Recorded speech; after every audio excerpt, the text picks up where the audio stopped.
everybody. I'm Sam Piker, and this is the HasanAbi broadcast coming to you live from sunny California, Los Angeles. I forgot to say, wow. I forgot to, I fucked up my intro. Wow, that rarely ever happens. This is a big day. It's a good day. What's going on, everybody? Hope everyone's having a fantastic evening, a fantastic afternoon, a fantastic pre-noon. I'm Sam Piker, and this is the HasanAbi broadcast coming to you live from sunny California, Los Angeles.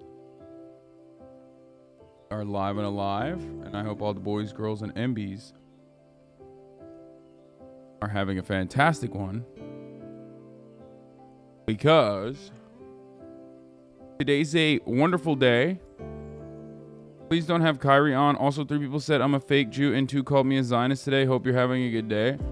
I'm 100%. If I have the opportunity to have KYRIE Irving on, inshallah, I'm going to have him on. You're out of your fucking mind, okay? Let's get started.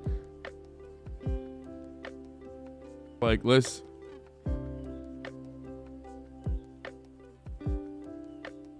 You're wild if you think that I'm not going to do that. You know what I mean? You're fucking bananas insane. You're out of your goddamn mind if you think that I'm not going to do that. You know what I mean? Is Hubie coming on? No, unfortunately... Say Irving, not Irving.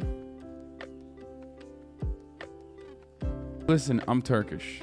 Don't do this to me, okay? W's and V's have always been historically difficult for me to pronounce. I don't want to get started on this early on, okay? I don't want to get started on this with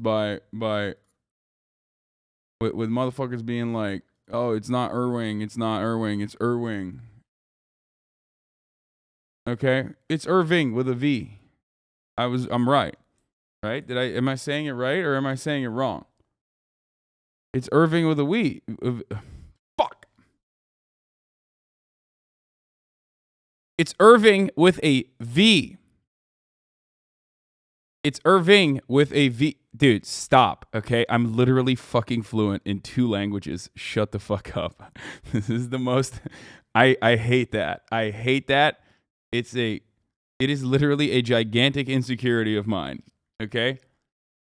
In the Turkish language, we do not have W's. Okay, there is no such thing as like a W. We have silent G's, which is kind of like the W, which is a silent V.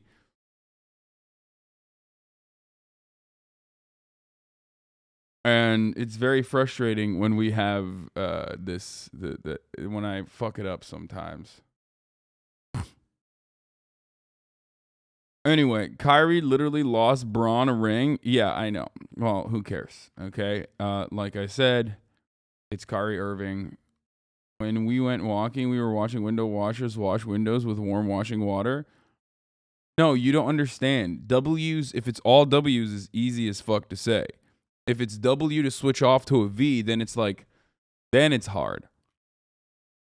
You get it?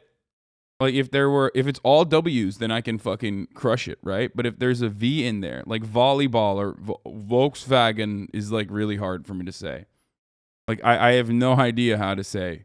Like I'm just, every time I say wavy's not that difficult. I've said it so many times, but like wet velvet. See, I can get it right. Why am I telling you guys this? Woven, fuck. Okay, shut up. We're not doing this early in the fucking morning. Are you kidding me? Anyway,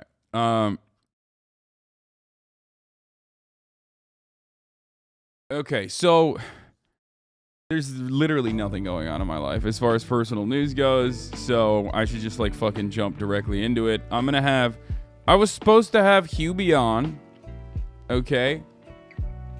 Famous t-shirt designer. If you guys recall, I wear that like I'm a gamer Halo shirt all the time. It says, yeah, I'm a gamer. In the back it says, making extremely hot women come. The famous t-shirt designer, Twitch streamer himself. His latest brand is H-Loan. But he's too famous. He's too famous for this broadcast, okay? Like, once he showed the world Lumpy Latino, he decided that was it for him. That he didn't He didn't need to show people things anymore. He was like, this is over. You know what I mean? You might also know him as I Look Like Lil Bill. I think Smoke Mids is another one. I don't fucking know, dude. He's got like a million different Twitter accounts, and I'm here to blast him. Okay? I'm here to blast his ass because I've been trying to get him on the stream for a while, and you guys already know. Too famous, literally no idea who you're talking about. I'm joking. It's a joke. I've interacted with him on Twitch before. I've had him on. Did I have him on stream? I think I've definitely had him on before. I mean, I've rated him before and stuff. You know, he's great. He's really funny. We got a bunch of mutual friends, and I thought I could have him on the broadcast in person. And then he literally was like, "Yeah, no, not." Like he was supposed to come over, and he's like, "I can't. I'm leaving for something."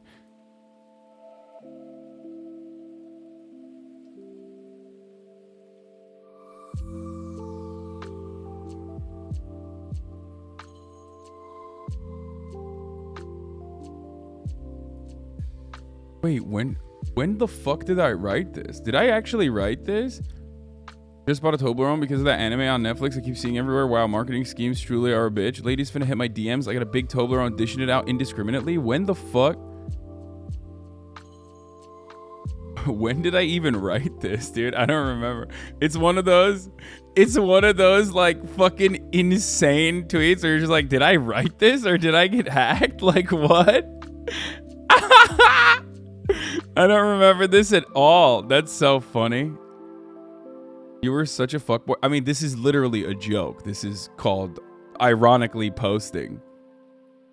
I'm not like actually posting that to be like, yo, what's up? Hit my line, ladies. Why would you take this seriously? It's like when Felix does like AAVE, making fun of like white people using AAVE, and then people will be like, dude, I can't believe you. Finna. I did say finna. That's crazy. I've never said it out loud. What a wild thing. Look at your follow-up. Yes, I follow Big Tan.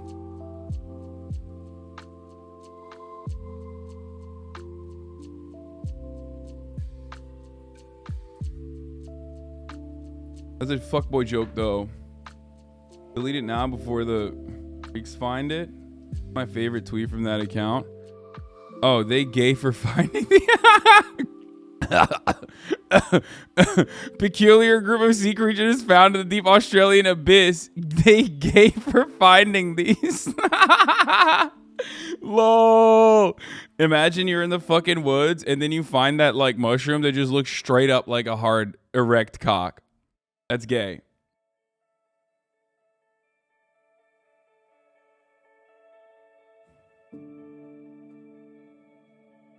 Emma, I would fall on it.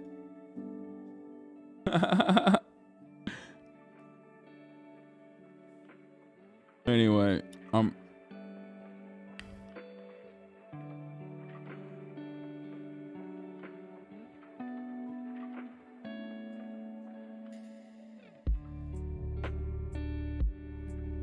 so there is a lot of news to talk about today, as always. Okay. Anyway, listen, I wanted Hubie to come over, but he's not. Okay, I hit him up, and because I'm not a quirked up shouty, I'm not a cutie. In his DMs, he just didn't come. So now.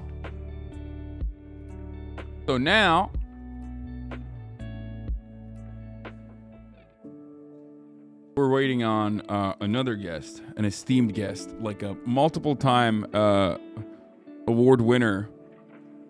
Felix Biederman's going to be on the stream later at around like 1 to 2. Remember, all Australians in the chat, vote early so you don't forget. Vote fucking early. Vote fucking early so you don't forget. Don't forget to vote. Australians. What is that drink in that 1800 penicillin glass? This is a Stumptown cold brew. It is a Stumptown original cold brew. I fucking love these. Dude, let me just say something, okay? This is obviously not a hashtag ad. Like, I mean, obviously hit my line. Yes. I will do an ad for you, Stumptown cold brew. I drink it every day. But like, this is not a hashtag ad. But I do love drinking this shit out of these little fucking bottles because it's like, it makes me feel like I'm drinking a potion. You know what I mean? Like I went to the, this does have the energy of like, either you went to the apothecary and got medicine, okay, in like the olden days, or straight up like I'm drinking a potion. It just makes me feel cool.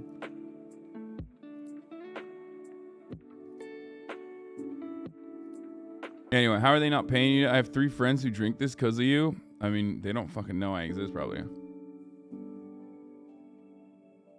Dude, HasanAbi, I need to stop watching you late at night. Last night was the second time I had a dream we had sex. I can't take this anymore. I thought you were banging my mom.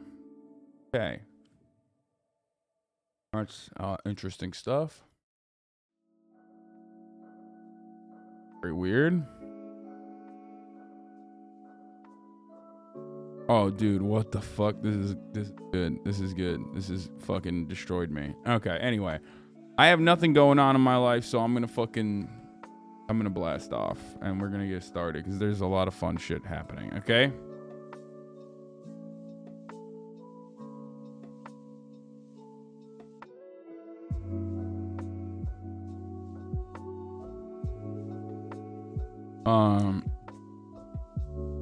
Family.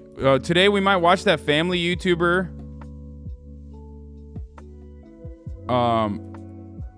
Family YouTubers that fucking watch that like anti-abortion documentary. I think people have like done. They're like a massive family YouTuber too. Johnny Depp. Amber Heard, Johnny Depp is turned into a trial by TikTok, and we're all worse for it. Look, listen.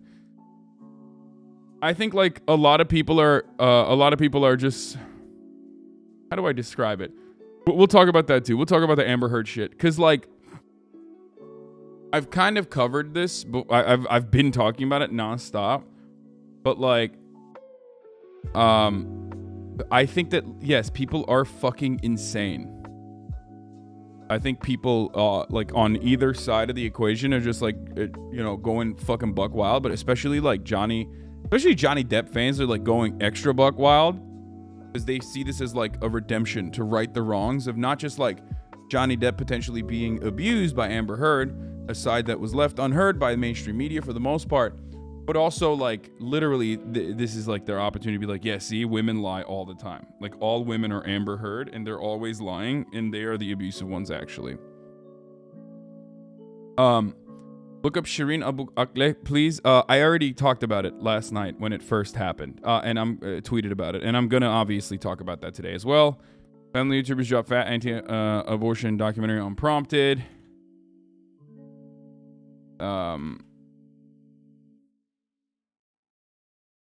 There's signs on the road in Fairfax where they're doing the trial. Wild. What the fuck? Really occupying horses. Murder. Al Jazeera. Murder in raid. Alabama banned trans kids. I don't even understand what, like, dude. Or anti-LGBT legislation. And anti-abortion legislation all around. L world.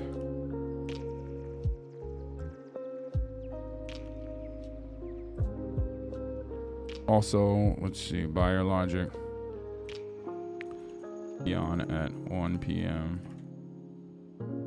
Talk about buy a sell. Go.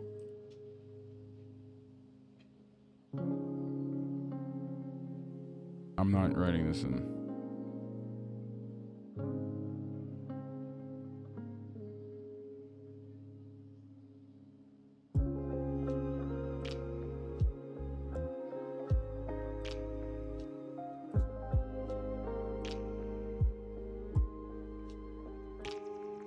And now,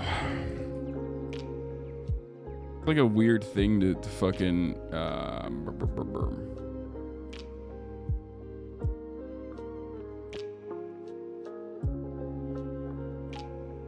Actually, you know what? I'm gonna take out the Israeli occupying forces murder Al Jazeera reporter in the raid because that's more serious. We are gonna talk about it, obviously. My question is, why did they bring Jack Harlow into the whole RICO thing? How was he involved? He's not actually involved. Don't worry. Don't worry, white folks. Jack Harlow is not implicated or involved in any meaningful capacity. I think a reporter had fallen for a meme in the convo, and that's why they brought it up. There's a really good Twitter thread by some lady that I saw yesterday that like kind of also compiles all of my thoughts. I said get UB now. What the fuck? What does that even mean? I fucking mistyped something, but it doesn't matter. Here you go. We're blasting off. Don't worry, white people. I was, of course, as a fellow white myself, I was very worried that like our leader, Jack Harlow, our greatest representative, Jack Harlow, was in some way implicated in this, but fear not.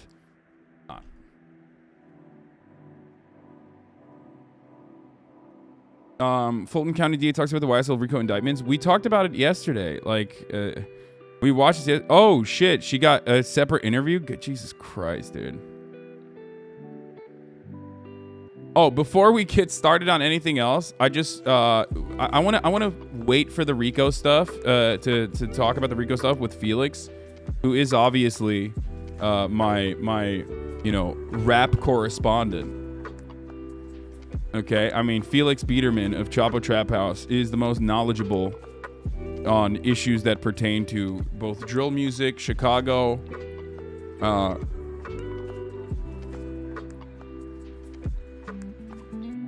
senior rap correspondent.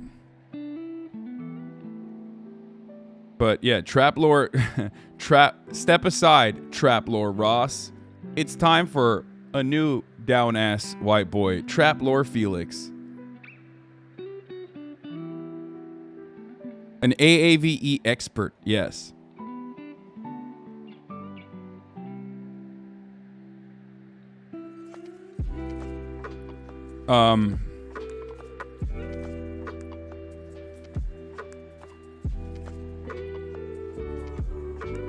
Steven Crowder did a Lauren Boebert. Do people really know what Roe v. Wade is? Oh, dude, let's go. Let's go. He's back, dude. He's fighting like hell. Focus too much on the trap, you get caught in the cheese.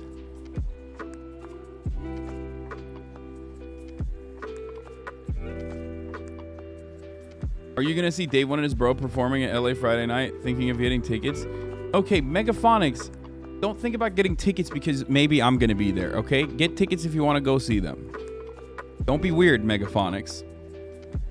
That's a weird thing. That's a no-no, okay? Do I have to remind you that that's a no-no?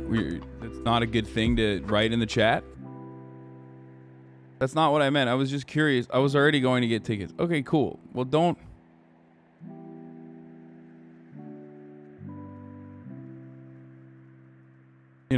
even mention that in the chat. You don't want people to know what your business is, okay? Come on. Anyway, all right, listen. There's a lot to go through, okay? We are going to try to not fucking die while watching. Oh, here, terms of service for the vid. Damn, dude, I love this community. I swear to God. Look, I said, should I watch this insane shit on stream? Is it a TOS violation? Shouts out to Dr. Watkins 9, i.e. Riley says, I'm going to watch it right now at 1.5 and come back with any TOS timestamps. It starts off with this, though. All ad revenue made from this video directly donated to local pregnancy centers. 3.5 million fucking views on this. 855 to 1040 is graphic descriptions and animations of abortions. I don't think it's TOS, but worth mentioning. Got it.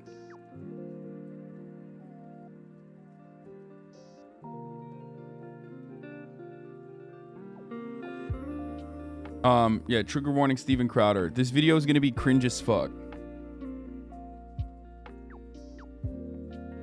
Bubba literally just told the stream he's going to be at Disneyland every night for the rest of the week. That's fucking weird.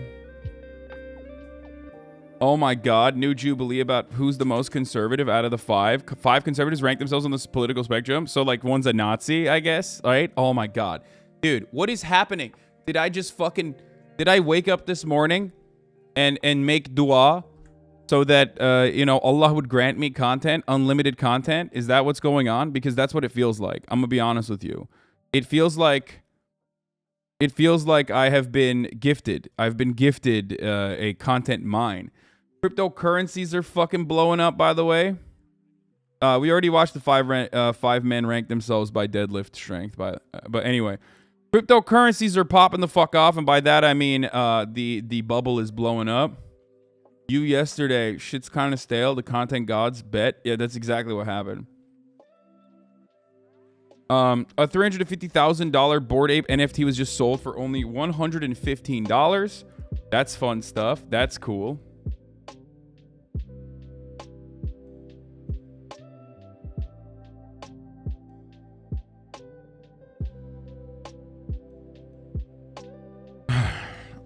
Yeah, Bitcoin is going to the moon, except the moon is underneath the earth, I guess, technically.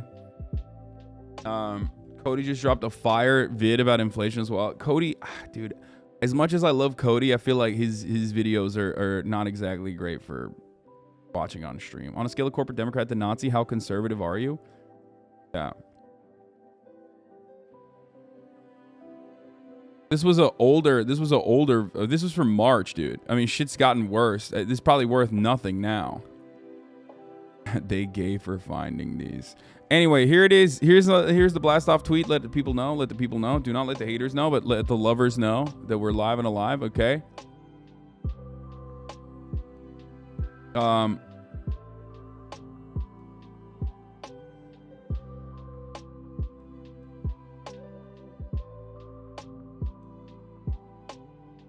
You said, can you explain that drop in value from a Marxist perspective? But it doesn't. Karl Marx's analysis on something such as that would revolve exclusively on his interpretation of capitalism. It has nothing to do with socialism. Or like that's just pure capitalism. NFTs are a perfect example of looking for new ways to milk people. By creating value where no such value exists. It's just literally a speculative asset that has no other utility. So, fictitious capital.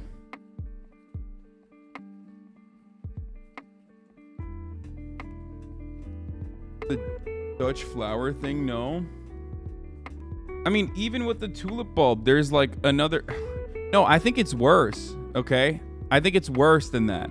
And the reason why I say it's worse and it's different is because there is literally no fucking utility to it at all. Like, there is utility to the tulip bulb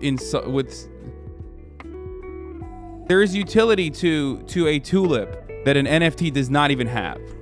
There is no labor associated with it either. For the most part, it's like the level of labor involved in it is so...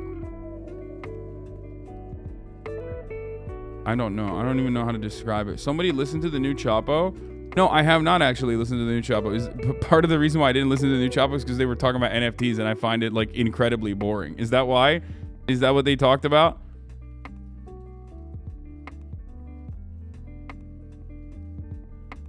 Yeah, that makes sense.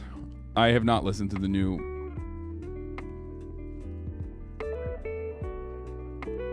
Y'all mad? Y'all won't be going to the moon. They did the ape juice bit at the beginning. The ape juice bit was first originally fucking found by friend of the show Taylor Lorenz, and I retweeted it on that first day, and then I had to unretweet it because people kept coming into the stream. You guys probably didn't even notice this, but people kept coming into the stream and were like,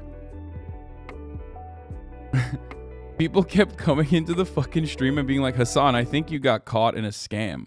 Hasan, you might be... They kept coming to the stream and being like, Hasan, I think you're hacked. You're like, you retweeted an NFT scam.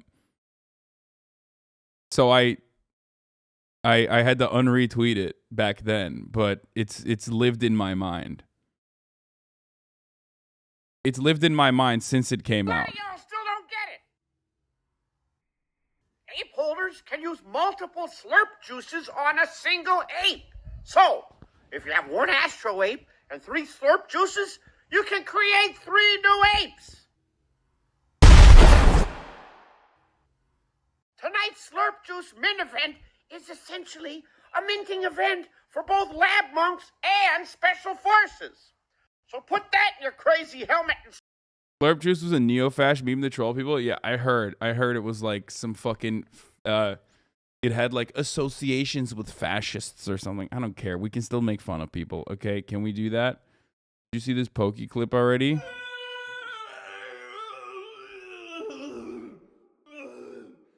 What? Why does it say Pokey saying Hasan is hot stream clip? I didn't even get to see what it was. I just clicked on it because I thought it was going to be like something relevant. You fucking idiot. I didn't even get to see the title. I like that he put the title in there just in case. You know what I mean? You fucking asshole.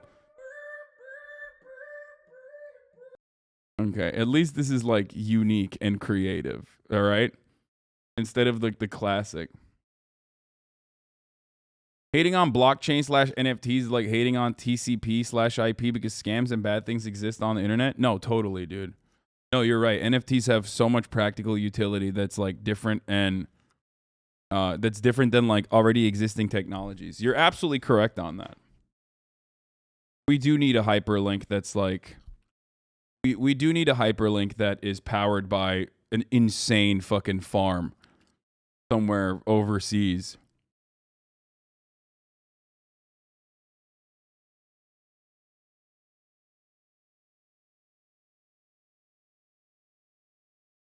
Anyway.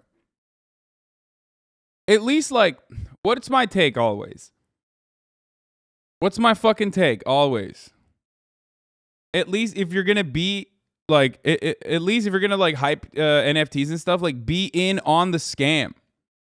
Don't be a sucker.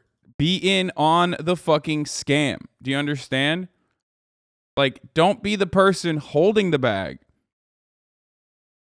Make others hold the bag on your behalf. Gary V fighting for his life right now? Yeah, probably. Probably not. He's probably doing great. Okay, what is this? America equals third world country. Wait. Is this Pollum? Yo, streamer, check this out. Dua Lipa mentioned you on a radio interview. www.com/rickroll. Anyway, look. Ross Tweet made a meme for you.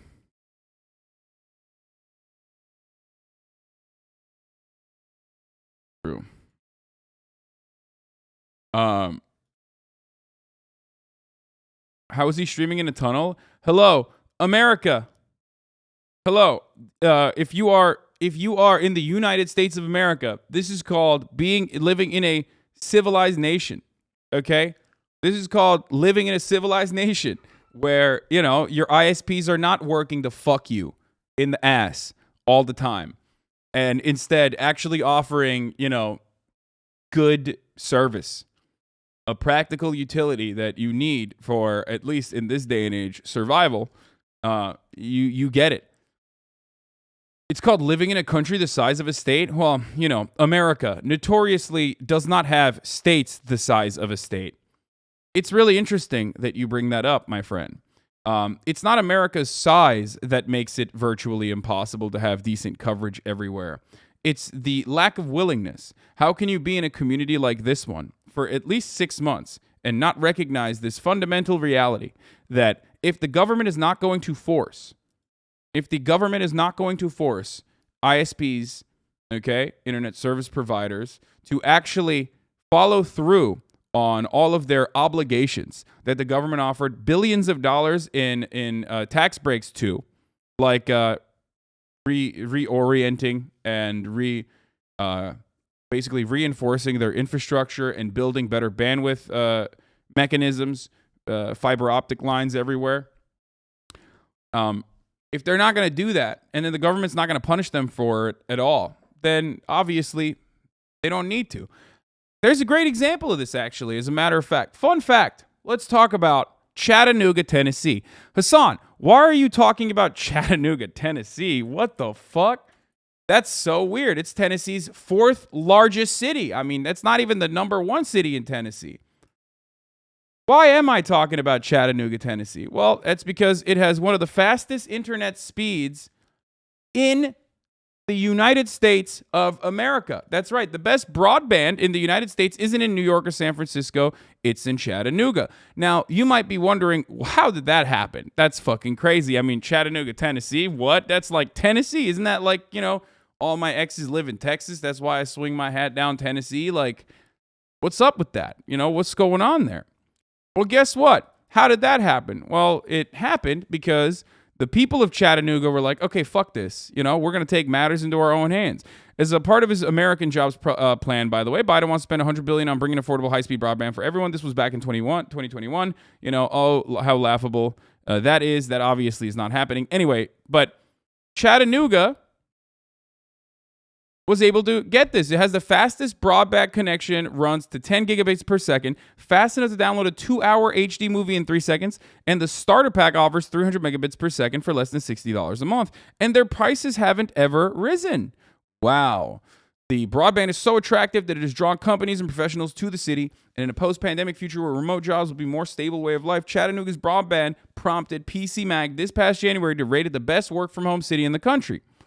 By owning broadband network, the city is able to make it inclusive as well. Last summer, when students had to attend school online, Chattanooga offered free internet access to 17,000 low-income families and their 30,000 or so children.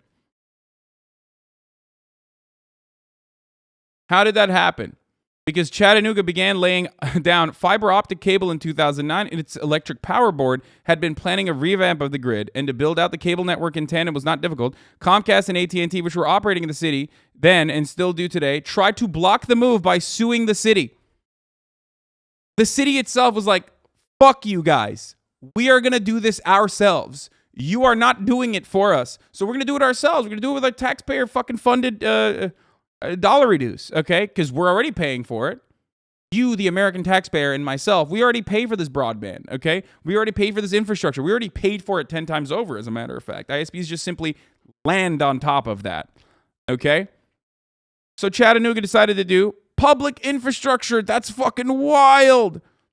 An industry body of telecom companies paid for the television ads that urged residents to call City Hall in protest. After the municipal government won its cases in court, it started constructing the network with the help of a $169 million loan and a $111 million grant from the federal government, a grant that, like Biden's plan, was part of the stimulus to help an ailing economy. Paying the loan back would leave a hole in the city's budget, critics pointed out, but it's natural for a network to run a deficit for a few years and then generate a surplus for a long time, Mitchell said. In Chattanooga, the authorities calculated that they needed 30,000 customers to break even. Now they have 120,000 customers. Look at that. That's crazy. And guess what? Another thing happened in this situation. For all the fucking disgusting little capitalist pig dogs in the chat who fucking are like, I love capitalism. It's so good. Because this is still technically capitalism. Okay? Why? Because the public utilities became incredibly competitive with AT&T and and Comcast as well. So what ended up happening? They had to lower their prices and offer better service as a consequence of that. That's crazy. That's crazy. That's crazy. Oh my God. What? How would that ever happen? How could that have happened? I thought it was when, competition is when AT&T and fucking Comcast hold a duopoly over a fucking marketplace and engage in what is known as not price fixing, of course, because that would be illegal, but price leadership, which is the same as price fixing, but legal.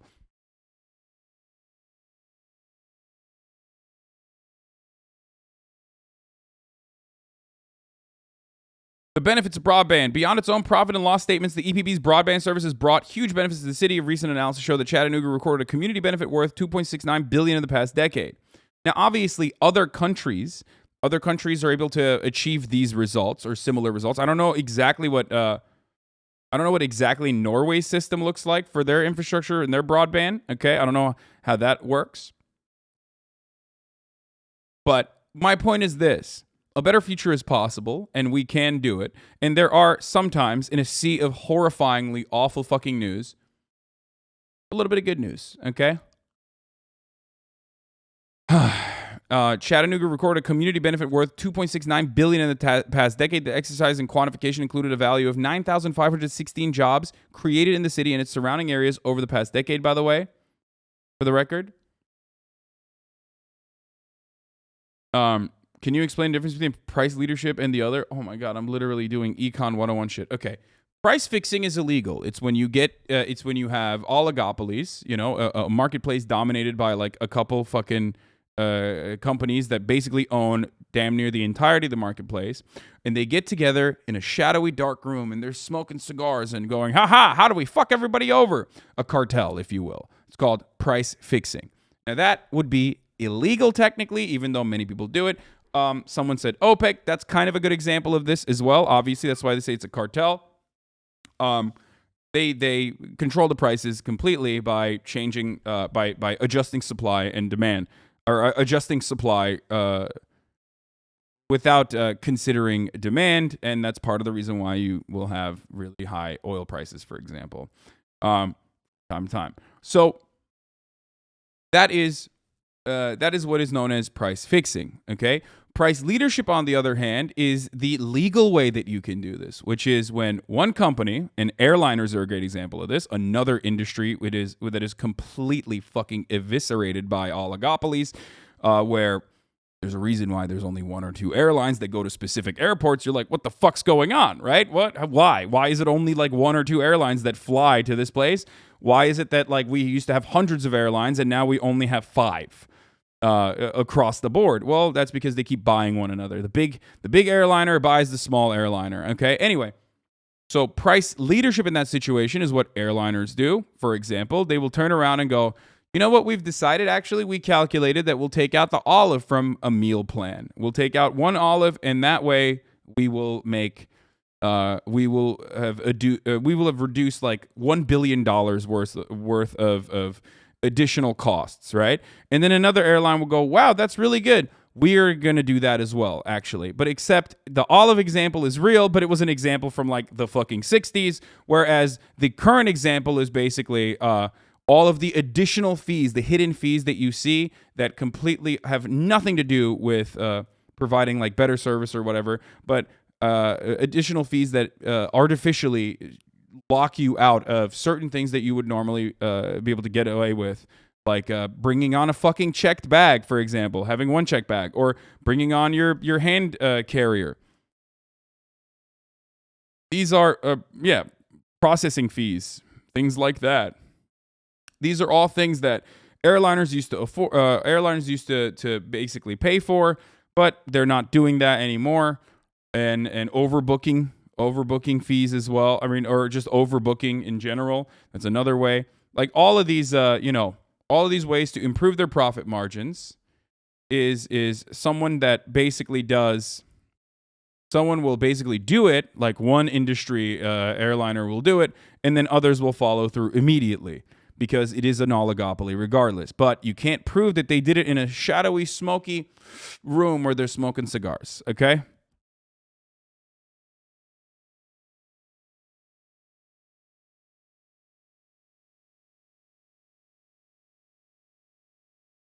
You can't take the government debt that companies have and turn that into convertible debt, which would allow the government to own equity in a company and nationalize a company. You can't do that. You could, and Malone Brown is obviously making a joke there. You could and you should, and it'd be fucking awesome, but we will never do that, right? Anyway, so that's how it. That's one way that you could do a lot of that, but you can't.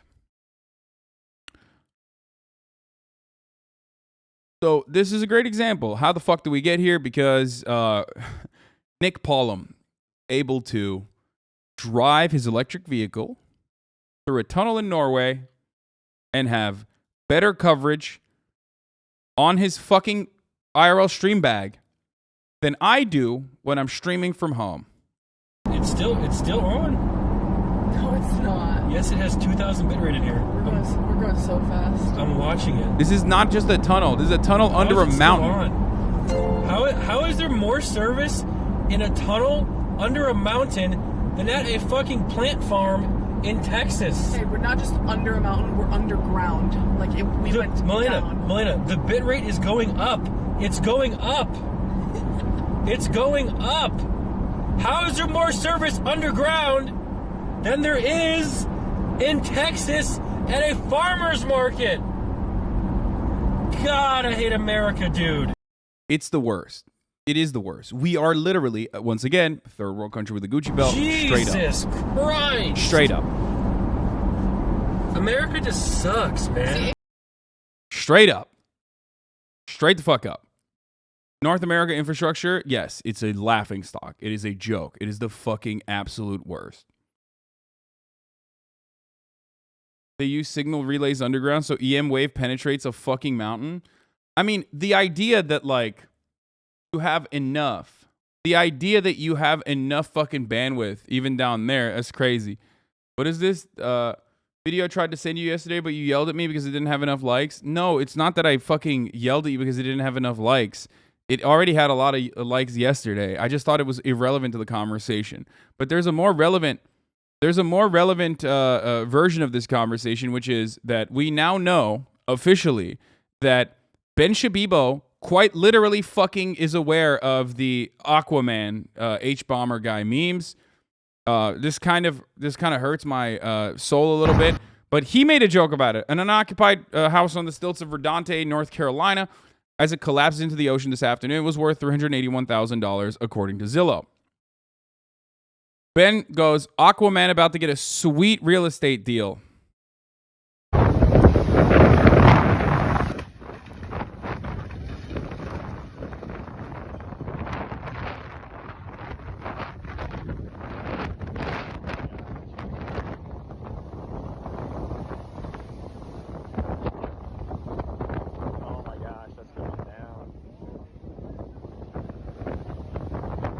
So does this mean that he's like, dude, I love whenever I like cover something from some like random fucking town in North Carolina or whatever, there's one guy from North Carolina who has to correct me on the way I say it. Rowdan thee. Listen, dude, English is already a fuck language, okay? And then American cities on top of that will literally take like words and you know, misspell them. Specifically so they can like they'll think it's like fancy, like instead of Paris is like what like Perry, Texas. Rodan thee. That person didn't even spell it right phonetically. Whatever. Redante sounds cooler. It's not English law, it's Native American. Perry, Texas, or Kansas. He still doesn't care. He's wrong. So much for facts and logic. Yeah.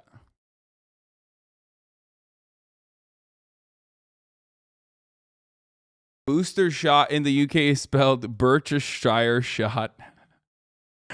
Good one.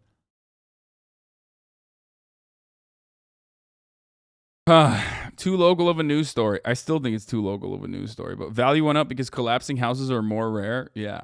Dude, that's not just a collapsing house. That's a floating house. The value should go up. How many houses do you know that can float? Yeah, exactly.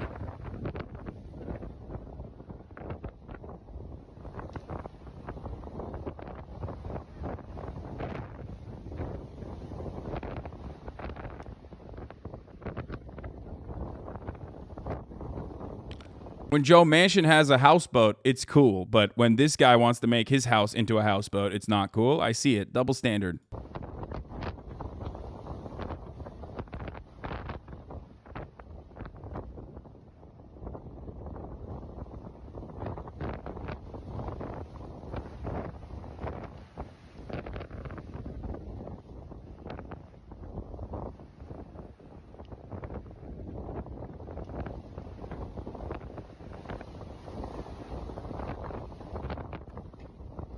Wait, did you just say, how is that worth 380K? I can't even buy a slot under the bridge for 380K? Okay.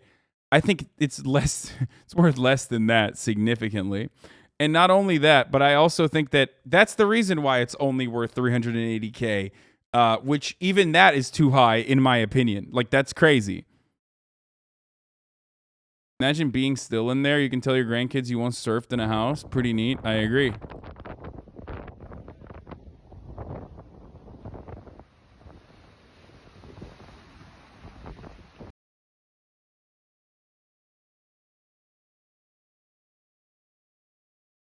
See, we often talk about the practical utility of NFTs, right? Earlier. Notice how we made fun of the apes and slurp juices and how a lot of people still don't understand that slurp juices are important, okay? And you sit here and you make fun of the value of NFTs going down, and yet here it is. This house, where's the utility of this house, huh? Guess what? The value of this house went down too. Yeah, I'll take my slurp juices and my apes. Thank you very much.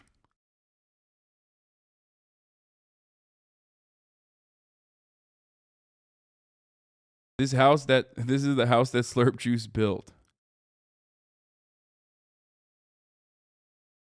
New Manchin tells us he's a no on the Dem bill on abortion rights. Says it's too broad of an expansion. Says he would support a codification of Roe, but says this house goes too far. Imagine if you could do this to Joe Manchin. Unrelated video. I'm just saying, like, unrelated video to Joe Manchin, who also lives in a houseboat. Obviously, that would be, I mean, this is unrelated. I'm saying, I'm just watching this video for no reason. Unrelated to Joe Manchin and his life, even though he does live in a houseboat. Unrelated. Mother Nature. Ain't she a bitch? You know what I mean?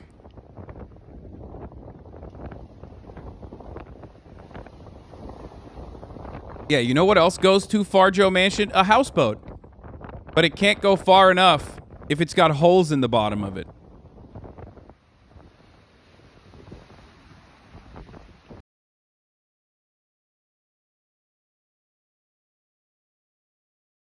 I'm just saying, like, I'm just repeating facts, not saying anything specifically. Obviously, that would be horrible if anything happened to Joe Manchin.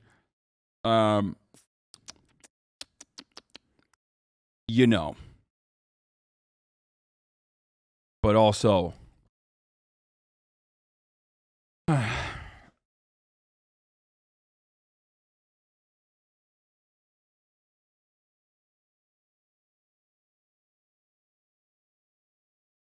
this means there is expected to be a bipartisan majority voting against advancing the plan today. Manchin, I was hopeful that the Democratic Party having control of the agenda would put a piece of legislation forward that would codify Roe v. Wade. For me, that would be a reasonable, rational thing to do. The bill we have the day to vote on, the Women's Health Protection Act, it's not Roe v. Wade codification, it's an expansion. Ask him how he reconciles being pro-life versus supporting codifying Roe. I've just thought this. The land, this legislation we've had for 50 years is precedent and law. He added, when justices came to us, they confirmed their beliefs and support for precedent law. I believe them. We found out that's not that they're moving towards, or we'll find out they have the final ruling coming out. So here's the thing. Joe Manchin is doing this specifically so he can give this quote. Like, there's no fucking reason why Joe Manchin is doing this other than because he wants to give this quote, because he wants to be Joe Manchin. He wants to be in the fucking news. He's a little clout hungry little shark. Okay.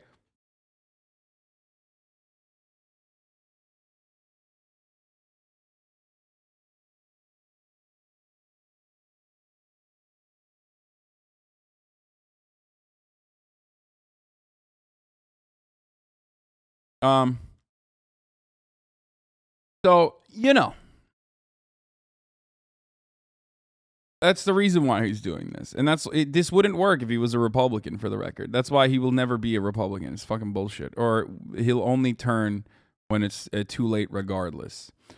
We talked about Chattanooga broadband. We're gonna talk about the DA and all this other stuff going on with the Young Thug and Gunna. Let's get to some serious news. Okay. How does Manchin currently benefit the Democrats? Why don't they just drop him? It doesn't matter. You've corrupted Pago Palom. It's the roundabouts in the Norway. Dude, you're not even trying to sound like a Norwegian anymore. I'm trying You're trying to sound like Hasan, trying to sound like a Norwegian. It's a roundabout in Norway. I don't understand this. I think it was a pretty good accent. Why is she making fun of his accent? It was pretty good. It's the Taycan, dude. You're literally like, it's because the Taycan. Dude, you nailed that too. It sounded perfect. I'm not gonna lie. I genuinely think I have a crush on Hasan. Why? I don't. There's something like whenever I see someone who's just like achieving at all odds and just like winning, it's something about their aura that just attracts me to them.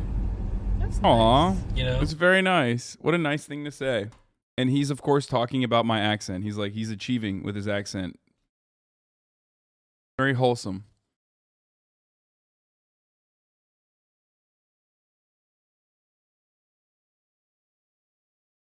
I'm a Steakman Darcy. it's Okay.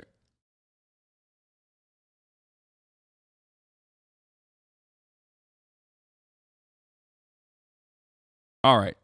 We are going to get to some serious news here in a moment. Obviously, we're going to be talking about the Al Jazeera journalist Shireen Abu Akleh, who was killed while reporting on a raid that was happening in occupied territory by occupation forces.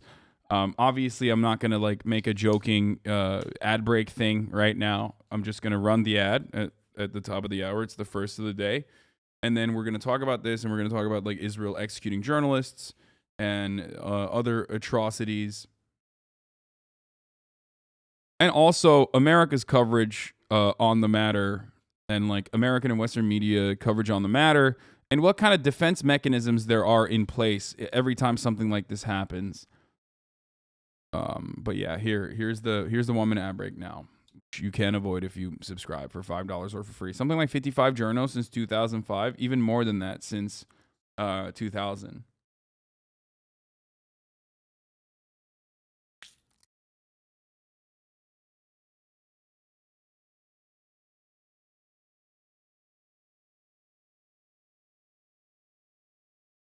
Okay, here's the 1 minute ad break. Okay, Overnight, a reporter for the Al Jazeera network was shot and killed while covering an Israeli raid in the West Bank. Imtiaz Tayyab is tracking the latest developments for us from London. Imtiaz, it's always sad when a journalist dies in the field. Reportedly, this journalist was wearing one of those familiar blue flak jackets. It said press clearly.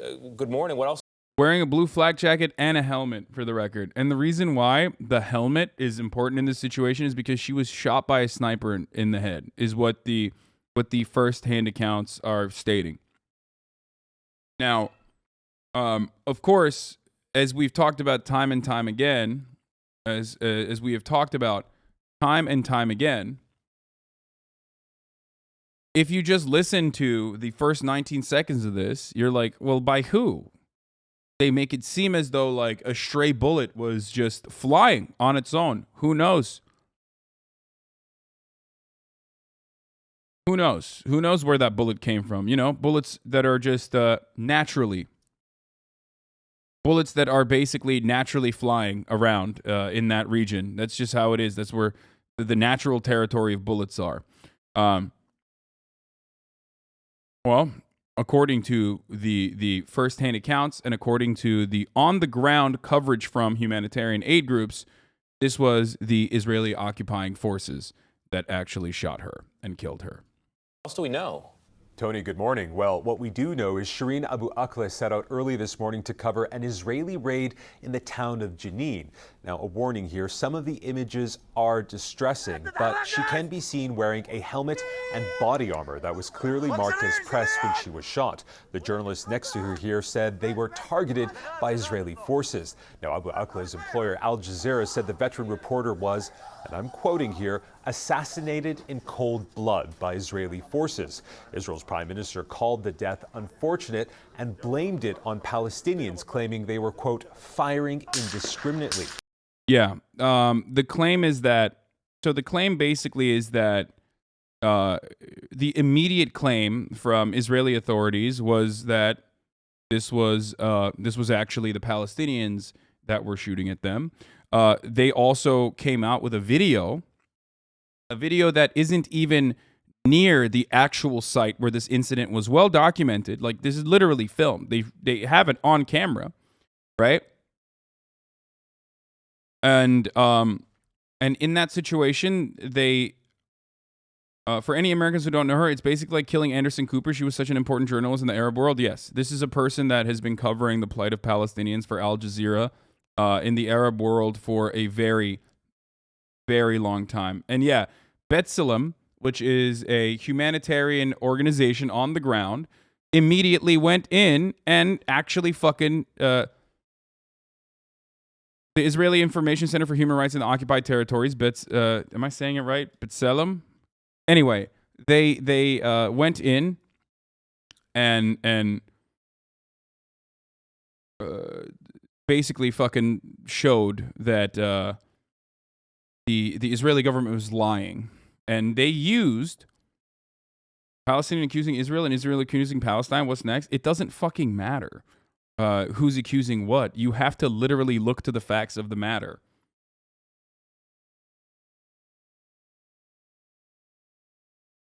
I mean, there's someone who was right there. The soldiers let them walk through and then shot them. There were actual journalists who were with her who have been shot. It's on video. And yet the Israeli government still had the gall and the capacity and the audacity to just straight up fucking say, no, it was actually Palestinians that shot her. There was indiscriminate fire from Palestinians in that area. Okay? Her partner who was also shot, it said that they were on the lookout for Israeli snipers as well.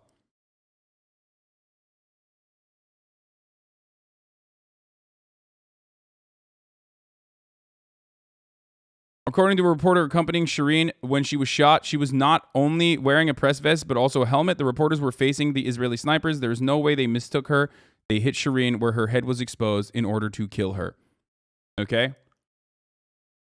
Now, I'm going to show you, wait, the Electronic Intifada actually did a decent coverage on this. Hold on. They finally, when they are no longer fucking talking about Ukraine for once, Jesus fucking Christ. Thank God.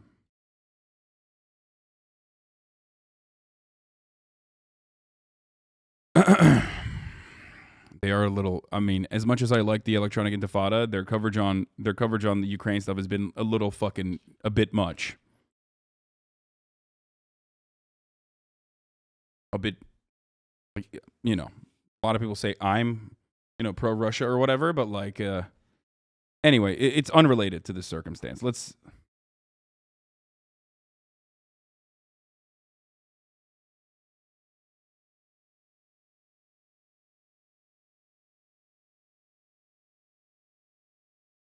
Okay.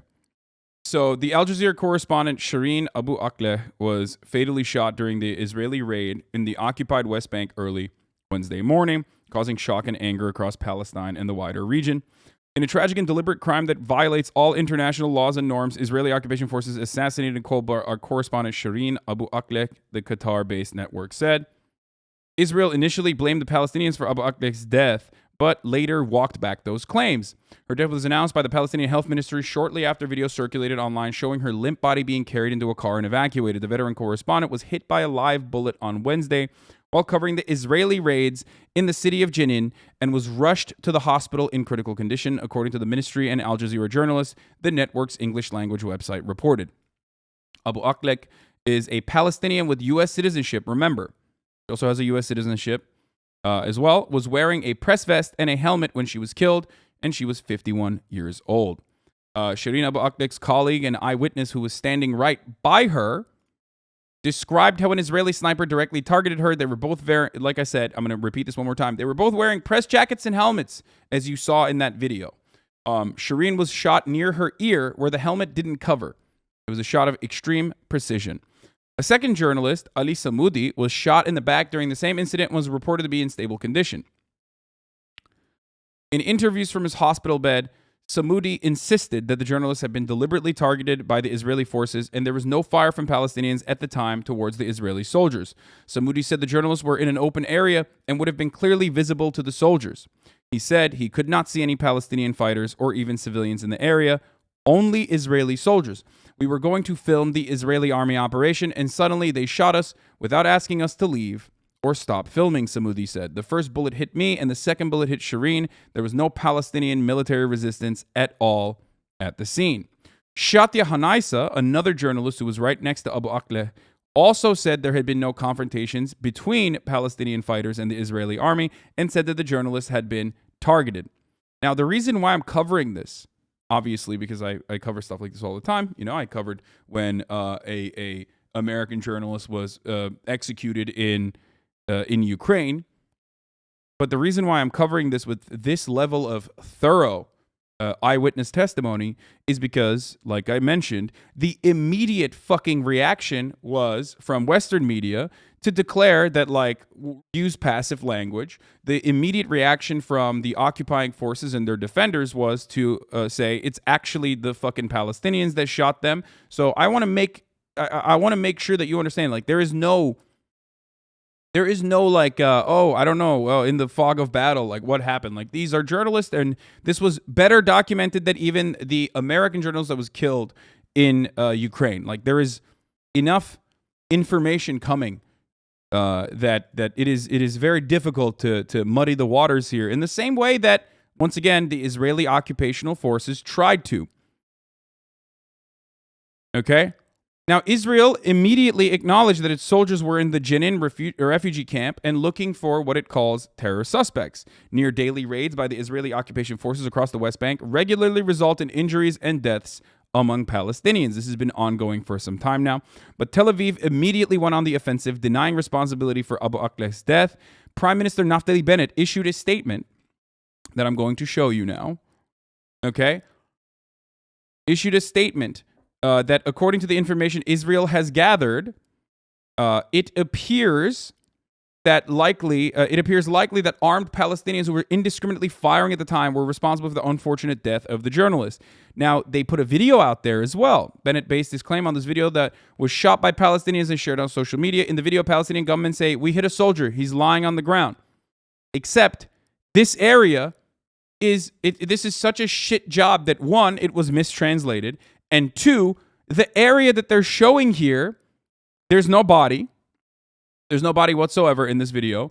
And the area that they're showing here is not even anywhere near the actual fucking, where the actual shooting happened. Okay?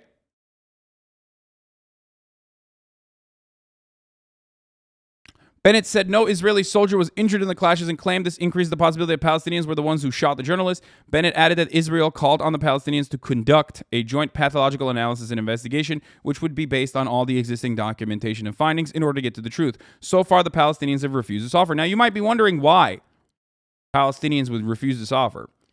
Because time and time again,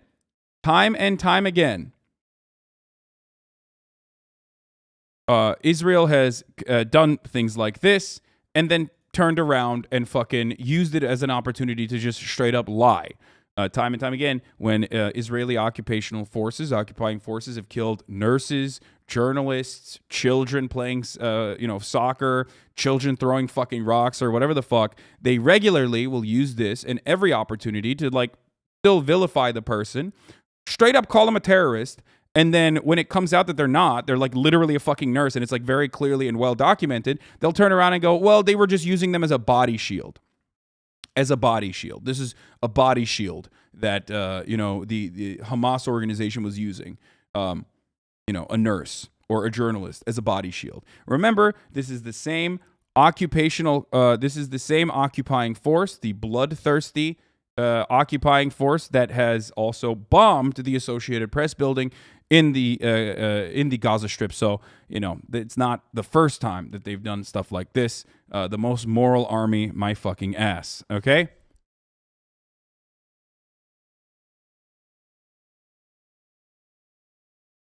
Now, breaking new information, of course, when it immediately came out that because B'Tselem conducted an investigation to very quickly vilify this and very quickly show the real accounts on the ground. They had to backtrack it. But before that, let me just tell you, the video does not show any shooting or any person who's been shot. The context, a narrow alleyway, looks very different from the open area where Abu Akleh was shot. It is unclear even if it refers to the same incident. The Israeli foreign minister shared another clip showing a man firing an automatic weapon in a narrow alleyway, and the ministry repeated the claim that the Palestinians were firing indiscriminately and are likely to have hit Abu Akleh. The subtitles in the Foreign Ministry video do not match its audio, but appear to be taken from the video shared by Ravid. So they didn't even fucking, they like did a shitty ass edit job. They didn't even do a good enough job. Okay? Can't wait for Ben Shapiro and others to defend this and victim blame? No, they won't. They won't even cover it. If it reaches peak volatility, okay, and people start talking about it, then maybe they'll cover it and say, why did none of you talk about all the terror attacks that occurred in Israel? Why do you only care about it when Israel retaliates in self-defense and ends up murdering a journalist in self-defense?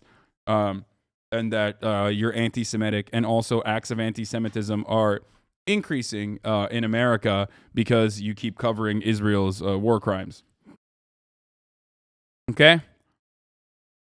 Now, the Israeli army shared the same video. Nothing in either video appears to connect them to the death of Abu Akleh. Israel's immediate goal appears to have been to blow enough smoke to avoid damaging headlines and sow doubt about what happened. Now, of course, what did Western media do, though? What did they do? Well, they immediately fucking took that hook, line, and sinker. They took that hook, line, and fucking sinker. They either A, used passive voice, okay, when talking about it, like a bullet traveled into the head of Al Jazeera journalist, or literally fucking straight up took the Israeli line on it. Israel's defense minister says he's very sorry for what happened and promised a thorough investigation of the killing of Al Jazeera reporter Shireen Abu Akleh. Benny Gantz has asked that the Palestinian officials hand over the bullet that killed her.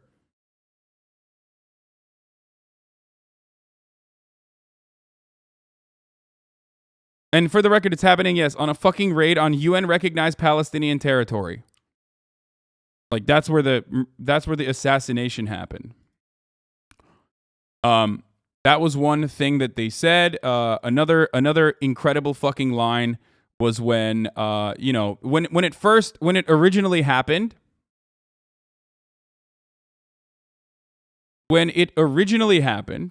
The first reaction from mainstream media to this was, of course, to use passive voice, and I pointed that out, and immediately, of course, people were like, "Oh, dude, fuck you. You don't know. Why are you jumping to conclusions?" Well, because I fucking saw the video. Here it is. Hold on. I posted about this last night. I said, this is insane. I said, it was the IDF that shot and killed this Al Jazeera journalist. Might be hard to figure out from the passive language in the headline from Associated Press.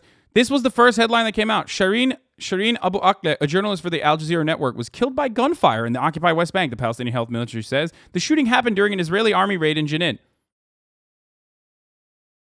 Now, this is 100% deliberate. There's a reason for it. I mean, they deleted this awful propaganda whitewashing the Israeli apartheid regime's execution of a journalist. Yeah, Forbes came out with a tweet saying that a well-known reporter died after being hit in the head by a bullet, according to the Palestinian Health Ministry. Died by being hit in the head with a bullet. Where did the bullet come from? Naturally occurring bullets. It's a wonder. You know, you gotta be worried about that. Naturally occurring bullets.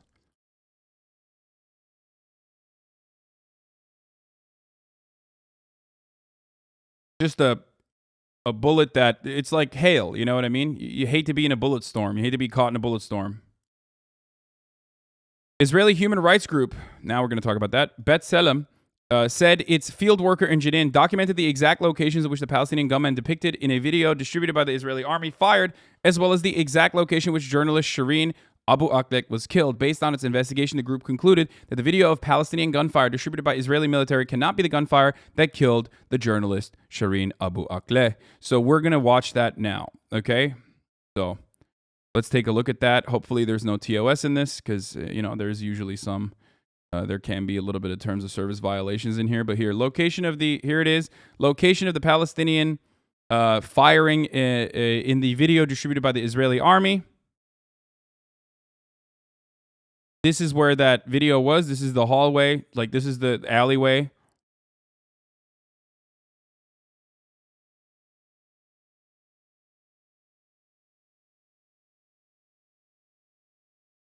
Hold on. Let me just, scroll through this real quick to make sure that I have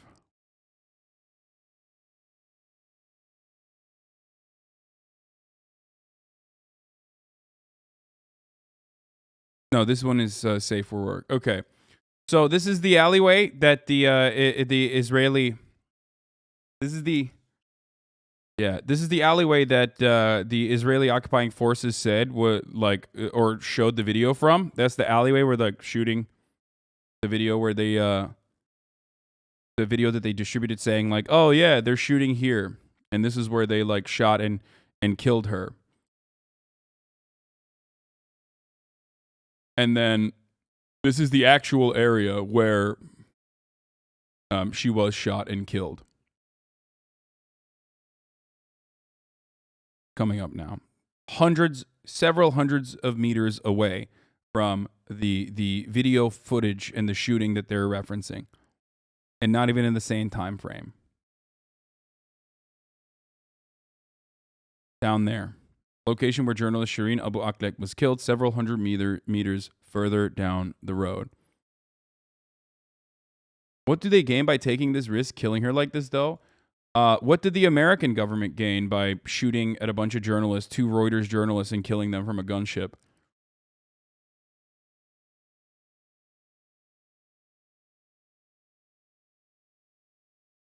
There is no risk. Israel can do whatever the fuck it wants to Palestinians, even if they're journalists, okay? They've killed nurses, dog. What are you talking about? There's no consequences in this situation. There's nothing. The Guardian, again, competing for the title of the worst newspaper in Britain. Here it is. Sorry. Al Jazeera accuses Israeli forces of killing journalists in West Bank. What an incredible way to cover this, dude. What an incredible fucking way to cover this. It's just awesome.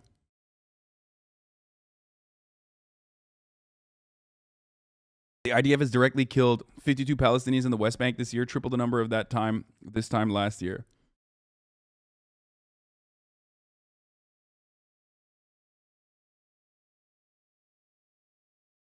They will never. Yeah, the World Trade Center collapsed in New York City during a conflict between U.S. forces and Al-Qaeda militants.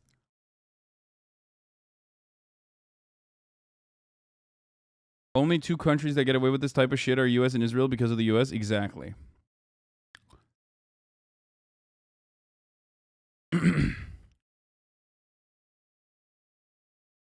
They do this because they know they'll never have to see a semblance of consequences because they have uncritical support from Western nations like the U.S., especially the United States.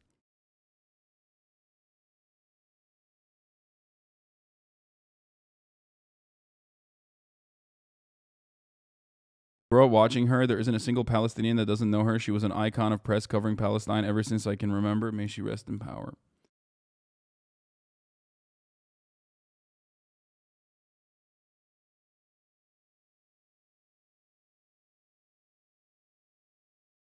No passive voice for police violence, but okay for Israeli police state? Wait.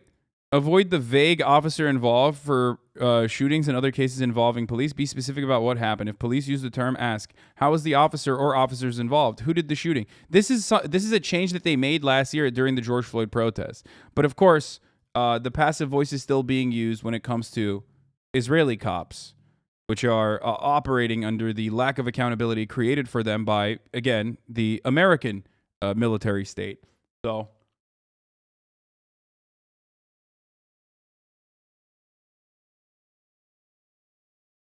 And all of the major headlines since the killing of Shireen Abu Akleh by Israeli forces earlier today, all obfuscate and all obfuscate the blame away from Israel, and literally will turn around. Like will turn around and even go so far as to say, including the Associated Press, of course, will turn around and run defense for the Israeli occupying forces. And will take the word of the Israeli occupying forces over the eyewitness testimony of people who were fucking shot at. Al Jazeera reporter dies following disputed incident in the West Bank. Al Jazeera reporter killed during Israeli military raid in West Bank City. Al Jazeera journalist killed during Israeli raid in West Bank. Palestinian-American journalist fatally shot during Israeli raid in West Bank. The death of Shireen Abu Akleh, a well-known reporter for Al Jazeera's Arabic language channel, sparked immediate outrage in the region and beyond. Al Jazeera's Shireen Abu Akleh is killed while reporting on an Israeli raid. Who killed her? How did she die? Did she die on accident? What happened? Did she stumble onto a bullet? No. She got shot in the fucking neck. She took the necessary precautions, knowing full well that she was putting her life at risk.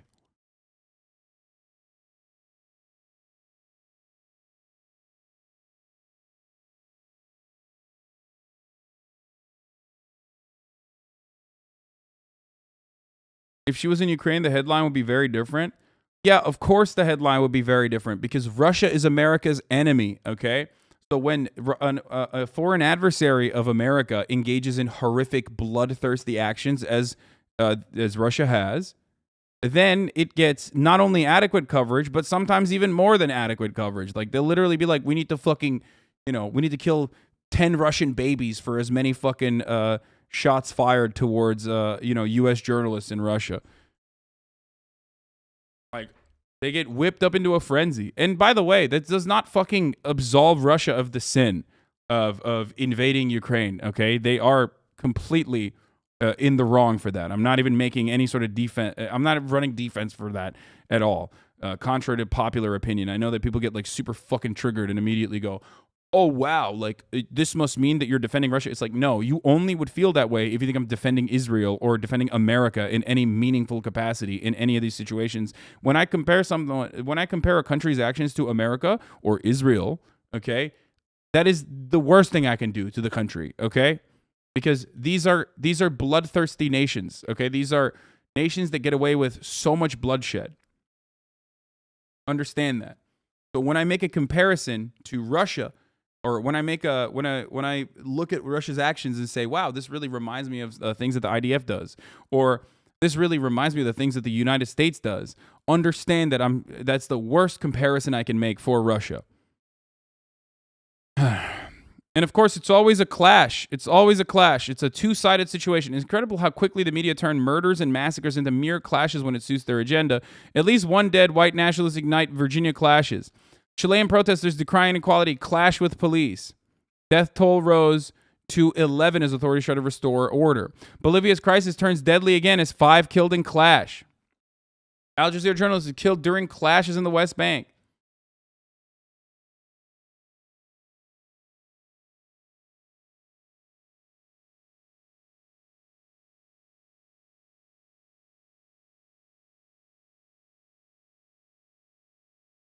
By the way, to add more insult to injury, she's from the declining Palestinian Christian community. Not only did we lose an icon, the Palestinian Christians had a big loss today. Yeah, it's always a clash.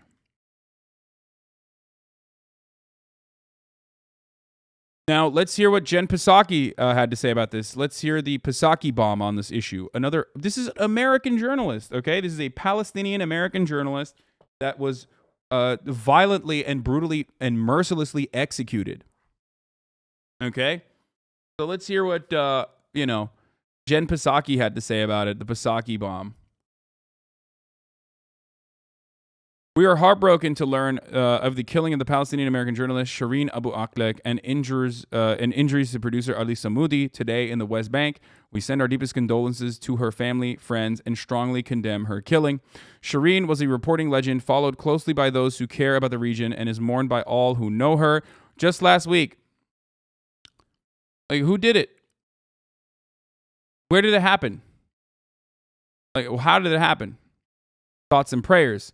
And also billions of dollars to, of course, the state of Israel to, like, literally continue doing this, okay?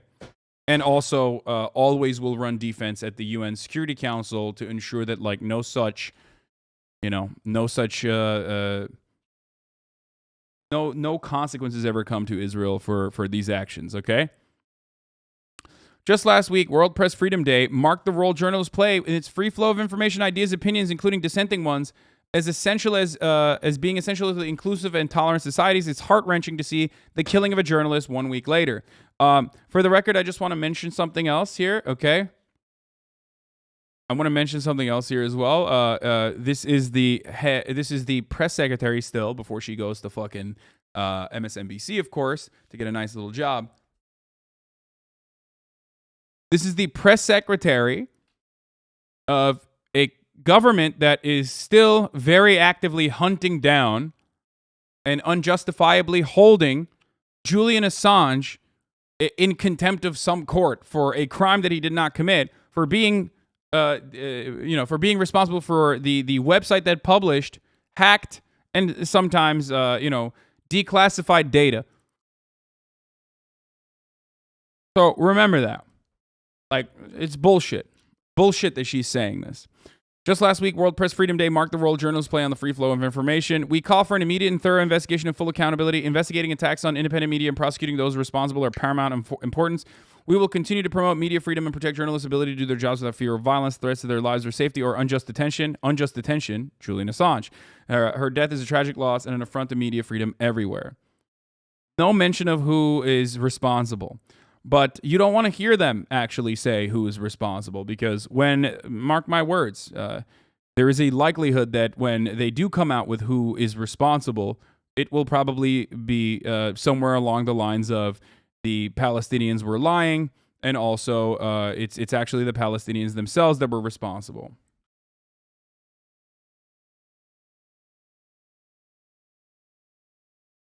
Anyway, so we already talked about that, but B'Tselem did this quick on-the-ground coverage on it. And for the record, this isn't new. Israel has had a long history of using fake videos, images, or ones taken out of context to evade responsibility for its actions. Is 100% true. One of the most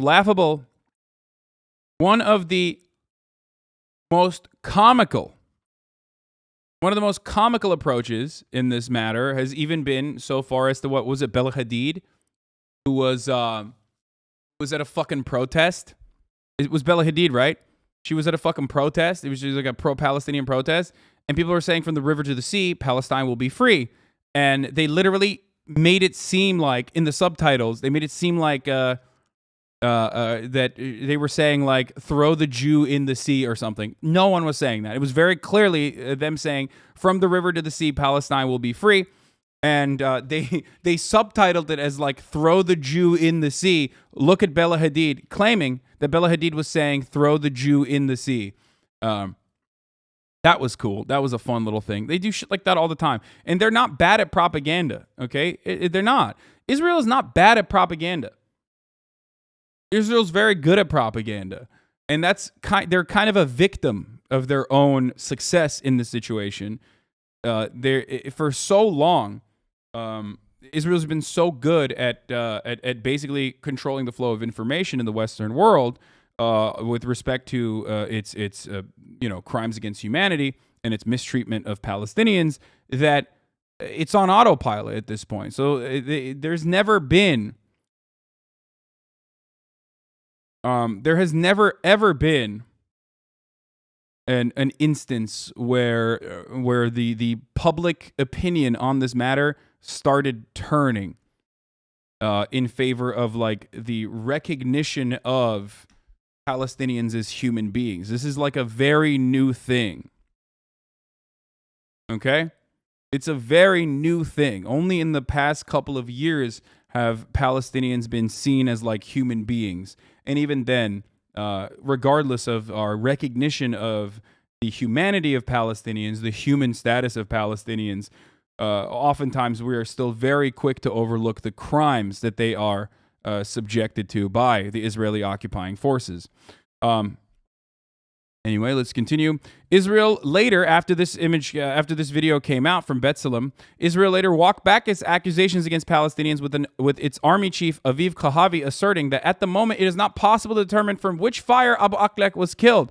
Kohavi said the Israeli army would hold a self-investigation to clarify the facts and present them in full as soon as possible. So there's that too. So they went from the Israeli Foreign Ministry even tweeted out stating, okay, there was no claim that the gunfire in the clip killed journalist Shireen Abu Akleh. Rather, that Palestinian terrorists were firing indiscriminately and that they identified shooting down someone that looked to them like a soldier, i.e. perhaps wearing a vest and a helmet. This video shows Palestinian terrorists firing indiscriminately and likely hitting an Al Jazeera journalist, Shireen Abu Akleh. A free and fair press is fundamental. They literally fucking straight up said, look at these Palestinian terrorists firing at this journalist. And as soon as they were fucking called out for lying about it, they're like, oh, we would have never said that. We would have never said that. That's crazy. Who could have said such a thing? Not us, of course. You know, not us. That's not true.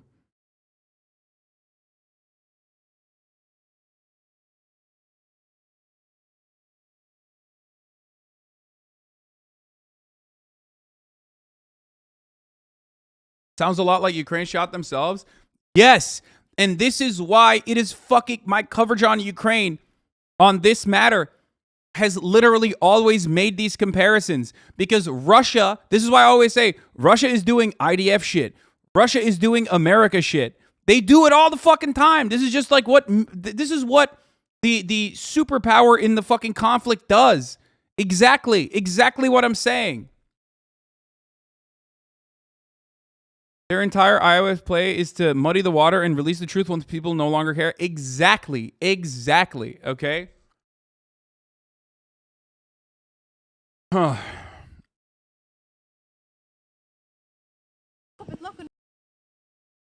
We were wearing flak jackets clearly marked as press. Journalist Shatya Hanaisha bears witness to the cold-blooded murder of Al Jazeera's Shireen Abu Akleh by Israeli snipers in Jenin, north of the occupied West Bank this morning. There were 3 eyewitnesses. One of them was shot and survived.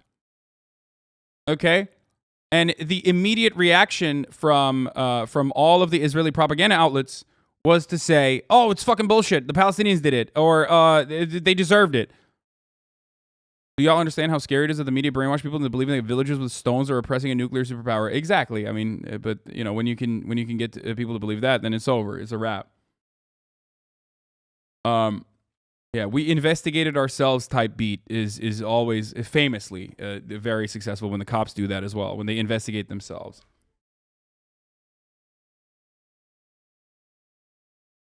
You literally said Russia could copy strike Israel and the USA? No, I said Israel and the USA could copy strike Russia. Or it's fucking ridiculous. Correction, an earlier tweet misstated Al Jazeera's comments about the death of Shireen Abu Akleh. The network said she was killed by Israeli forces in the West Bank city of Jenin. It did not say she was killed during clashes between Israeli forces and Palestinian gunmen. Yeah. There, look at that correction. Nice, dude. Shireen Abu Akleh, a Palestinian-American journalist for Al Jazeera, was shot and killed in the West Bank early Wednesday, the Palestinian Health Ministry said. The circumstances around the shooting were not immediately clear. They were immediately clear.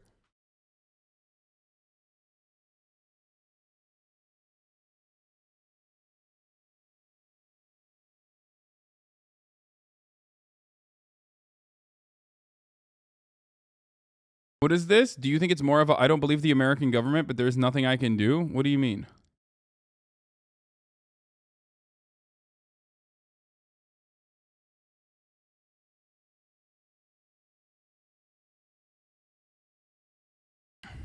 Anyway, I'm going to cover a couple different angles on this as well.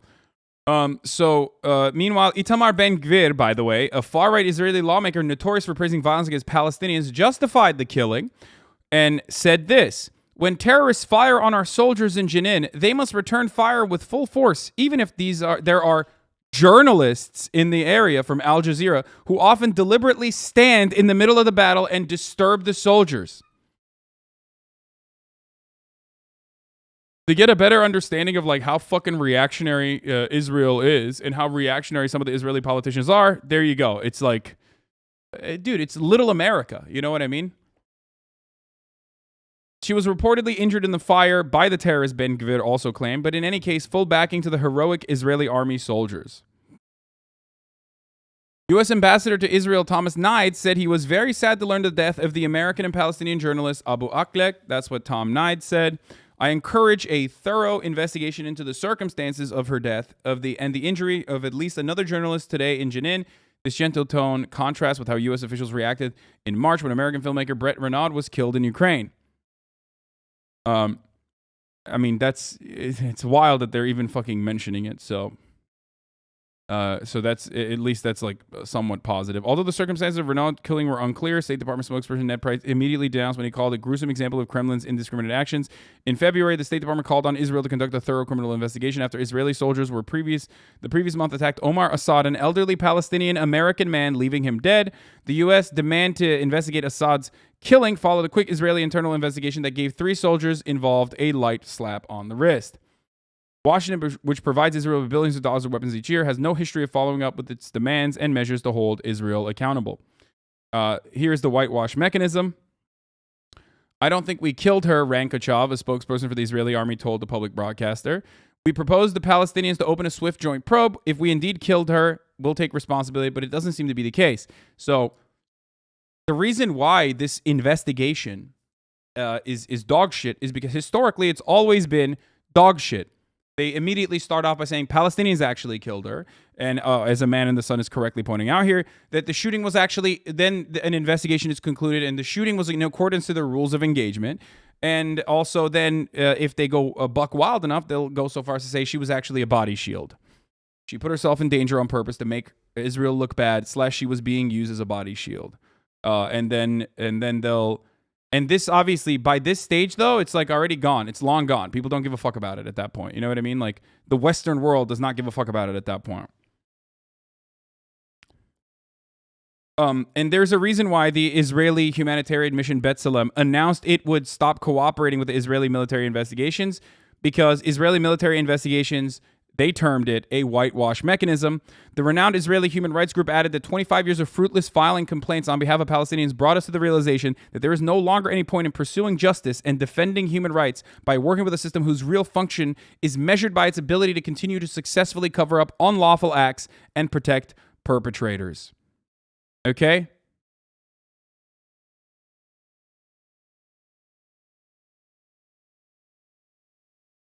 Israeli forces attacked journalists covering the Great March of Return, the mass unarmed protests in Gaza that started in 2018. 2 journalists, Yasser Murtaja and Ahmed Abu Hussein, were killed and dozens were injured during its bombing campaign in Gaza this time last year. Remember, Israel deliberately targeted buildings housing dozens of local and international media offices. Remember, they fucking literally bombed the building that the Associated Press was in. And then turned around and said, there's Hamas in there. Hamas was there, actually. We know of it. We know Hamas was there. And not only that, but then the rest of the world this time around was like actually turning on the unconditional support they usually offer. The Western media was even turning on the unconditional support they normally offer to the Israeli coverage of their war crimes. And they said, okay, show us proof. No proof was given. And yet to this day, no proof has been given as to why they bombed a fucking massive building in Gaza that supposedly that the Associated Press was in, and numerous other international journalism outlets were in. And to this fucking day, no proof. Almost 1 year ago today, Israeli warplanes leveled a building that housed the offices of the Associated Press and Al Jazeera. Israel claimed Hamas military intelligence was using the building but never offered any evidence. Israel, which brags about its intelligence capabilities, later ludicrously claimed it had no major world media organizations were housed in the building. An Israeli air raid also killed journalist Yusuf Abu Hussein, 32, in his apartment in Gaza City. He was a popular broadcaster with the voice of Al-Aqsa Radio. Reporters Without Borders last May said it condemns Israel's disproportionate use of force against journalists who should under no circumstance be treated as parties to the armed conflict. And last month, International Criminal Court received a complaint about alleging war crimes against journalists by the Israeli occupation forces. The complaint concerns the systemic targeting of 4 Palestinian media workers who were killed or maimed by Israeli snipers while covering demonstrations in Gaza, according to the International Federation of Journalists. Except nothing will happen. Nothing has happened, and nothing will continue to happen. As a matter of fact, these kinds of investigations are oftentimes used by the likes of Ben Shapiro here in the United States of America to claim like that there is an unjustifiable microscope under Israel, and that all of these other countries do war crimes, and that nobody gives a shit. Except that's not the case. That's not the case. Plenty of people give a shit about the war crimes of America. Plenty of people give a shit about the war crimes that Saudi Arabia is engaging in. Plenty of people give a shit about the war crimes that Russia is engaging in as well. And obviously, when Russia engages in that, the entire Western world's like, all right, fuck those guys. Let's cover it. Let's get some kind of justice here. But when Saudi Arabia does it, you avoid it because it's who is the victim? People in Yemen. Nobody gives a shit, right? And it's being done with our weapons of war, with our fucking targeting systems, with our refueling systems, okay? So when we are responsible for the famine in Yemen, we are responsible in Israel, this violence against the Palestinian people. And it's never covered. Okay? It's never covered. It's never actually it never amounts to anything. Here's Abdullah Fayyad, writer at the Globe Opinion and the editor who's on the editorial board of the Boston Globe, who's a Pulitzer Prize finalist. He says, what a strange, revealing thing for an Israeli military spokesman to say as a preemptive defense of killing a Palestinian journalist. Kochav described Abu Akleh as filming and working for a media outlet amidst armed Palestinians. They're armed with cameras, if you'll permit me to say so. Yes. That's right. It's a weapon.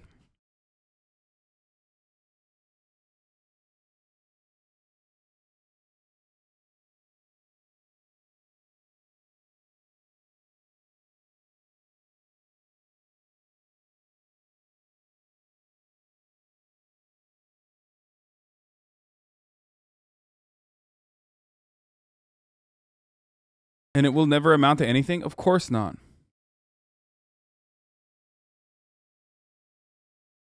Here it is. The Israeli gunfire didn't stop, although Shireen was laying on the ground. This is one of the eyewitness accounts from first-hand eyewitness accounts of the people that were shot at. Okay. Hold on, I'm gonna scroll through this. The gunfire didn't even stop. People were trying to and then pull it out. Okay, it's just sorry. Okay, they're not showing anything. Okay, good. Here.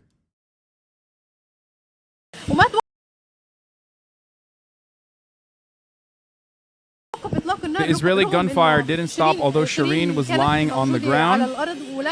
The gunfire didn't even stop. People could also reach her from. People couldn't also reach her from the other side. People were trying to reach her.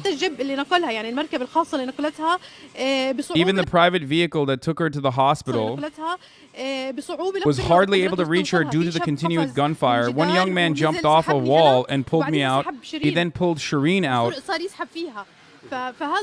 This proved to me that we journalists were being deliberately targeted. We were a group of journalists. We were wearing the press gear.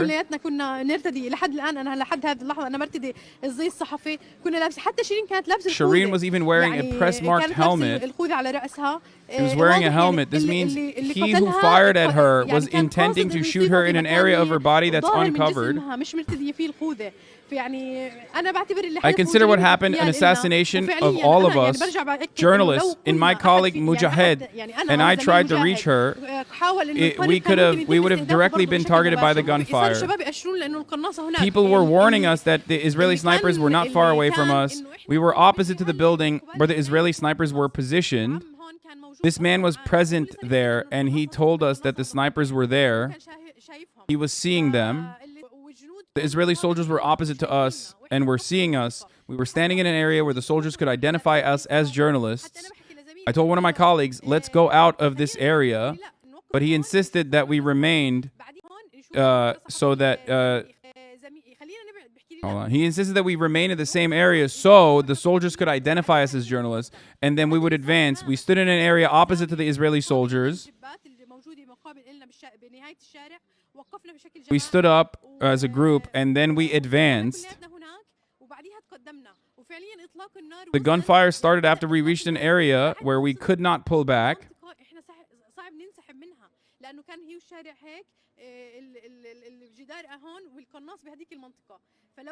This means that if the gunfire was not aimed at our killing, then we, the snipers.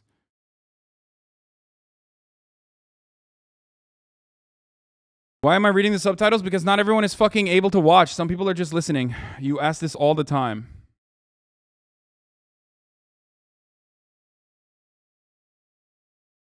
Al Jazeera and the USA Department briefing and questioning. Right now about the killing of our colleague. Let's listen. As being essential to inclusive and tolerant societies. It is heart-wrenching to see the killing of another journalist just 1 week later. We call for an immediate and thorough investigation and full accountability. Investigating attacks on independent media and prosecuting those responsible are of paramount. So before we get into this, I do want to talk about the accountability aspect of it again. Okay, I want to talk about this, investigation. First and foremost, the Israeli police went to Shireen Abu Akleh's home, and one of the things that they did was to ask to take down the Palestinian flags hung outside. There was a big commotion there as well. So they ransacked through the fucking house, or tried to ransack through the fucking house. So remember that, okay? Understand that that's what they did. After they fucking executed this journalist, their immediate move was to go and fucking go to her house.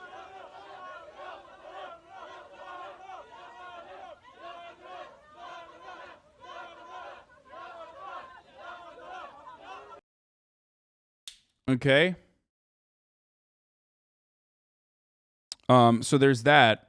And then also on top of that, so they have now since then have backtracked on the initial claim that Abu Akleh might have been shot by a Palestinian gunman. And the IDF Chief of Staff General Kokavi said in a statement that at the moment it is not possible to determine from which the fire Abu Akleh was killed from.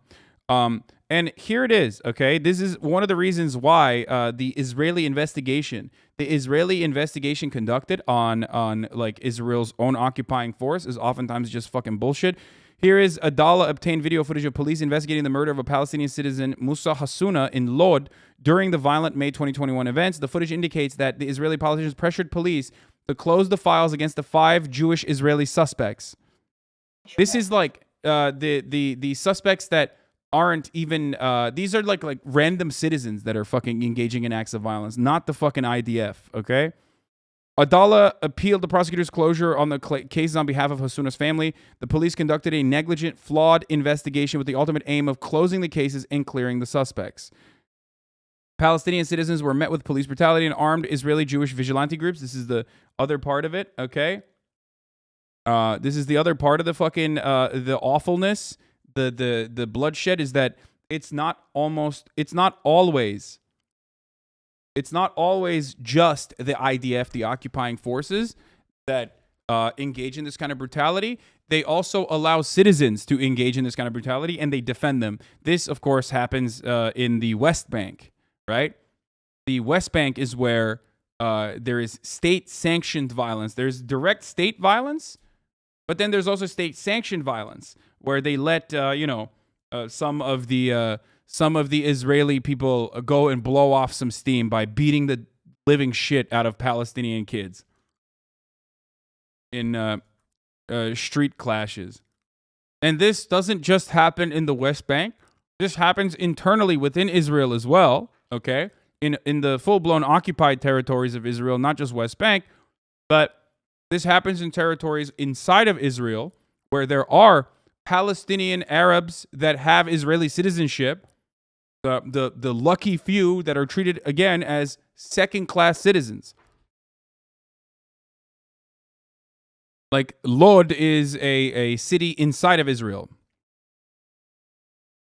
In May 2021, Palestinian citizens were met with police brutality and armed Israeli Jewish vigilante groups to conduct the conduct of politicians in this case shows that the groups had their full support, were even seen as a force multiplier for authorities. The appeal was filed by Adala's attorney, Nariman Shahadeh Zoabi, who is representing Musa Hasuna's family. Here it is. Investigator 1 says, the head of the weapons lab told me he won't check the weapons unless charges are filed.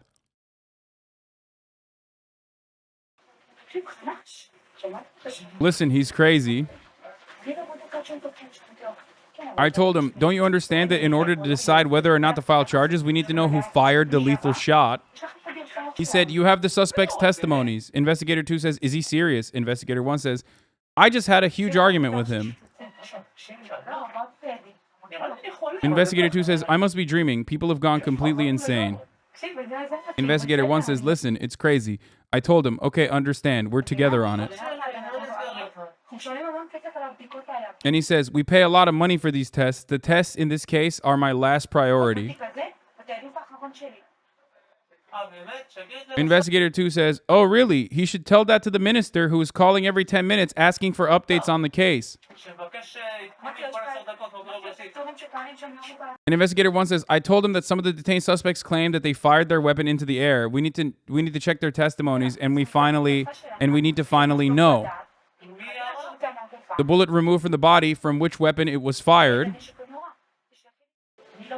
For the record, they didn't do that. Like, this is just in the eyes of the Israeli occupying forces, it's not worth the dollar value to figure out, because they openly admit that they were shooting their guns in the air, but they just could not fucking figure out whose weapon the bullet was fired from.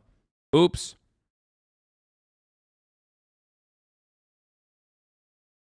Like, they know someone got fucking killed with a gun.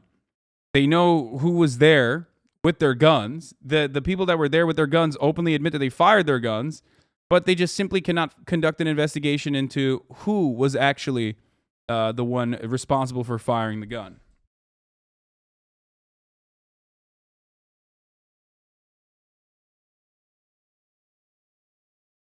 Wouldn't it hit the top of the bulletproof helmet then? No. This is a separate. That video is from a separate investigation.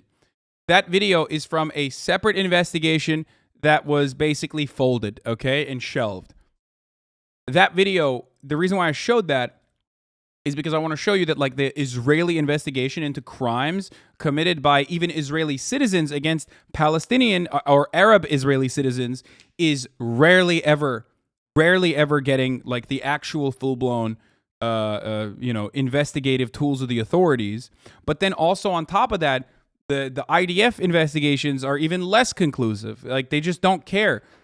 They will turn around and say, oh, it was the proper rules of engagement. They'll turn around and say, this is, we are the most moral army. They'll they'll cry about it afterwards. Like, oh man, we are really sad that, we were forced to kill so many of these innocent civilians. I mean, that were all actually meat shields, defend Hamas.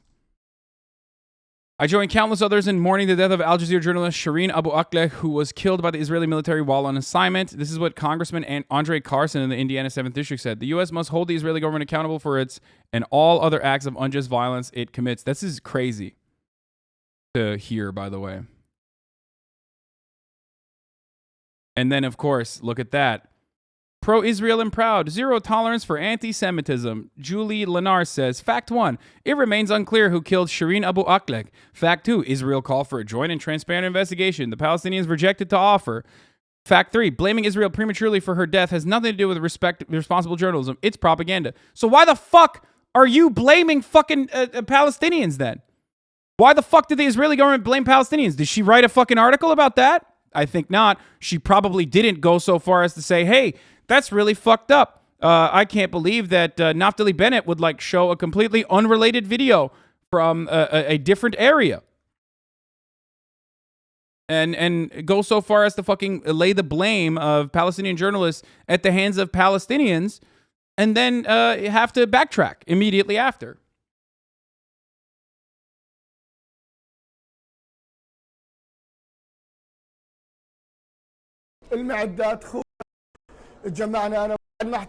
Okay, this doesn't have any. Here, the journalist above details. I'm just gonna go through the details here because, like, this is, this is in Arabic, and there's no translation there. Okay. The journalist above details what happened. At 6:30 a.m., a vehicle carrying a group of journalists arrives at the first roundabout in the Jenin refugee camp. They were there to cover an Israeli raid on the camp, and a number of Israeli snipers were stationed on the rooftops. Shireen Abu Akleh got out of the vehicle wearing a helmet and a flak jacket clearly marked with press. An Israeli sniper shot her, hitting just below her ear. She fell near a wall, and the shooting continued, hindering other journos from reaching her.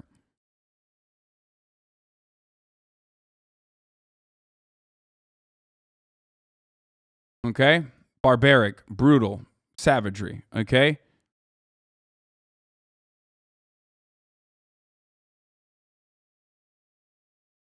Here it is, by the way, the location where the journalist Shireen Abu Akleh was killed and the location of the armed Palestinian firing in the video distributed by the Israeli army, for the record.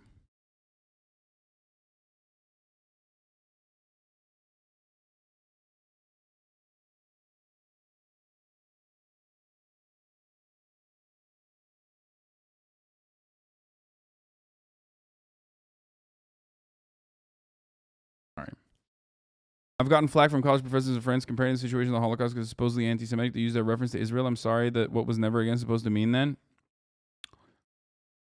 There is ethnic cleansing happening at the systemic level. Holocaust is like a singular event.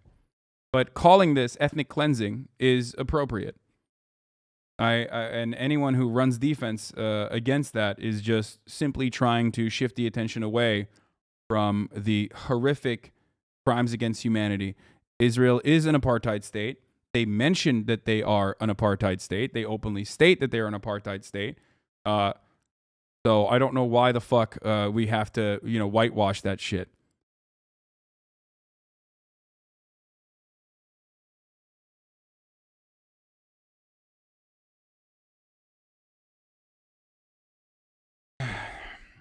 The case I remember is when they ran over the activist girl with a bulldozer. Oh, in like the 2000s. Yeah, back then Israel was also... Back then, the Netanyahu government was not openly stating their... Oh, the Palestinian Authorities denied that Israel approached them? Wait, what the fuck? Member of the Executive Committee of the Palestinian Liberation Organization. We hold the occupation government responsible for the assassination of journalist Shireen Abu Akleh. May God have mercy on her. We deny that the Prime Minister of the occupation government announced that they were heading to the PA to conduct an investigation into her assassination. We reconfirm that the Palestinian Authority will transfer this file to the International Criminal Court.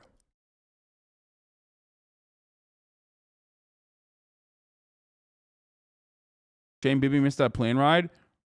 No, it's not that he missed the plane ride. It's that Israel, unfortunately, has a rule against having next of kin on the same mission. That's why he survived and his brother died. You know, that's the IDF Special Forces protocol, is that two brothers or immediate family members can't operate on the same mission, because if they both die, then, you know, their family lineage is done. Unfortunately.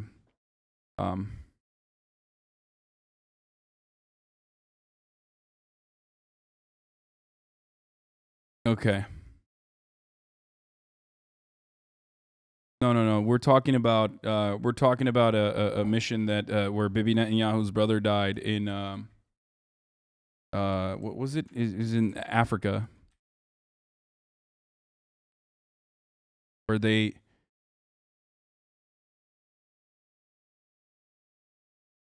was it Entebbe? Yeah, the raid on the Entebbe airport, where Yonatan Yoni Netanyahu died in Operation Entebbe, which Bibi Netanyahu was also in the part of the special forces. Like, he was supposed to be on the mission, but they told him that he could not.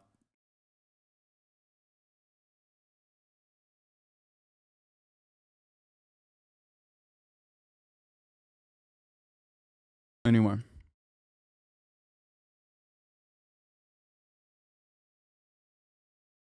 What's crazy is where people don't think it's wrong for Israel to do this, but it's right. Oh, come on, dude. Let's finish this here. This is the story. We already mentioned it here. There's some more coverage on here. I'm going to finish this up in a second. Forces. Israel's prime minister called the death unfortunate and blamed it on Palestinians, claiming they were, quote, firing indiscriminately. A second journalist was shot in the back but survived. Now, the U.S. ambassador to Israel is now calling for a thorough investigation. There have been near daily... Bro, why the fuck did you send us two asshats from Pennsylvania to run the country? Yeah, that was... Listen, motherfucker, you voted for him. Homies in Israel were like, this guy from Pennsylvania, that's my guy. Okay? Imagine, dude. Imagine looking at a guy from Pennsylvania and being like, this is the dude that should run the country. Pretty solid. For those of you who don't know, we're talking about Benjamin Netanyahu.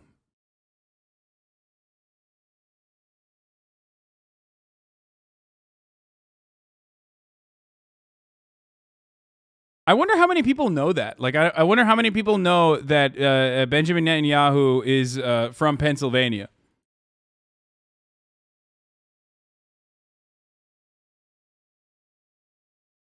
I mean, look at this Washington Post article. Why Benjamin Netanyahu is so tough. He's from Philadelphia. I'm glad to be in Philadelphia, Benjamin Netanyahu said when addressing a graduating class at the University of Pennsylvania in 1999. A pretty good portion of my intellectual capital was developed in this city. You are aware that Israel's prime minister, due to address Congress in a historic joint session today, spent 4 years in the city of brotherly love as a teenager.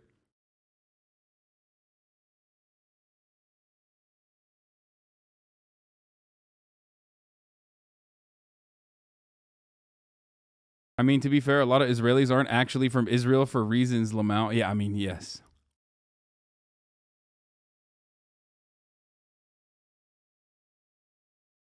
Okay, let's continue. Finish this off. Daily raids in the West Bank amid a series of deadly attacks inside Israel, with Jenin a main flashpoint. Now, on a purely personal... Dude, this is great. Look at the footage. Like, I mean, there's no TOS here. I just want to show you. Well, actually, there is big TOS here. Attacks inside Israel.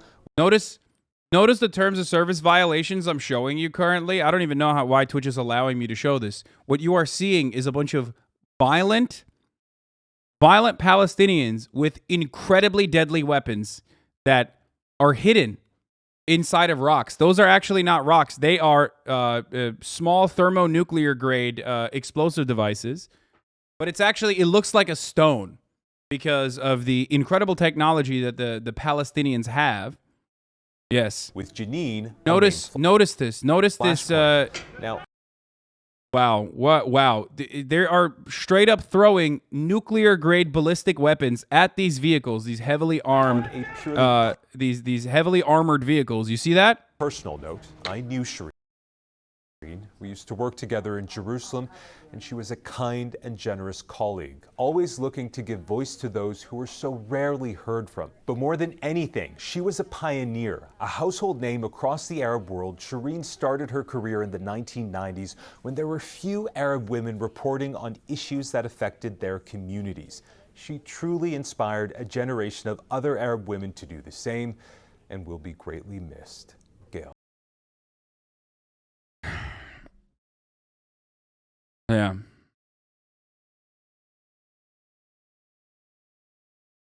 I love that. Wait, did someone say a stone can actually kill someone? Yeah, you know what also can kill someone, you fucking dumb bitch?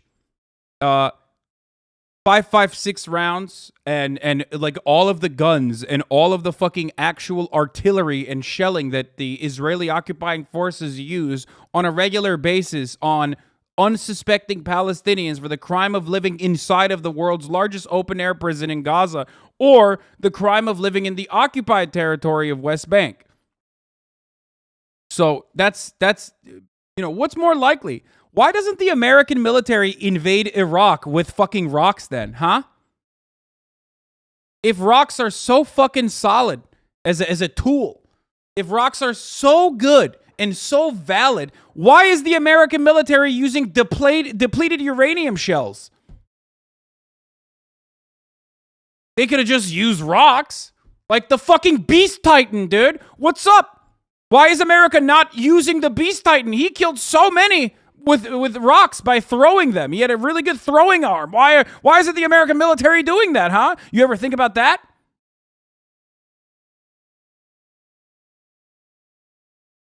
Fucking stupid. How do these words come out of your fucking mouth, dude? To be fair, uranium is just spicy rock. Yeah, exactly.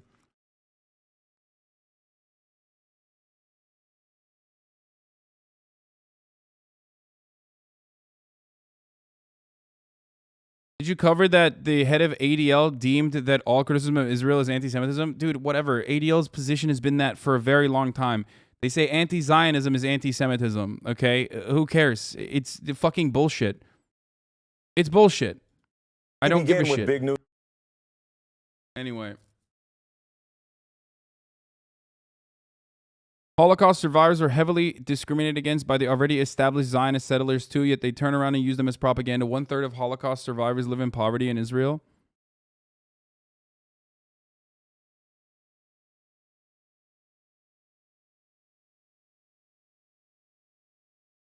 Yeah, dude, I have not given a shit about what the ADL has to say about anti-Zionism or criticism of Israel for a very long time.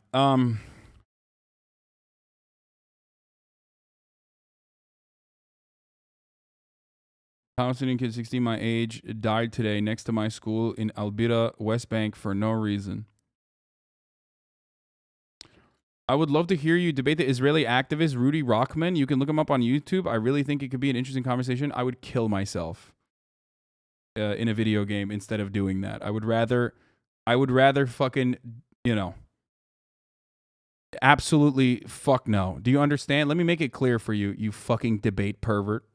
Okay? I am not going to debate that issue in any capacity.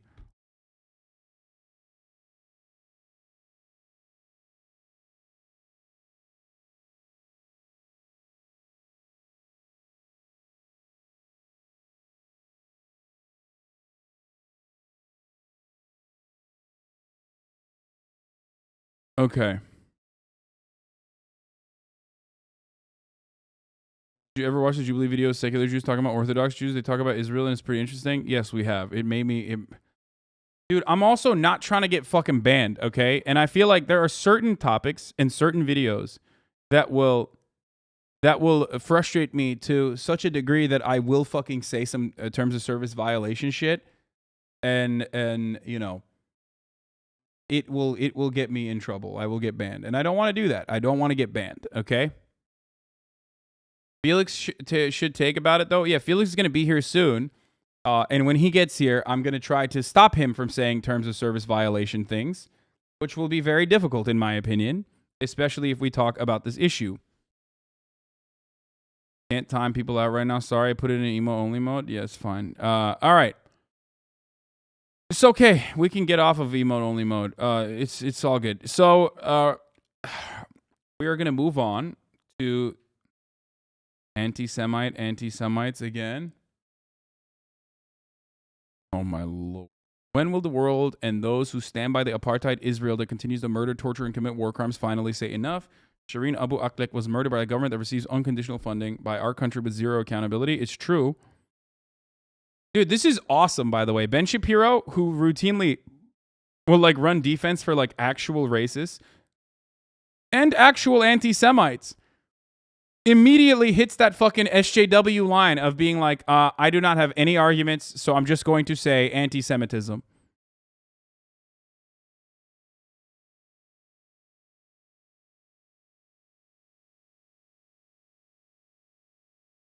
Please explain to me how it's anti-Semitic to ask Israel, our ally, anti-Semitic for American Congresswoman. Demand accountability from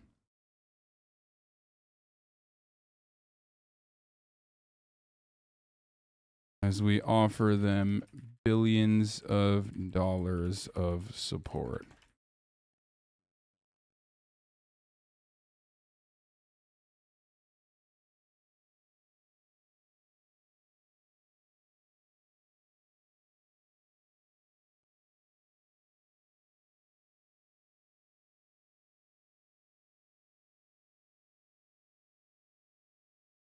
Please explain to me how it's anti-Semitic for an American congresswoman to demand accountability from Israel, our allies. We offer them billions of dollars of support to continue killing Palestinians.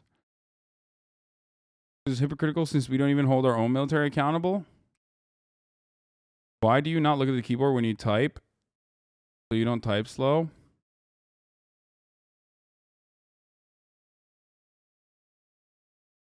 Something that pisses me off recently is people's willingness to support the hell out of Ukrainians violently resisting invasion and occupation, but saying the same about Palestinians is a lot harder for them. I wonder why that is. I mean, of course, it's you can't do that. That's supporting terrorists then.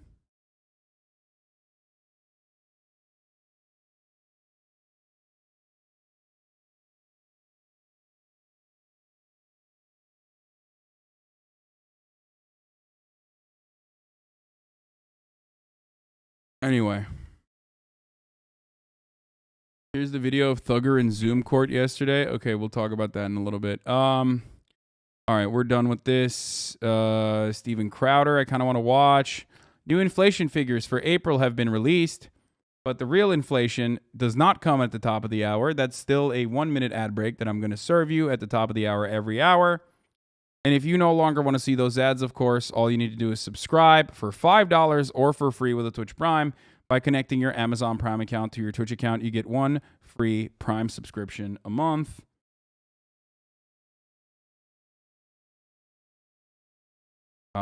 Twitch Prime is steal someone else's Amazon Prime account and connect it to your Twitch account as well. Here is the 1-minute ad break now.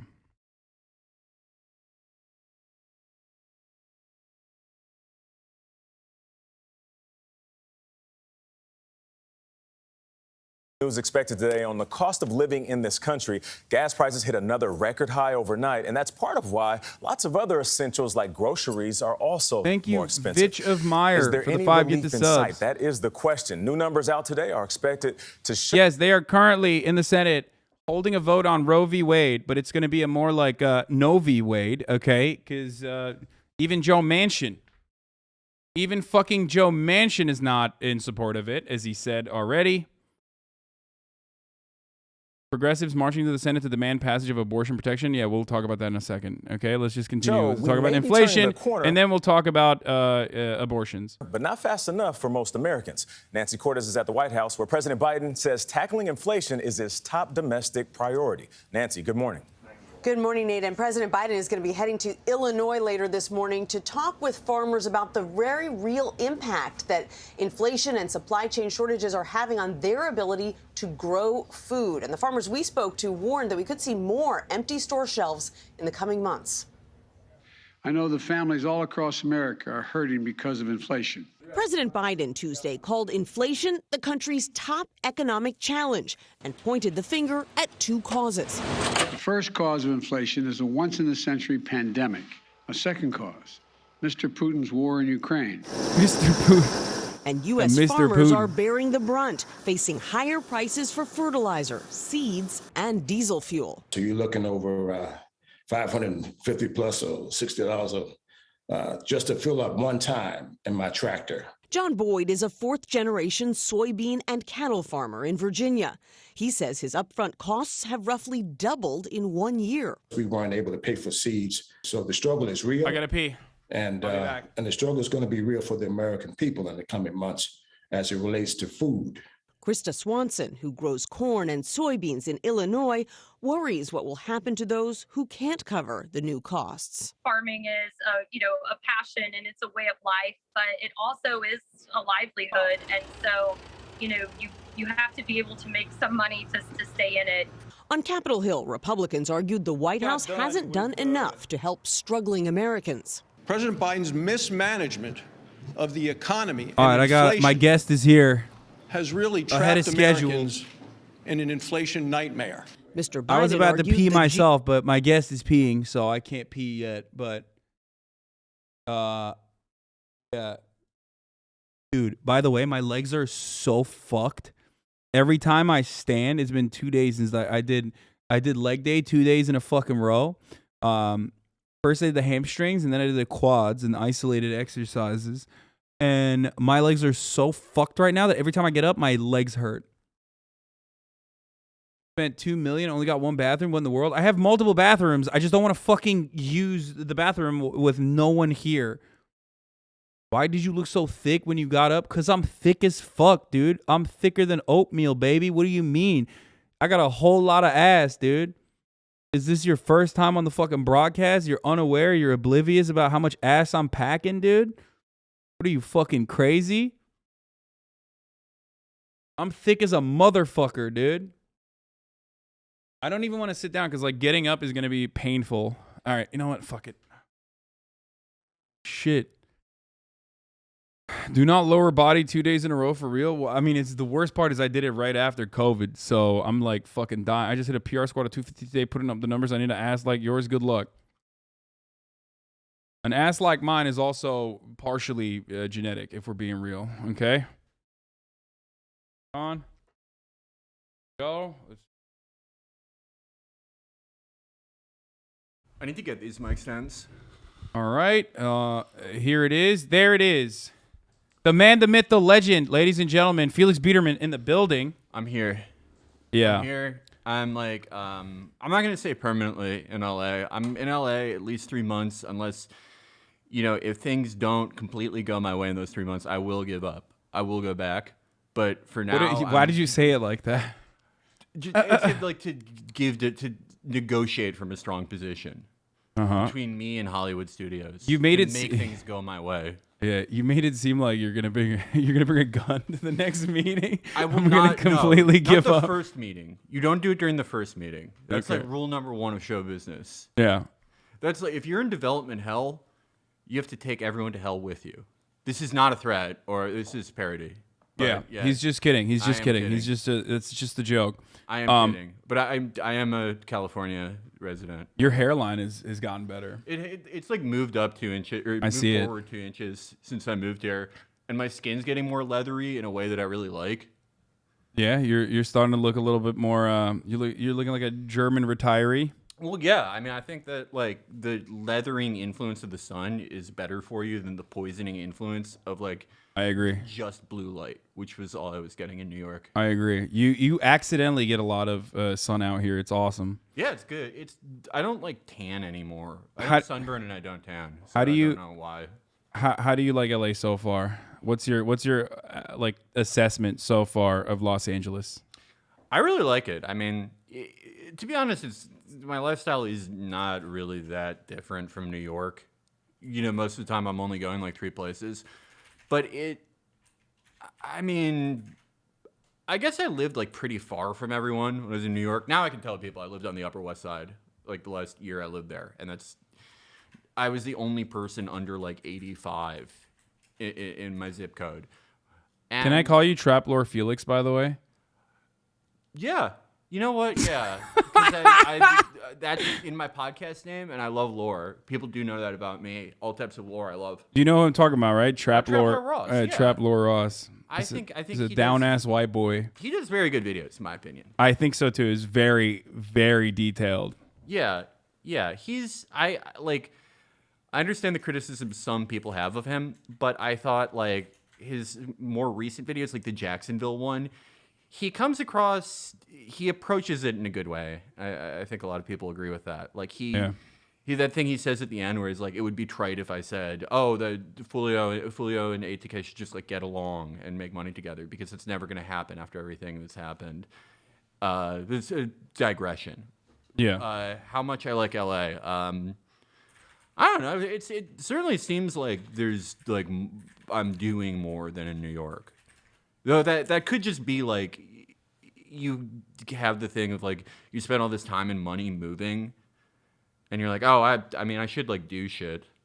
I shouldn't like just go to Equinox and like try to do like a no summons Melania run every day. But I am. You can do that here. You do that here. I do it all the time. This is what I do in Los Angeles. You're describing what I do normally. Well, I need to get a car. I need to like. I'm not going to say learn how to drive. I had a driver's license before I moved to New York 7 years ago. I have not touched the steering wheel in that time, so we're going to say relearn how to drive. I need to do that so I can lease an Audi, which is a real dentist car. You're gonna get it. You're gonna get an Audi. Yeah, cancel. yeah. Fucking cancel, dude. What? No, I'm gonna lease an Audi. That's sick. Yeah. No, you are super. I leased a Porsche, and obviously that was unacceptable and inappropriate. So. No, you'll be fine. As long as you just like do not respond to the fucking brain damaged psychos on the internet like I do, you'll be all right. But I think you guys know how to deal with that a lot better than I do. Where is it? So is it true that this is actually how your weekend is? Like I want to get started. I want to get started with where is it? Where's the fucking video? God damn it. Who posted it first? I thought you posted this video. Wait, which one? Did you hide it? Which? Your weekend. The where you go to all the restaurants that have like cool names. No, it's like I was posting a lot yesterday. I don't know what was going on. It's gonna be down there. It's gonna be. Oh, here it is. Here it is. Yeah, there we go. This is before what New York was like. This is what his weekends look like in New York. That's why he was like, I'm going on a sabbatical. I'm going to Los Angeles to not do this anymore. I'm too busy in New York. Weekend in the life of a 26-year-old in New York City. Which you're also 26 years old. Yeah. No. Yeah. And when I say I moved 7 years ago. Yeah, I moved when I was 19 years old in 2015. Yeah, same. I'm also 26, so it's normal that we know so much about the internet. Yeah, no. Because we're just in the appropriate age range. I was just precocious. I was reading the Oatmeal comics when I was 10. Yeah, you just were fascinated with millennial culture. Not because of your age or anything, but because just, you were one of those Zoomers, I think. Me too. Yeah. We were 7 years old reading fucking Cyanide and Happiness. Yeah, and exactly. A lot of people can relate to that. Yeah, or what was the one, the PAX Penny Arcade? Or the one with the famous like cancer, what was that one? Control Alt Delete? Control Delete that one's a miscarriage. The miscarriage. The best way a miscarriage has ever been dealt with in fiction. Probably a shot in the arm for the anti-choice movement. You know what's funny about that? Like I unironically read those in Turkey. Oh no, I didn't read Control Delete because I don't know why. I think you were like a one or the other guy. I read Penny Arcade when I was like 11. Yeah. And I don't know. Maybe that's when puberty starts, or that's when you figure out what kind of person you are. When you're like 13, and you're like, what the fuck is this? Yeah. What am I reading? All right, so let's watch your weekend real quick. Friday was one of Reddit's mental health days. You look good though, day King. Off, and I city biked. Yeah. Reddit Mental Health Day. Which is funny for a website that gives people mental illness, like directly responsible for mental illness running rampant. I will say this about Reddit is the closest thing to the old internet forum. Which is part of the reason why I'm saying what I'm saying. Well, yeah, for sure. Would you okay, so Twitter's worse then for mental absolutely. health? Twitter's worse for mental health? I think so. Yeah, I agree. It's a far more malign influence. I agree. All right. Mud in East Village to get brunch with my coworkers. They have a really dope outdoor space. Was decently buzzed, so then we headed to Maiden Lane on Avenue B. One of my. How do they have so much? Like, what's gearing this economy? Like, is it truly the Donald Trump stimmies? Like, is that how they just maintained a presence like this? How? I think no, because this was going on before, and I think part of it is like it used to be if you were, the son or a daughter of a decent doctor or lawyer, you self-replicated, right? You become a doctor or a lawyer or a fucking architect. And now it's like if your dad was a good enough doctor, you could start the shittiest restaurant ever. You can start a bar that closes in 3 months. But like, how does it stay open? Like, it's just or do they just like close and open over and over again? Because there's like a never-ending flow, like a never-ending supply of doctors firstborn. Well, it's both a lot open and close in like a year, but also like money has been very cheap for a pretty long time. People could just like borrow a shitload of money, or like get their parents' friends to invest or whatever. There are people who do not come from an upper middle class background who also start shitty restaurants, and I don't want to cut them out of this conversation. Fair. Also, speak closer into the microphone. People are saying that they sometimes have a hard time hearing you. Okay, there we go. Let's order. Let's order food too, because we gotta do that as well. Here, just tell me what you want. Got it. We're getting Chipotle, but tell me what you want from Chipotle. Oh yeah, just like a chicken burrito with no rice. That's it. Like, do you not? What kind of sauce? That's what I mean. Hot, and then the mild kind. I forgot how to live on the salsa. Yeah, dude, he's so bougie because he goes to Mud. That's why he doesn't even know. Yeah. He's like, what Chipotle? How do you order from? What is it? Chipotle? I don't know what that is. Yeah, I haven't been to Chipotle since Obama put his hand over the sneeze guard. Oh yeah, that's. It's never been good since that. Well, that made it better in my opinion, but that's just me, I guess. I really didn't like it. I'm a dick rider. I just did not double like chicken. Nah, just regular. Why? You don't want the extra protein? No, I'm like okay. Lifting again, but white not or that brown? Much. White. Or wait, is there no rice? Or, there is no rice. Yeah, you don't want rice. Yeah. Black beans, pinto beans. Take black. Okay. Queso. Nah. Fresh tomato salsa. Roasted chili corn. Is that the roasted chili corn salsa? The hot one? No, the hot one is I think the tomatillo red chili. Yeah. But do you want corn? Nah. Okay. Sour cream. I'll take sour cream and cheese. Fajita veggies.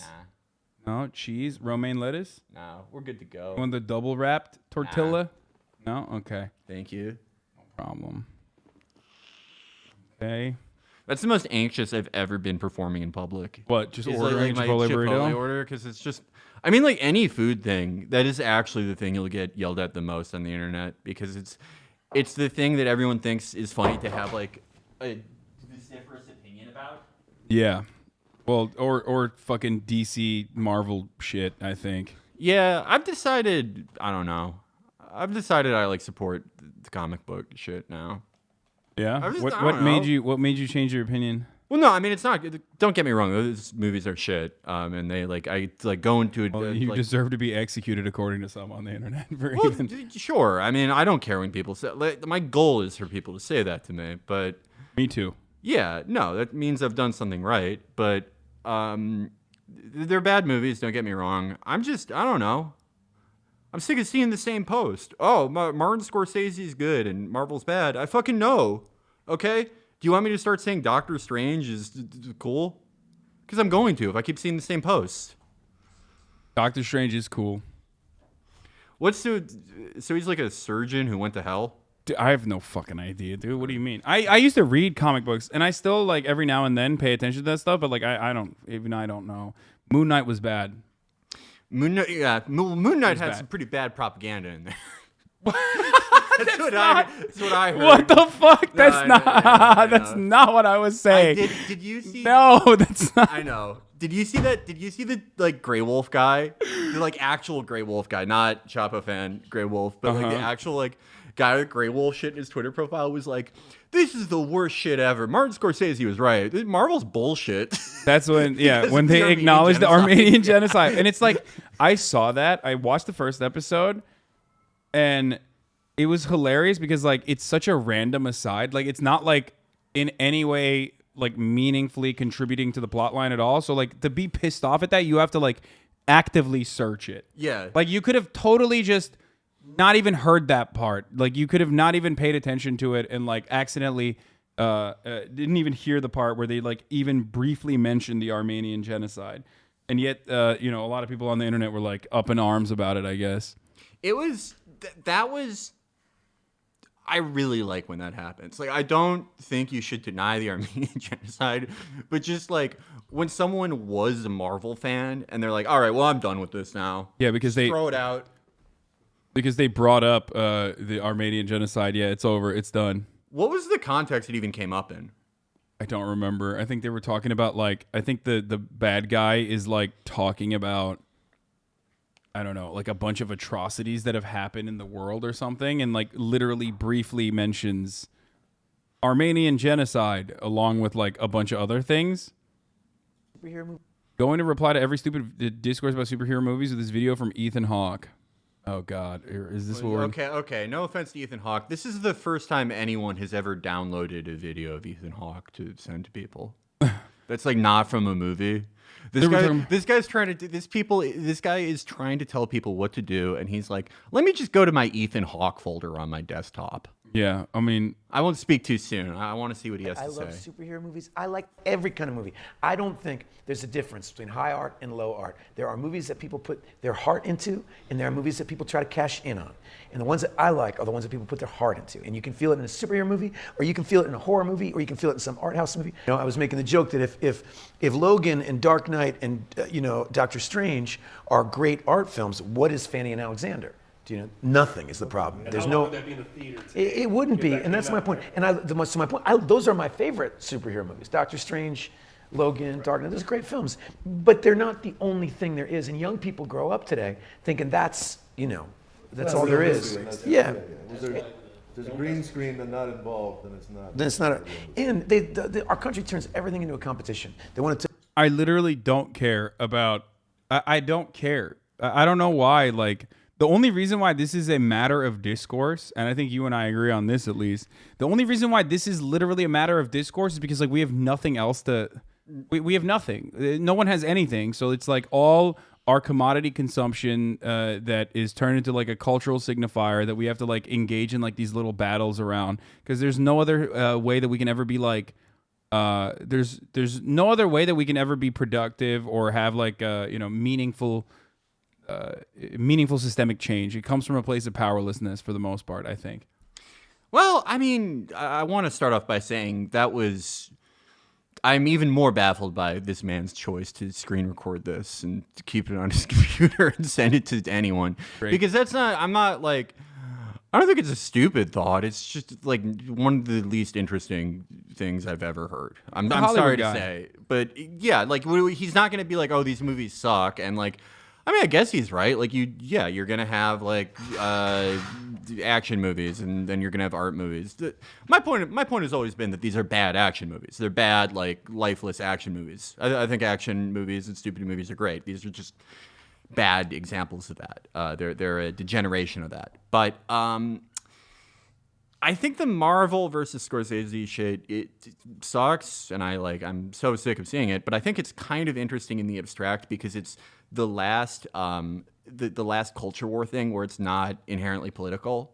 There's like a little bit of a political side to it because I guess some Marvel people use idpol to like the fucking Eternals are the most POC cast ever or something. But that's not the broad gist of it. But it's one of the only things in American culture where people are fighting against each other, and it's purely about like which movie is better to watch. We don't have a lot of that anymore.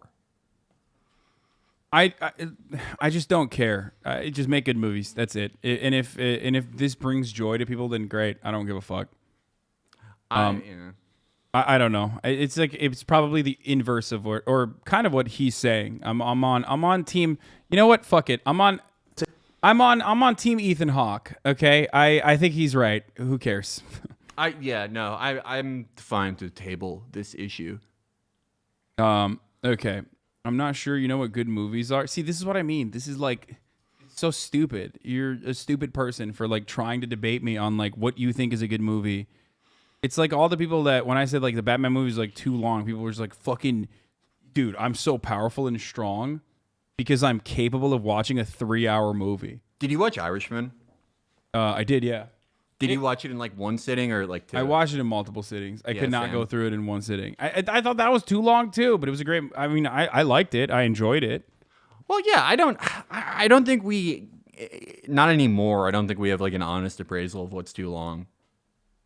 I mean, we're talking about how like Twitter has fucked people up like worse than Reddit. I mean, it's not really Twitter. It's just like phones. Phones have destroyed any ability to watch a movie like outside of a theater. That's the entire reason that people buy like blackout blinds and a projector. Neither of us can have an honest appraisal of if a movie is too long anymore or not. I don't think. I don't know. That was just my personal opinion. I was not trying to say like when I joked and said it should be illegal to make movies over 3 hours long. I wasn't like literally saying we should make it illegal, but now I do because it'll hurt your feelings. So now I do think it should be illegal. Is it a long 3 hours? Is it like what happens? Did you watch the new Batman? No, not yet. I have to get my projector and shit. My blackout. It's not great. Okay, let's finish your weekend trip. Then I started making my way over to Bushwick for my friend Zita's pop-up for her brand Your Name. It's super cool. Go check it out. They have too many things going on. Just like 10 out of 10. It was so much America's fun. land of bounty. And I even got a tattoo. Cute, right? Later, Allie and I went to Jeff's house party, and then he took us to Playhouse in West Village. Not the best Saturday morning for me. I love that he sets up these like shots ahead of time. This guy's a filmmaker. He should be he's allowed to make 3-hour movies. What if someone is holding the phone there and it's not like a sexual partner? Yeah. It's just like his servant. To be fair, I did get my brother Marat to film me destroy a watermelon by blowing it up with my legs earlier this week. But that was for raising money for abortion. That's raising money, and it's less weird than filming someone waking up. Yeah, that's true. But it was a perfect day. So Mad, Cece, and I biked the bridge, went to the Bedford in Williamsburg before they got. What is too much? This is Dave and Buster's for people who went to college. Okay, it's too much. Or Cheesecake Factory. Too much is happening here. Like what? I don't know. Did you not feel overwhelmed? Yeah. Too many things. You know the thing of Khrushchev coming to America and going to a supermarket and being like overwhelmed and blown away by the choices? That's me, by the way. That's literally me. I'm not even kidding. That's every foreigner is like that. Yeah, but I think he'd have like the opposite reaction if he had this guy's weekend. Yes. He'd go back home and just launch the nukes. So we got to end this. So here's the thing, right? I loved, like when I was younger, every time I came to America, I fucking loved going to like Walmart or, Rite Aid even. Like that was like a cherished trip for me because I was like, look at all the fucking options of things that you can buy, right? So I was always a big fan of that, and that definitely like made me a big fan of America too. But now I look at this and I despise it. I'm like, I don't know. Now we have too many options. Yeah, because I mean, limit this shit a little bit. This is too. But like, think about like you're hungover. You take a bike ride on like a 75-degree day over the bridge, and you're like, 4 pounds of custard to split with my friend. Yeah, He got tatted at Live by Let's go. the Sword. Also, why are they keep getting tattoos, Felix? Explain this to me. Why are they getting tattoos all the time? Yo, because we're young and wild and free. The official theme song, Who the fuck? Z. Who the fuck gets? There has never been an instance where like someone's like, I'm gonna have 2 tattoo opportunities in one fucking weekend in a matter of 24 hours. Too much. I think it's like it is like for whatever socioeconomic group this guy is. I don't want to like call it out of hand. I feel like I'm going to be like, "Oh, this guy's dad is an orange dealer," and then he'll be like, "Oh, actually I'm a double orphan." You know, my parents and then my grandparents died, and I swept floors for $3 an hour to pay for myself to go to RISD, and now I like support myself in New York, and this is my weekend, and I'll feel bad. But maybe it's just like a marker of being like, we don't give a fuck. We're crazy. We can do whatever. We're creative directors. Yeah, at Reddit. Weston invited us to Knickerbocker's 1-year anniversary barbecue party in Soho. Everyone was super stylish. I don't know what this clip is. Later, Dakota gave us the hookup with the Illusions DJ set in Hudson Yards. Zach feeling himself again. Woke up on the couch on Sunday. God, he's awesome. Dude, he just gives like a bro, he melted that camera. The side look where he like, I woke up and then he gives a side look like he's fucking in Bollywood or some shit. That is the trademark Bollywood side look, okay? I like him because he has like his entire physical presentation is like, yeah, it's like Gen Z. It's, you know, everything you see in the Lower East Side. But he is kind of like the face of Red Foreman from that 70s show. I think I know what you're talking about. Yes. I'm not saying ugly. He has just a recognizable character actor. He has the face of a man in the 70s, but like in peak Zoomer aesthetic. Yeah. Tattoos, like the hair, everything. I feel you. Yeah, this guy is supposed to be like arguing with Nixon over price controls. And here he is. It's just an accident of the universe. So this is a My Life a Movie for Real video, but also like the movie is causing me to have way more anxiety than watching like a Safdie film. You know what I mean? Like I just like this short 1 minute and 35-second sequence has caused me to have like the first time I watched it, I was like having heart palpitations. Like my chest was like fucking closing. I was like, there's too much shit happening. Well, just because of like the overwhelming amount of places. Just so much. Why is he doing so much? I've never done this much in my entire life. This is like he had enough activities, okay, that a normal human being would like capture over the course of like an entire month. I honestly think like the like clubbing and bars and shit, that's like pretty standard for like a 26-year-old in New York. The real thing that gives me palpitations is the amount of restaurants he goes to. Because he goes to like 9 restaurants in a day and a half, and then at the end of it, he's like, okay, I'm finally going to make dinner. I'm making baked grapes or something. Yeah, in the end. Yeah. The Hangover Walk. Wait, hold on. He's at the Ludlow I Flea headed over to Market. Lost Cafe on Grand on the Lower East Side. There's another cafe. What's he doing there? Why are there so many cafes? Cafe is fine. That is, you do a lot of that in New York where or I did when I was his age. I did one worse. You're 26. You're his age. When I was 17 and moved to New York, no, like when I like did so, I like something less cool and like shittier.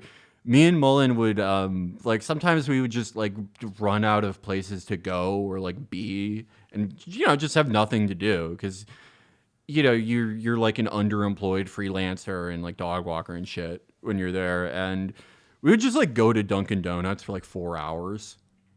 It's like beneath what this guy's doing. We were like hobos basically, like old style like train hopping hobos. Okay, that's more valid, I think. I mean, but like these cafes are fine. These guys.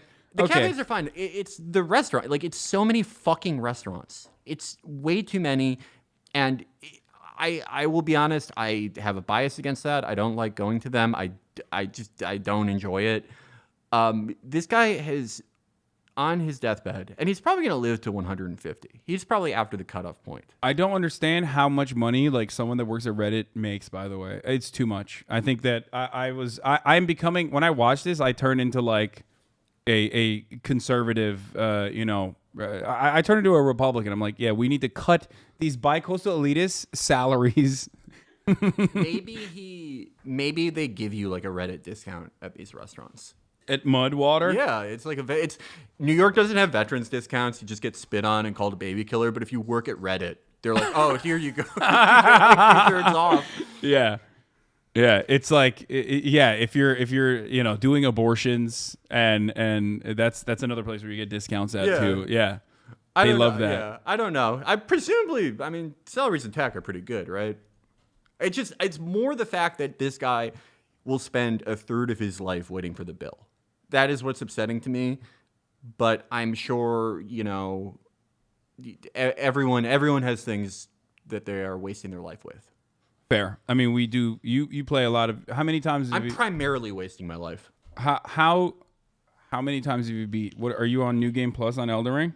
I'm on New Game Plus with my initial character, my Dex Int guy, and I am attempting a no summon Melania run with my faith strength character before I beat Elden. I mean, Elden, I'm just gonna tear through fucking Radagon and Elden Beast with my faith strength guy. With the Blasphemous Blade, it's gonna take like one fucking try. There you go. That's literally that's how you're wasting your life away. Laura then met up with me, said what's up with the homies at 1 of 1 and LES, and then vibed out at Washington Square Park. I don't understand this. Do people actually do this? This is a New York thing. Like people just go to like Washington Square Park and like dance and stuff. Yeah, I think I don't know. I like find that kind of charming. I don't know. Like or at least I'm envious of it. Like, wouldn't you love that if you could go to like a public park like this? And New York City has amazing parks, thanks in part to my brother's service to the parks department over the years. But like, you don't need an activity. You don't necessarily need to like the conceit of like, oh, we're doing acid in the park, we're getting drunk in the park. You're just like, oh, I'm getting so much energy from the people here. Like, wouldn't you? Yeah, that's awesome. I wish. Like the only time I go to a park is there's like a goal, you know what I mean? Yeah. It's to play basketball. I don't understand.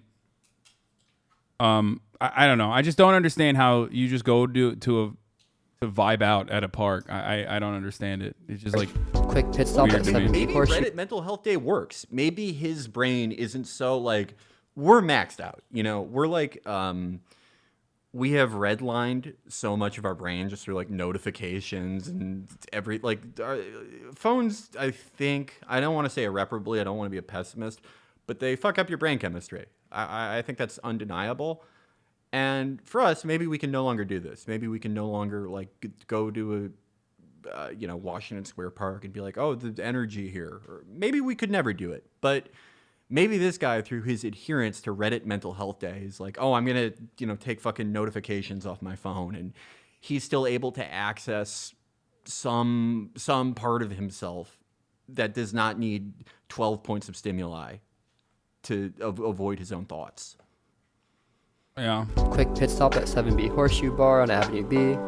Then I got home and made dinner, and that was my weekend. This is the best part. Roasted grapes. That's insane. He made roasted grapes. I mean, isn't that a raisin? I don't know. I don't know what a roasted grape would be. I don't even grape. Those look like fucking raisins. He's eating raisins out of a cereal bowl. No, those are roasted grapes, Felix. No, look, he roasted them in the back. Fresh. I mean, that's undeniable. But they just look like fresh raisins.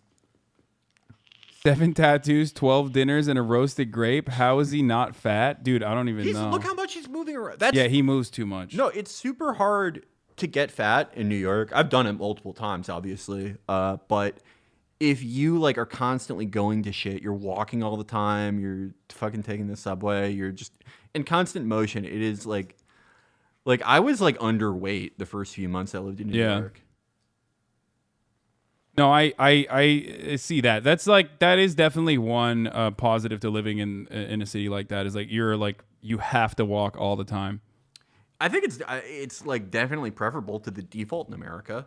Which is I agree. Yeah.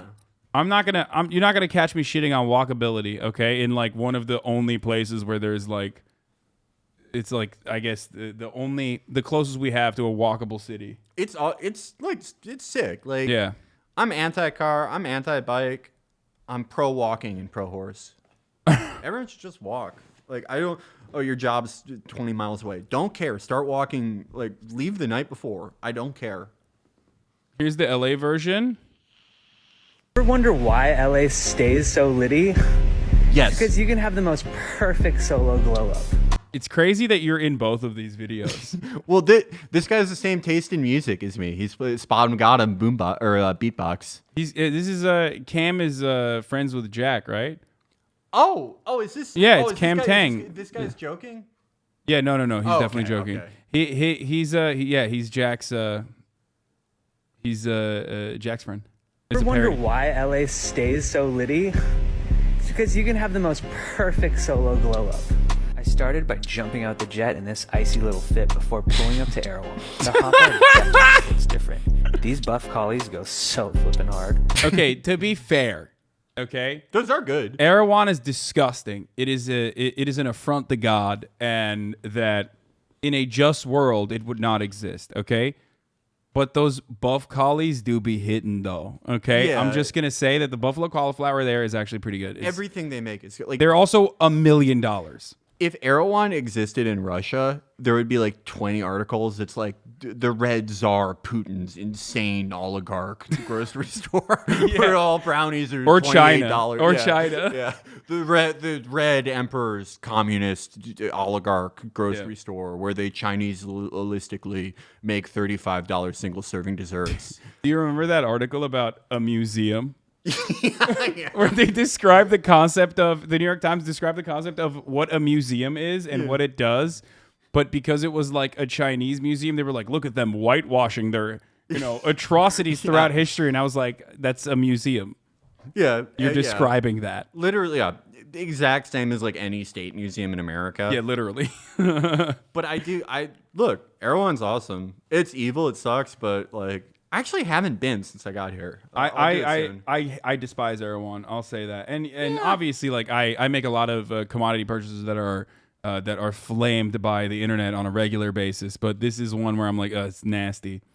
Except for the buffalo cauliflowers, which do taste pretty delicious. Man, they have a lot of good shit. Like I know it's. I'm Wait, sure. have you ever had the dumb fucking you don't have like shakes and stuff, do you? Where it's like $28 because they put like poop in it. Hell yeah. No, when I would like last year when I was coming here like every month, every 2 months, I would always stay in Silver Lake because I would always like, that was like my consolation prize for flying. It's like, oh, we're going to get a $28 fig milkshake. Yeah, calling it smoothie. It's sometimes, I mean, I'm sure the owners are bad. I saw people in chat saying that. I'm sure they're the worst fucking people who've ever lived. No, that's my positive. favorite. As opposed to what? Any other brand? Like, where is a good CEO? Costco. Okay, where is another good CEO? Outside of Costco. Except for Costco. Costco, Matthew Lesko, and then I think that's it. That's all. It's just like it's you had that fired up, by the way. You were ready to go with that $1 hot dog argument. But yeah, no, I agree. But it's like, and Arizona iced tea. Yeah.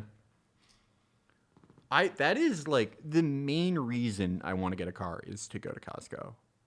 I didn't let my Costco executive membership lapse. Like I still have it, but I would just feel like such a piece of shit, like calling a Lyft to Costco and then like being like, oh yeah, they're like, come around front and pick me up and let me load like 48 seltzers into your trunk, into your Prius. Yeah, I'm not doing that. I would. You need a car. You can do that out here. I don't even know where the Costco's are out here, but like you can get a car just so you can go to Costco. You can get an Audi. Yeah. No, I'm gonna lease an Audi and I'm gonna go to Costco with it, and that's the only time I'll ever fucking use it. Yeah. All right, let's finish this. Sometimes I'll just post also, the up food is here, outside and which fire I'll up my grab in a favorite second. pod while crushing I'll just an grab it elixir. right now. This one's the inner piece. If you have anxiety, it's on site. I It love how much absolutely money he put into snizzacks. this video. Now it's on to the Grove for me. Yes, Sirski. This Yeah. place is a straight faucet because It's a you great can video. load up on drip. He First put I go hundreds of way dollars up into at the this. OVO store. Then I say what up to my slimes over at Edo Bites. Make sure to cop a Bomboloni like in Forte. Ugh, so fire. Then it was time to tiptoe on back to the Brib for some R&R. I slip into my Supreme Cargo jammies, throw on my House 99 moisturizer by David Beckham, and use my Divinity Rose Quartz facial roller and gua sha to push away all the stress and anxiety from the daily grind. And that's what I call going up on a Tuesday. You know that roller Ever thing wonder that why? it has the handle of a razor? You like roll on your face. You know what I'm talking about?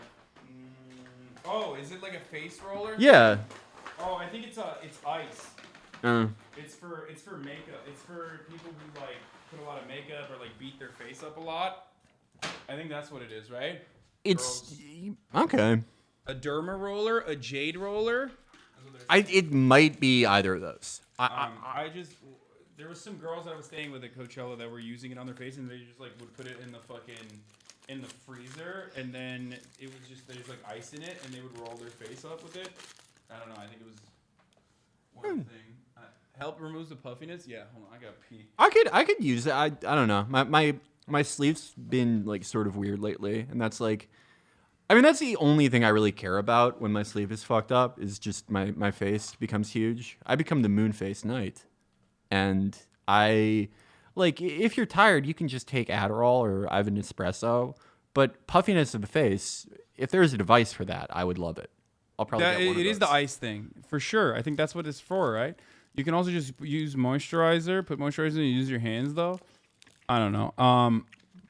I'm not a. Wait, what do you think about this? I you fucking riff love on this her. while I go pee.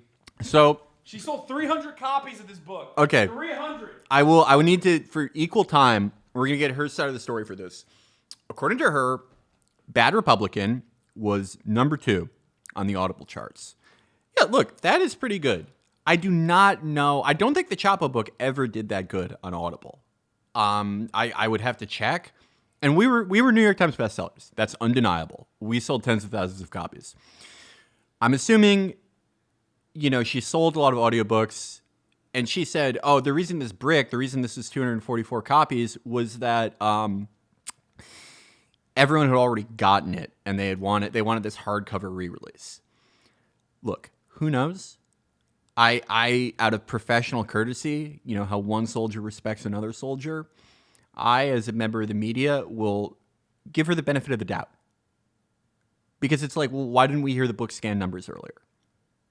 People have confirmed it was #2 on Audible. I do think, regardless of if your book bricks or if your book is a bestseller, putting it on John McCain's grave, even if he is your dad, it's not going to move those units. But that is ultimate. Yeah, sure. What do you want? Do you have like that 7-Up Zero? Yeah. Oh yeah. Which one? If you have 7-Up Zero. Oh yeah, no, that's perfect. All right. Thank you. That is my opinion on the Meghan McCain book affair. Thank you. There you go. I mean, did you saw her justification, right? No, I did not. Wait, she has a justification? Yeah, she said she doesn't even need one. She's a queen. I love her. I love her because she's like Meghan McCain. It is an understatement to say the McCains are like, old money or even Mayflower people. They're not literally Mayflower people. They're not, but there's something beyond that. They're like archons. It's like 50 generations of admirals. Oh yeah. If you go back to like Cro-Magnons, the McCains were probably the first people to like, put a raft in a river and spear a fish. That's the only reason why they let John McCain like literally drop more fucking, drop more planes than Al Qaeda. Mm-hmm. Yeah. Everyone in the family is like a fucking oil executive or an admiral, like a 4-star admiral, all this shit. And then the one of the endpoints, one of the final results, Meghan McCain, she has the continuation in the dynasty. She does not have it with like another naval officer or an aristocrat or like even a particularly rich guy. She has it with like a guy who has to write for the Federalist because of like a plagiarism scandal. And she named her fucking kid. She didn't name her kid like, you got to give this to WASPs. They don't do it like Jews. And, all our names are 5,000 years old. But at least WASP names, they don't do anything made after 1700 usually, right? She was like, no, my WASP daughter, her name is fucking Liberty. That's it. Look, she really does love this country if she named her kid Liberty. Respect. If she's from that family and she named her kid Liberty, she understands this country in some way. Yeah. I just love that. Like I said, it's sold 300 fucking copies. Like, who is publishing that? What is there money to be made in this situation? Like, it's one of the best, like one of the most anti-capitalist movements in America is funding conservative publishers and funding conservative outlets in general. Like, the Federalist is read is a great example. Federalist is read by like 8 people, and on accident, and yet like they still are in circulation. Well, I think a lot of the time, like the publisher of conservative, and I mean oftentimes liberal books too. They say all business is being a great middleman. Like Adnan Khashoggi said that. They say that in Layer Cake, more importantly. But the publisher, in the event of like a movement conservative or movement democratic book, they're just the middleman because they facilitate the book being produced and copies being published. And the end point for those books is like a think tank buying a bestseller amount with their slush fund. Yeah. And the publisher gets to make a little money off that. But, even if in this case where the hardcover bricked, we know that for sure, publishers kind of do what movie studios do, where it's like, oh, we've never made any money. Oh, everything's a tax loss. So if they get an actual loss, it's like, okay, fine, add it to the pile. So what do you think happened? Do you think like they were just normally they would buy it, like you said, and be their own like, it's like the whole I'm my own number one advocate. Like what's that meme? You know what I'm talking about? No. It's like I'm my biggest fan or whatever. They just like go and they buy the fucking books. But in this circumstance, like what happened? The spigot is closed. Like they didn't want to fucking buy her book to make it like a bestseller. I don't know. I mean, yeah, I get she's kind of in an awkward spot, right? Because she's like, for a while, it's like, oh, I'm a Republican maverick. I'm a Republican who like likes gay marriage. Donald Trump. Or well, even before Trump, it was like, I'm the maverick, renegade Republican. I don't like the Tea Party, blah, blah, blah. And then it's Donald Trump. I'm aligned with Democrats. I'm like vaguely aligned with the liberal media.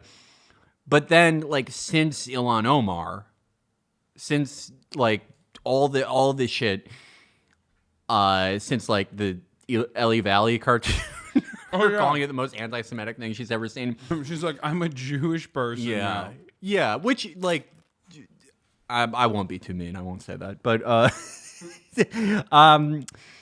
she's kind of like, that was always a shaky marriage, right? Her and like liberals. Because even corny liberals, like, they could tell that there was something like disingenuous about like the attacks on Omar and like a lot of the shit she says, because she still is like a pretty conservative person. She has a lot of like, still has a lot of named her fucking daughter Liberty. Named her daughter Liberty. She's not like Jennifer. Dude, Jennifer Rubin, fucking like 8 years ago when she was 60 years old, was like a fervent like fucking anti-choice person, and now, no, she switched it up on them. Meghan McCain did not do that. Still an incredibly right-wing person, so she's kind of a woman without a country now, because most normal institutional Republicans don't like her either. So no one's buying that. No one's doing an institutional buy. Michael says, kind of a fail headstone for such a rich guy. It kind of is. It looks like a criminal's headstone. Yeah. It is a fail headstone, straight up. What are they putting on it? There's like dollars on it? Wait, what? That's like money. Someone put like money on top of the headstone. Well, maybe he like loved the $1 bill. That's like what got him into politics. I said, look at Jazeera's mausoleum in comparison.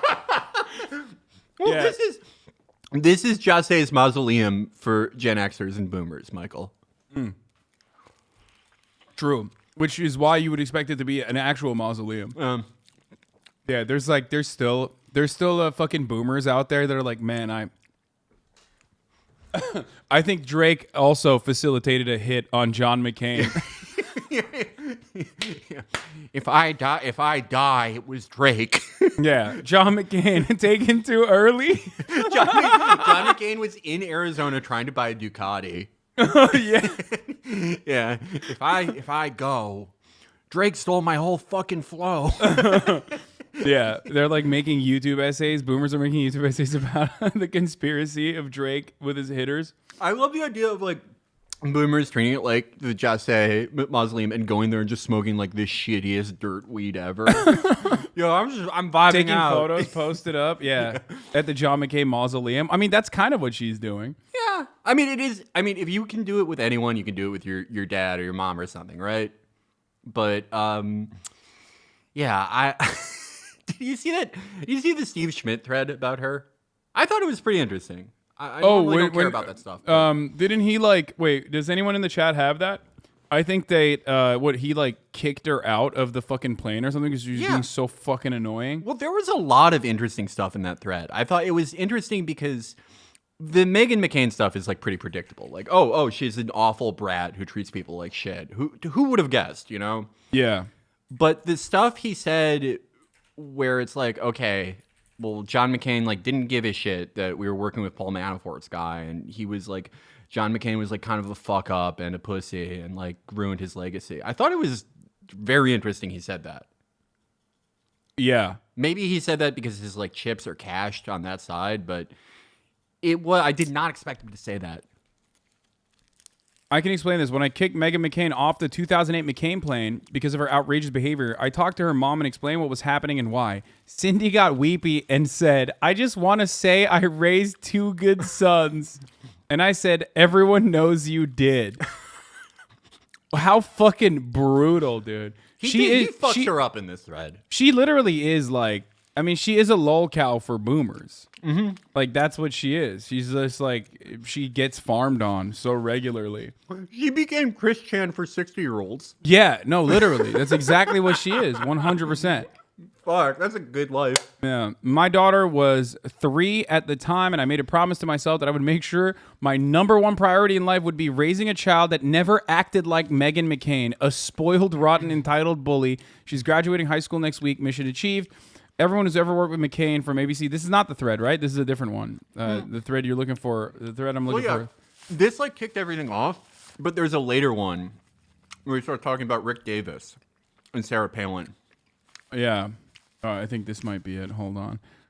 Here's my story, the dumbest decision of my life. I had met briefly with Palin the night before, along with another top staffer. We had agreed that we would not discuss anything around the vetting procedures that were being run by the vetting council and Rick. I think that this is a little bit of revisionist history, by the way. If I'm being fair, I think like the George W. Bush campaign and his like style of governance is what I guess like that was like the original shift towards more like populist rhetoric within the Republican Party from Reagan, obviously, but like then George W. Bush. But then Sarah Palin was like a recognition of the Tea Party branch and like really pumping that up. Well, yeah, with the... I guess if you want to go from Nixon, even though Nixon is like very different from every Republican from Reagan on, Republicans on culture stuff, it's a constant ratcheting up. It's always upping the ante because you can't talk about the same things for like 4 years or 8 years because eventually your base is gonna be like, well, what the fuck are you doing about it? So, you know, Reagan upped the ante, George H.W. Bush tried to up the ante with some crime stuff. He couldn't sell it well enough. He was also unfortunate in that America stopped wanting WASPs by the time he was finally the man. The Republican Revolution in '94 upped the ante in its own way for the issues of the 90s. Bush upped the ante, the shit that they did with McCain's adopted daughter or gay marriage, using gay marriage as a wedge issue in 2004. That was Newt Gingrich, baby. Yeah. And obviously gay marriage had been a tool, like a political tool before, but like making it a national issue for presidential election, that was upping the ante. And then Sarah Palin is upping the ante. But the thing with upping the ante with this stuff is every time you do it, there's a shorter interval. There's a shorter interval in how much time you have before you have to go to the next like bigger, more outrageous thing where you have to take like some action. And Sarah Palin is when, I guess, when it became unpalatable to guys like Steve Schmidt, even though, George W. or H.W. or any of this is repulsive. But I don't know, this is interesting because it's both self-serving and also self-crucifying. It's self-serving because he's saying, okay, when I worked for Republicans my whole fucking professional life before this, it was good, it was honorable, we cared about the country, we cared about a woman's right to choose in the environment like Nancy Pelosi wishes we did. Bullshit, though. They didn't, right, of course. I mean, John McCain did, to be fair, advocate for... Actually, John McCain's change on environmental issues is a perfect representation of how little Republicans have ever cared, and Democrats don't care either, obviously, but how little Republicans ever actually cared about environmental issues. He used to be the carbon tax guy. Yeah. And then when Obama ran on it, because that's the Democratic line is the same as the Republican line in that situation, because it was like the maximum fake position that you could take as a progressive without like really genuinely offending big oil or anything like that, the real corporate benefactors. Then John McCain switched it up and was like, cap and trade, more like, what does he call it? Like, it's like death and this is like murdering companies or something. It's Utility like, motherfucker, death that literally was your, like, that was your agenda item. Yeah, So- no, that's the dance in American politics is Republicans in like state government or like in a think tank have this idea for like a really shitty like public-private partnership that is meant to solve an inefficiency or a problem of the current condition. And then Democrats go, oh, we'll do exactly that. And then Republicans go, that sucks. Democrats go, what if we made it worse? And then they make it worse. Going back to Steve Schmidt, though, it's self-serving because he exonerates everything he did for Republicans, before 2008, before Palin. Self-crucifying because he's basically saying, by not doing enough, by like helping pick this woman, by doing all this shit, I am responsible for the total degeneration of this great party. But, it's like how they say that self-loathing and being an egotistical person, it's the same thing. It's just narcissism run through a different filter. Yeah. And he's kind of giving us both. Yeah. It's the same difference of like either being like overtly racist towards black people or what liberals do when they like, well, not liberals, but like really aggressive fucking hyper woke liberals. Like they'll fucking like self-flagellate. Yeah. Or be like, I'm going to clean black people's feet and shoes. You know what I'm talking about? Yeah, what is the one where was that it? Do you know what I'm talking about? Where like it's all the old white people wearing the shirts that just say "I'm sorry." Yeah, exactly. Is that real or is that like a gag? Is that No, that's real. There's like a lot of people like that, and then there's like the Uhuru. There was like a Uhuru movement that was built around Black Hammer, the organization. Support the one political party I support. Yeah, are you in the Reparation Corps with Brace Belden? Hell yeah, I am. Yeah, that's why he's here. He's gonna. Well, no, I don't have to be. I'm mixed race. I'm German Jewish and Ukrainian Jewish. There you go. It's slash Russian. It was Russia at the time my family left, but that's mixed race. That's just absolutely. Anyway, let's move on from this before chat blows a fucking gasket. They're being really fucking annoying. I don't see how they bitch at you about a stun lock. I'm like the most stun locked person. In No, history. they're fucking annoying because like we're not paying attention to the chat. That's why they literally lose their minds. It's like 30,000 babies in the chat that go fucking ape mode when you don't like constantly respond to like every little thing because it's all about just like me. I'm sorry, just I'm not uploaded in a the video habit. about you for what?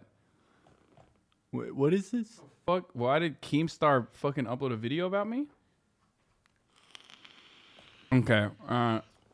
Anyway, I'm sorry, Chad. I'm not in the habit of acknowledging my audience ever. Yeah, I will try and for good reason. Don't do it. Actually, like it's the worst fucking thing when you acknowledge them one time and then they expect it all the time. They're fucking little babies. Well, I'm going to stream like later this week. I was gonna do it last week, but I had some like fucking stomach condition. But I try to be good about it when I stream, but it's not a habit I have. Okay, let's talk about this real quick. So Impact. Finally, thank God, we have a lend and lease program for Ukraine. To give Ukraine at least $40 billion worth of weapons. The original goal was $33 billion, but like the Democrats were like, we'll give you 7 on the top. Now, one of the things that they were going to do in this was at least like tack on a little bit of pork spending and like actually do COVID funding, which is a necessity because COVID is still a thing. I mean, I fucking had it like last week. And you know, COVID spending is still absolutely a necessity in many states where, you know, underserved populations are still going to get COVID. They're going to still need to get tested for it, but we've completely fucking dropped that in its entirety. Okay? What? Oh, well, that's not. Yeah. Well, this is how I find out. Oh, dude, what the fuck? I actually DM'd JiDion recently to talk to him after his video. I was like, yo, did you really think the white separatist guy wasn't like racist? The fuck? I guess we might wait to see that video. We're gonna watch it. Wonderful. We're gonna have to watch it. This is people are arguing with me about all this because I do not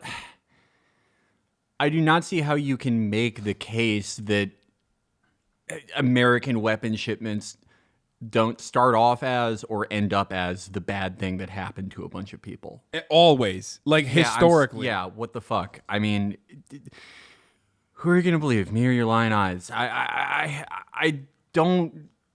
They're openly saying we don't know where these end up.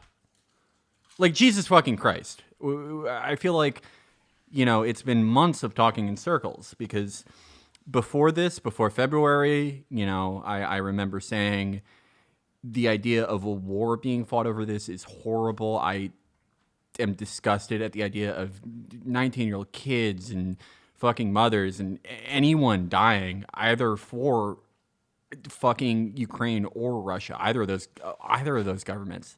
How awful it was, and unfortunately, it's happened. But in what way has an American bonanza of weapons ever made anything better? It would be one thing if you could argue that we know exactly where everything is going, how it's going to be spent, where it will end up, which we don't. They're pretty open about that. And it would be a one thing, too, if Western leaders weren't showing up just in surprise visits with the subtext of, like, don't fucking come, don't negotiate, keep fighting this fucking war. It's just, it's an awful situation. And unfortunately, if you're skeptical of it, at the very least, you're supporting genocide. Yeah. No, saying exactly what Hillary Clinton said, but as a leftist, means you are a supporter of genocide. This was at the time when I said this will turn Ukraine into Afghanistan. Okay. And that's not good because I care about the perspective of the civilians in Afghanistan, just like I care about the perspective of the civilians in Ukraine, like the random casualties of this kind of unnecessary bloodshed. Everyone was like, yo, fuck you. You're a piece of shit. You're in support of Russia. I'm not. Why the fuck would I give a shit about a kleptocratic oligarch and his bloodthirsty interests in its neighboring country. Okay. I do not see how anyone can make a one-to-one comparison of this and Lend-Lease in World War I, because it is. I mean, was Majin Buu the weak Buu, and then Kid Buu is the strongest one, because that's the military-industrial complex in 1939 versus now. Oh yeah. Like it really is not a one-to-one, and I would be more willing to entertain that argument if there was some evidence that we knew where this shit was going. The other side of that also is that, like, and I've said this before, there's a reason why Article 5 is part of the reason why Ukraine can't join NATO, right? Why? Because mutually assured destruction, nuclear holocaust, all that sort of stuff. So if that's the case, then you can't treat this like it's World War II. Like, you cannot, because people always say, like, oh, it's appeasement. It's like, well, the other side of appeasement is, like, actually going to war. And if you know full well that you're not going to put your full-throated support behind Ukraine, and you're not going to actually, like, go balls to the wall mode and actually engage in, like, military warfare against Russia because you are afraid of the consequences, understandably, which is nuclear war, then the alternative is just exhausting and fighting this war until every last Ukrainian is dead. Right. Well, the position with this, right, is that the javelins and other things have been so, like, enormously successful, and it's definitely, like, given the Russians in a lot of places hell. You know, definitely fucked them up in a lot of places. Absolutely. The thinking there is, like, okay, if we do the maximalist position in this, we do, like, full, like, Lend-Lease program type thing, then it will destroy the Russian army to the point that, like, they will fully lose. Which, I mean, just put it like that, removed from the realities of these weapons and the conflict itself, I understand the argument. I have trouble seeing that playing out in a straightforward way, or in a way that spares the most amount of lives, I guess. I'm prepared to be wrong. I think everyone's experienced making poor predictions. I will say, on the day where I made my bad prediction earlier in February this year, when we had Derek Davison on, I made a decent prediction inside a bad prediction, and it was I don't think he'll, like, go all the way, try to go towards Kiev, because I'm not even sure the Russian army could take over Ukraine.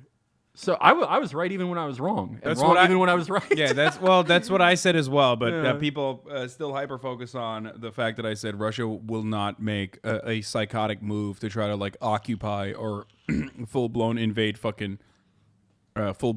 Ukraine. I said that as well, because I said that they don't have the military capability to fucking completely take over Ukraine, or let alone, you know, occupy it for an extended period of time. That would be impossible for them to do a counterinsurgency in a country with 44 million people that have their nation building project exclusively revolve around their nation state building project in Ukraine, like, pretty much revolves around a resentment towards Russia. You know what I mean? I want to say that I do not think I'm acting like the frog who's on the ventilator. Is that the copium frog? I don't think I'm acting like him. There are a lot of frogs I act like. I act like the one who spilled the tendies. I act like the one who's the Kekistan frog all the time. I support the Kekistan movement. Based Kecker. But I'm not the coping frog. Okay? You're a little bit like the Kekistani frog, but also a little bit like what is it? Griffin? Who's Griffin? No, the fucking Philadelphia. Gritty. Gritty. Yeah, I'm Gritty. I'm both. I'm a Gemini. Yeah. Sometimes you're like Gritty. Sometimes you're like the Kekistani. Frog. That's like any Gemini like me knows that. Like, some days you're based and you're memeing, and then other days you're doing the guillotine. I've been like just Google image searching Kekistan lately. And I know laughing. you've been posting a lot about that. That shit's so fun. I swear to God. Okay, if anyone like watching this right now, this is such a fucking digression. But It's literally because you saw the bag that Peter Thiel was throwing at these post-left people. Yeah, and he's like, "I'm Kekistani for life, brother." Yeah, I want an espresso milk frother. Like, what the fuck? Yeah. I'm a grown man. I need that. But I'm sorry to stun lock on the frogs. I'm trying to interact with chat. I saw the frogs. It made me happy. I'm sorry. But while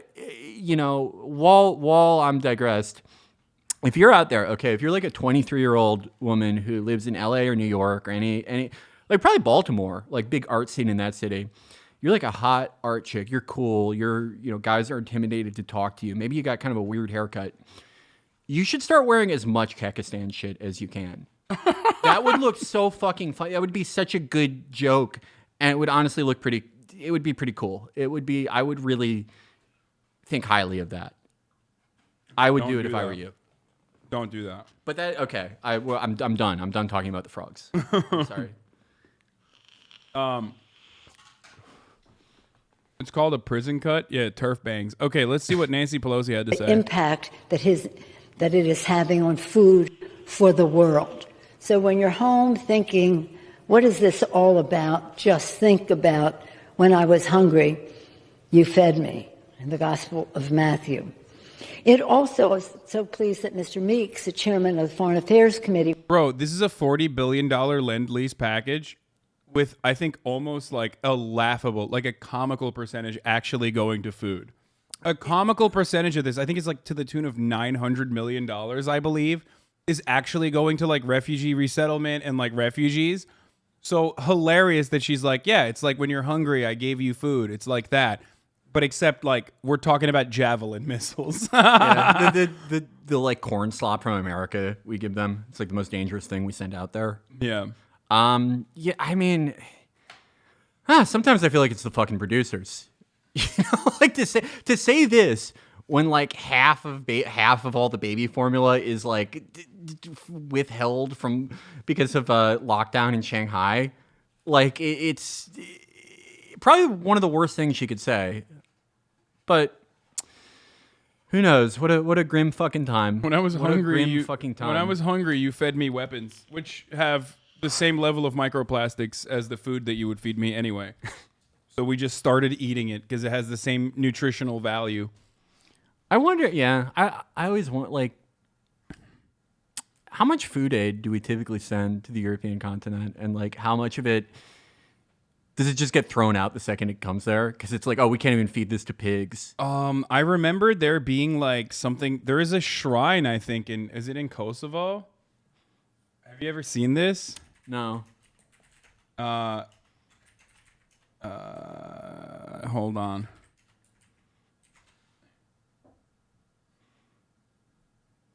Let me see if I can find it. But wasn't it, or isn't, hold on. Did food aid like work in Kosovo? No. Wait, hold on. Is it in Sarajevo? Yeah, no, it's, I think it might be. Hold on. Yeah, I think it was. Hold on.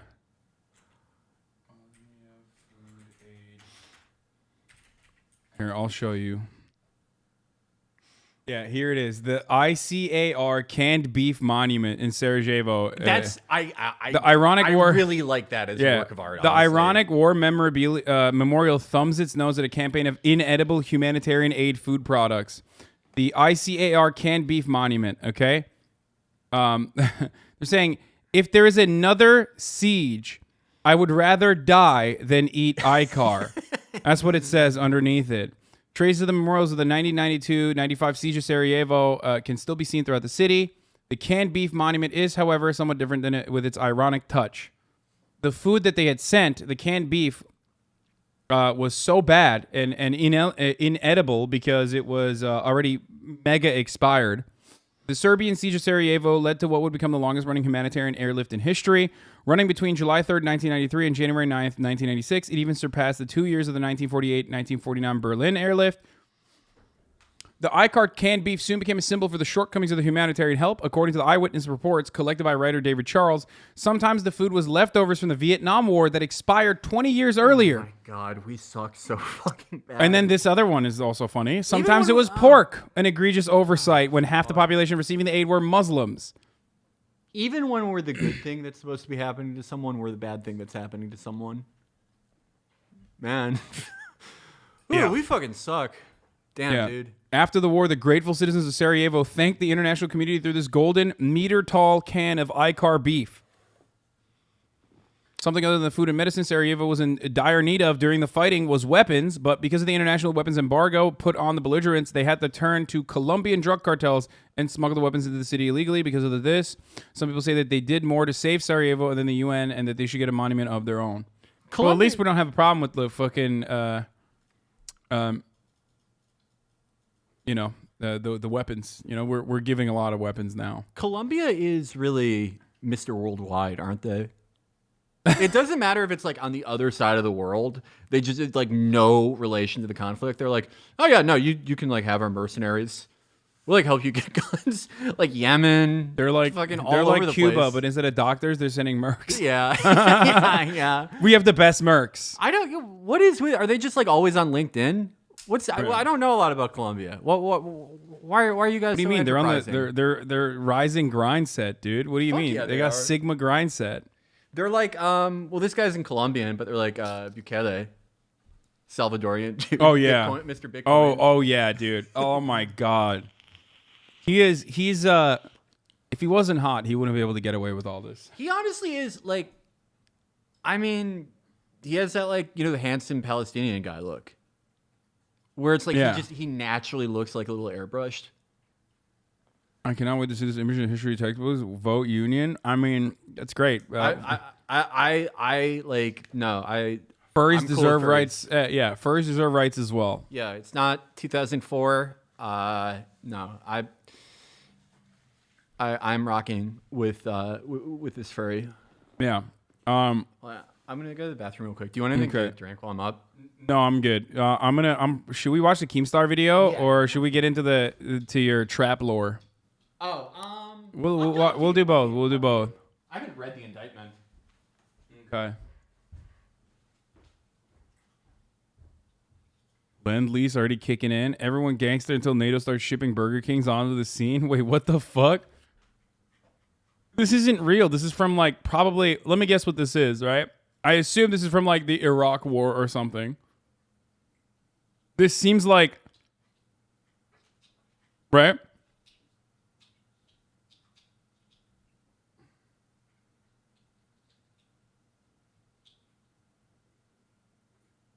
HasanAbi rap correspondent take. Young Thug wasn't given a bond and will face life sentence if convicted of all counts. They are treating him as a kingpin of YSL and are using lyrics against him. They are also building cases on other Atlanta rappers that involve Lil Baby, Playboi Carti, and more. No, I know. I know. I think it's abhorrent. Like straight up. If you don't have a good case, then you build it over. Wait, what is this?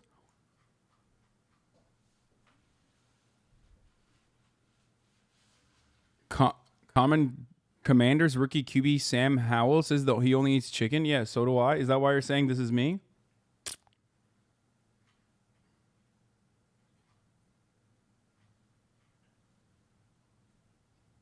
It's actually Afghanistan, but you were close. Got him. Fucking got him, dude. There you go.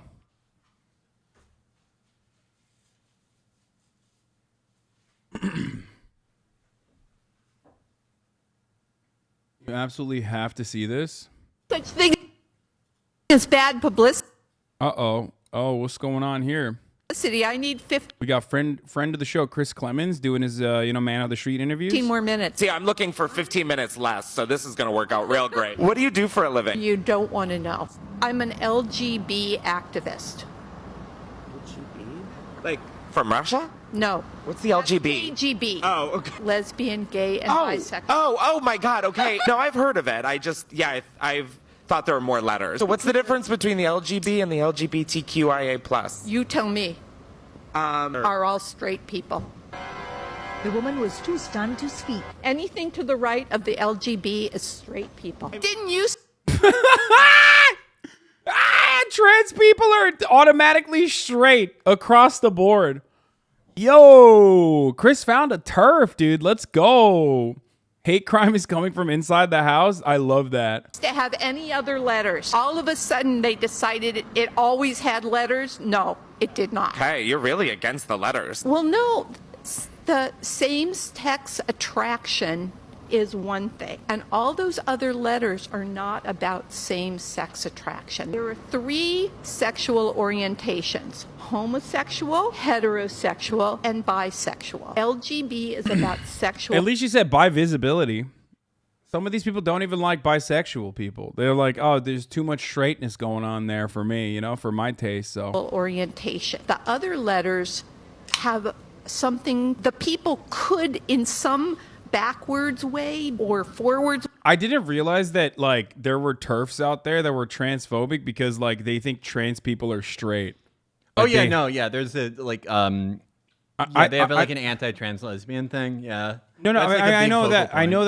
know that you know TERFs are just fucking transphobic and they think like, you know, they just say like, you know, trans women are actually men, that sort of stuff, right? Like, yeah. But I didn't realize that's gonna fucking light you up. I'm letting you know. Is it how much? Read the fucking. Oh, dude, that's my secret weapon. It's better than a bang though. Like it makes you feel better. 100. Oh, that's not that. That's 160 milligrams of caffeine. That's not that bad. No, there's more. There's guarana and ginseng in it too. All right. Well, I won't finish this whole thing. Just read it. Read out all the properties. It should Organic say it. guarana, 50 milligrams. No. Organic ginseng, 60. It says it some. Oh yeah. Organic guarana 50 milligrams, organic ginseng 50 milligrams, and then organic caffeine 160 milligrams. Yeah. All right. I should get a like normal drink. I need to. No. Just drink that, dude. Drink it. I'm not gonna face that whole thing. I like drink things too fast. That's like very intense. That's so much. Damn. I love that. I cracked one of those before I played basketball. It's awesome. Have you ever had that Brazilian guarana soda?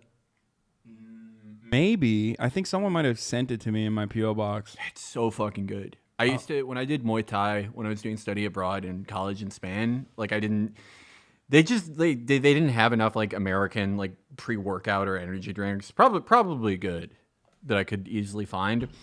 And so I would just get this like Brazilian guarana soda before I'd go to Muay Thai. And you felt fucking clean. Because it was cane sugar and guarana. You felt amazing. Oh yeah. You were, I mean, part of it's like just being young, I guess, but yeah, there was a time when I would spar like fucking 8 rounds, no problem. The only problem was that I sucked. I remember a time when I always felt amazing. It was awesome. Yeah. That was great. 22 and damn. I mean, I sucked, but I was like the good type of sucking, where I could spar with the guys in the gym who were good and not like totally waste their time. I only got dropped once, and it was when a like semi-pro guy just like drilled me with a fucking liver shot. That drops anyone. I think. I don't know enough about fighting to adequately give you assessment here. I don't know anything about. I mean, that. this is like 8 years ago at this point. This is like immaterial. I've like forgotten everything. I hit the heavy bag sometimes, and I like see myself, and I'm like, I fucking suck so much. I feel you. Okay, before we move on to the Keemstar thing, by the way, before you finish this, I forgot to run the top of the hour ad break, so we're going to do it at 2:37, okay? Because I totally forgot. You confused me with your presence, and then we looked at Meghan McCain, and I totally forgot, so I'm going to run it right now, boys. You already know you can avoid it if you subscribe for $5 or for free, and we're going to get into the Keemstar. Hasan is racist. What Rasic? Yeah. Is that how it? By the guy who's like most famous for screaming the N-word. He's gonna say I'm racist. There's a context to that clip. Oh, wait, really? Well, you're the number one Keemstar correspondent. Okay, the context of that clip is like when people like were reposting it a few years ago. He's like, "Look, I shouldn't have said this, but this guy was taunting me about being Italian." I'm not kidding. Like I am not kidding. That was his. That was his context. He's awesome. Yeah, I respect that. America should give him $40 billion. Yeah, no, it's just like Well, he is pro-choice. Yeah, no, he's like he came out. The Republican Party lost Keemstar on the fucking abortion subject. Yeah, that is another prediction that I made before Roe v. Wade, the Roe v. Wade decision leak, that I thought that like Republicans were going to do something that was going to like what they always do with social issues. They like juice their own base, and then other conditions allow them to pick up like their usual swing voters or independents. But then they always, like usually later rather than sooner, like overreach in this way that really upsets like those swing voters and like the Democratic base. And when everyone was talking about how like they were positive the Democrats are going to get slaughtered in the midterms, on like fundamental fact and everything that we know, like, yeah, probably. But on the matrix on which I make my decisions and predictions, which is if I see everyone say the same thing will happen, I don't think it will happen. I started like thinking like maybe they'll overreach. But now it's like, dude, Keemstar is saying he's not going to support fucking JD Vance. Like, I don't know, maybe. Crazier shit's happened, right? All bets are everything that was like a rule in American politics, it doesn't seem to work anymore. So who the fuck knows? When you lose the Keemstar vote, dude, you're this is a misstep. Okay? That's all I'm going to say.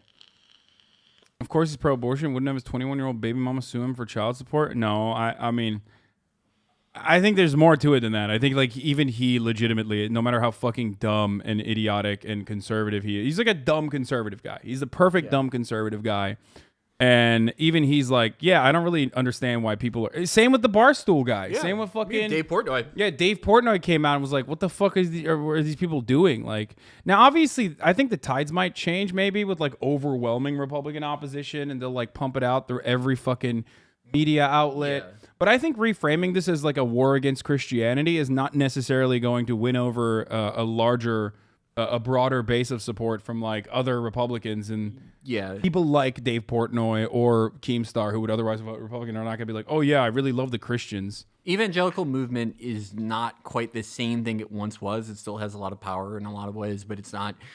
It isn't exactly 2002 right now. I mean, that's the thing. Being pro-choice is like, it is an overwhelmingly popular position. Overwhelmingly so. To the point that the Republicans don't really want to fucking talk about this at all. If they do talk about it, they talk about how like the leak is bad and like going to Alito's house. Yeah, exactly. That's why the Axios so fucking unpopular. Yeah, that's why Axios, when they showed like the talking points that the Republicans were made to use, none of it revolved around Roe v. Wade, and all of it revolved around, like you said, the fucking leaks. Yeah. I mean, but if anyone can take like an overwhelmingly popular position and like fuck it up, it's Team Blue, you know? Oh yeah, certainly it's Team Blue, but I can't wait. Yeah, no, they will somehow manage the. I mean, my stomach turned. I saw Neera Tanden retweeted this thing where I forgot who it was, but they were like, well, like most people think like support like all abortion in the first trimester. Why don't we just have a bill that makes it so all abortions are like, what the fuck are you doing? That's what the awesome. fuck are you doing? Oh, was it? I think it was Matt Iglesias. Yeah. It was Matt Iglesias. He was like, fucking God. Here, I fixed it for you. Here's a popular solution. It's like, why are you conceding? This is a winning issue. And you're already like fucking making amends with this like Republican Party that's literally not interested in that at all. Jesus. Yeah, no, that deeply alarmed me. Oh, it's awesome. They will fuck this up. They will somehow fuck this up. Speaking of which, really okay, hope they don't. Keemstar, Like, God damn, that fucking guy. Like, this is Keemstar. I mean, Keemstar's. We're gonna move on to Keemstar. Okay. Yeah, I don't want to. We're moving on. Yeah. We're moving on to Keemstar. So here's what happened. Keemstar, I guess, he was suffering on the view count. So he did what a lot of shitty video essayists and stuff do, and he was like, let me do a video on Hasan. Okay.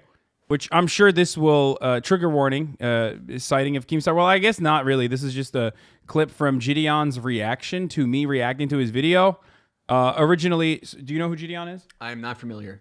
So he's like a young TikTok comedian, kind of like he does like the classic like prank shit.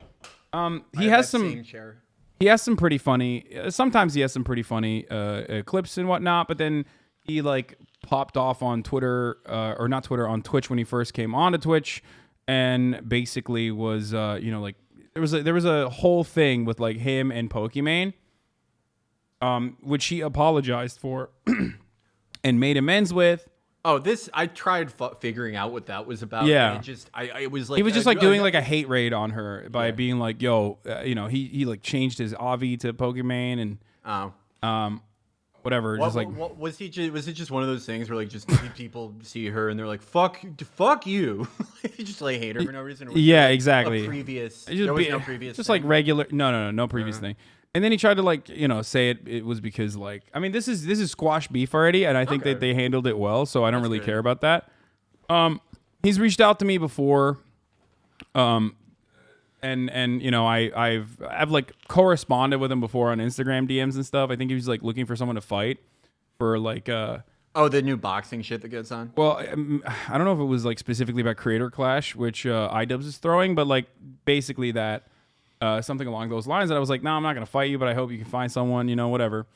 And Keemstar does suck, obviously, as we all know, even though we are fond of him and fascinated. It's kind of editorializing, don't you think? I wonder if ACC still... Oh, fuck. Okay.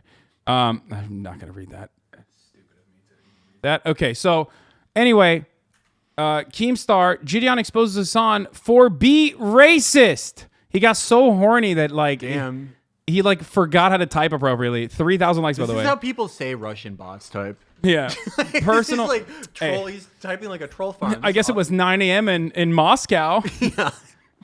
Keemstar, more like Kremlin star. Got him. Damn. Okay. Personal opinion: JiDion is just 21 years old, and you can tell he's way smarter than anyone gives him credit for. I've never thought that he was like stupid. He's 21. Yeah, he is. Oh, yeah, okay, look, I mean... I think Keemstar's automatic predisposition is that he was stupid for some reason. I don't know. Like, yeah. I never thought that, but... I want to say then, look, sometimes you just fucking yell at someone and troll someone for no reason when you're 21 online. I'm certainly not going to condemn him for that.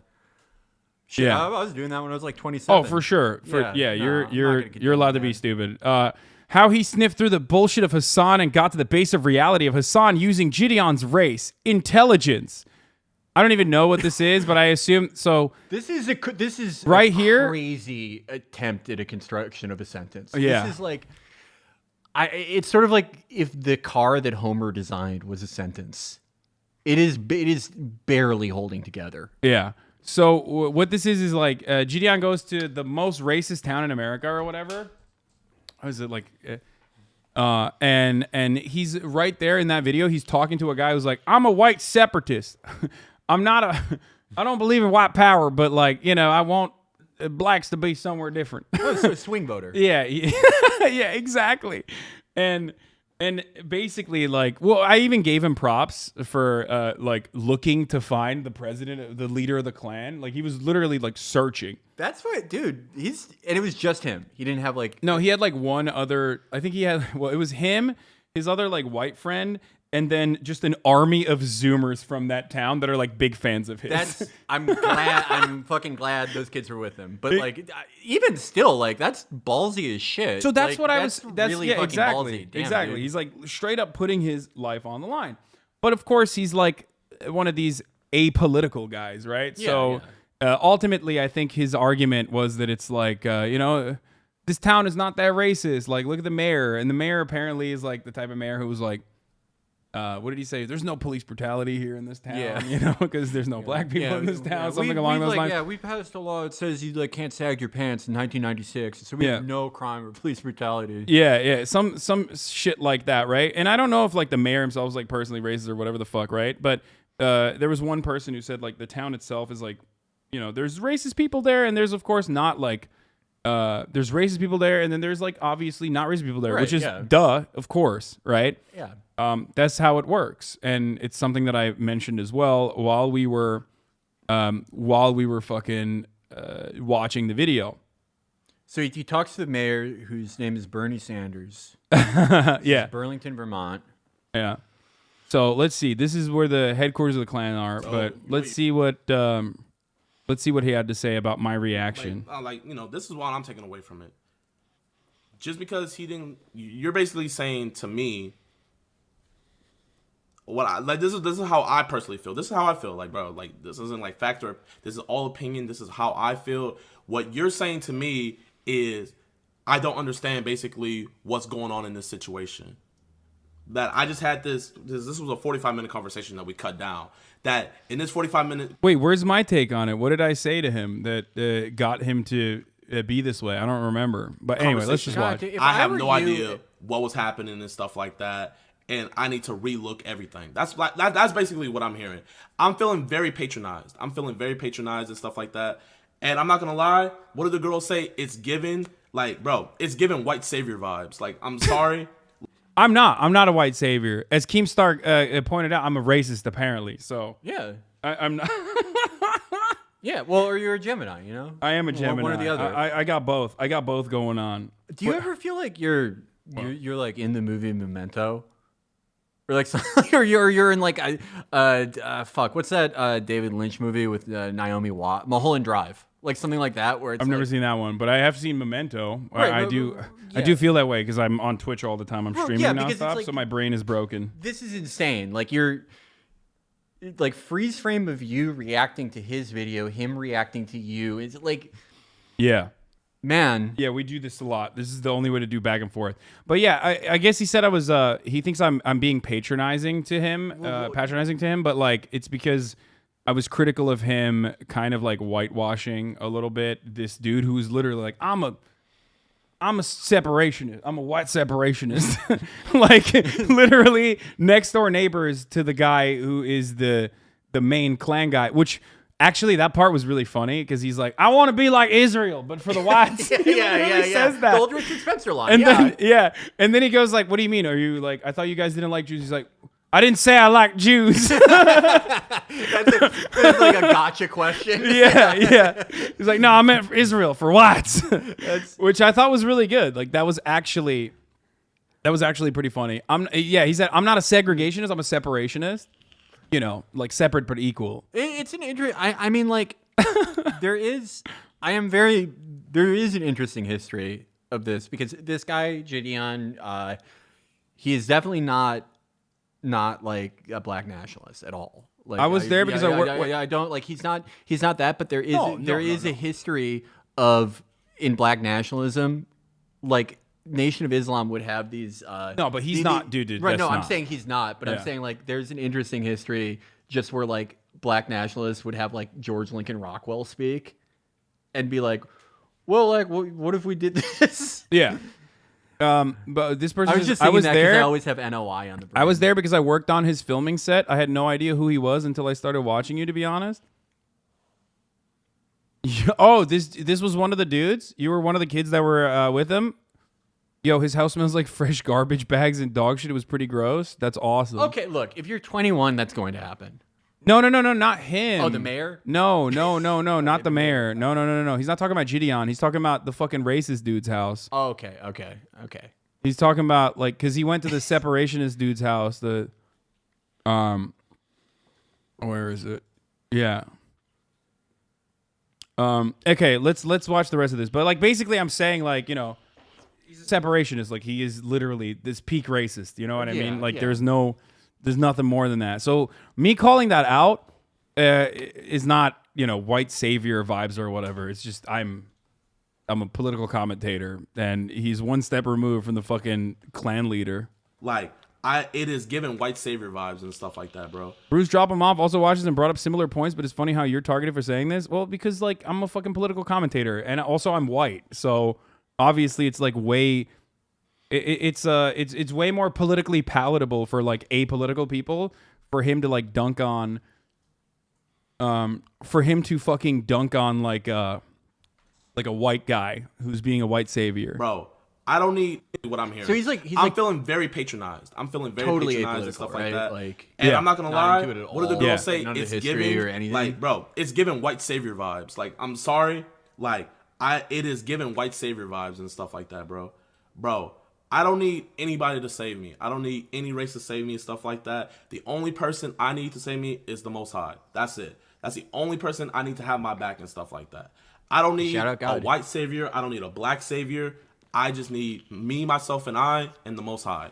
Other than that, I'm good and stuff like that. If you were black, he would say you were acting like a victim. I mean, I don't know. I don't know what he would say. It doesn't really matter. And for you to interject, Whenever I see two your people opinion argue, thinking I that sort of swap I their don't- races around in my head to see what it would look like.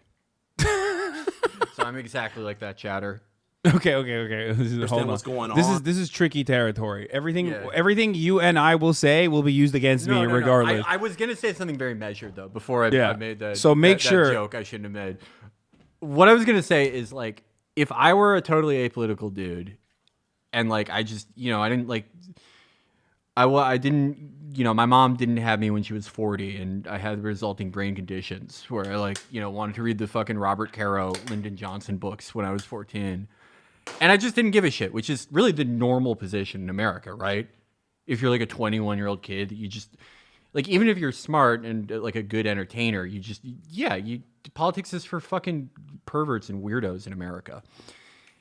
And like someone, you talk to someone, they express like their ideas, like all races are separate, but everyone's like equally treated, even though like if you're interested in politics or history at all, that wouldn't be the case, like the history behind this position. But if you're just coming into it as much of a blank slate as you can be, I am sympathetic to like not immediately going, oh, what the fuck? This is the same thing as, Klan shit or whatever.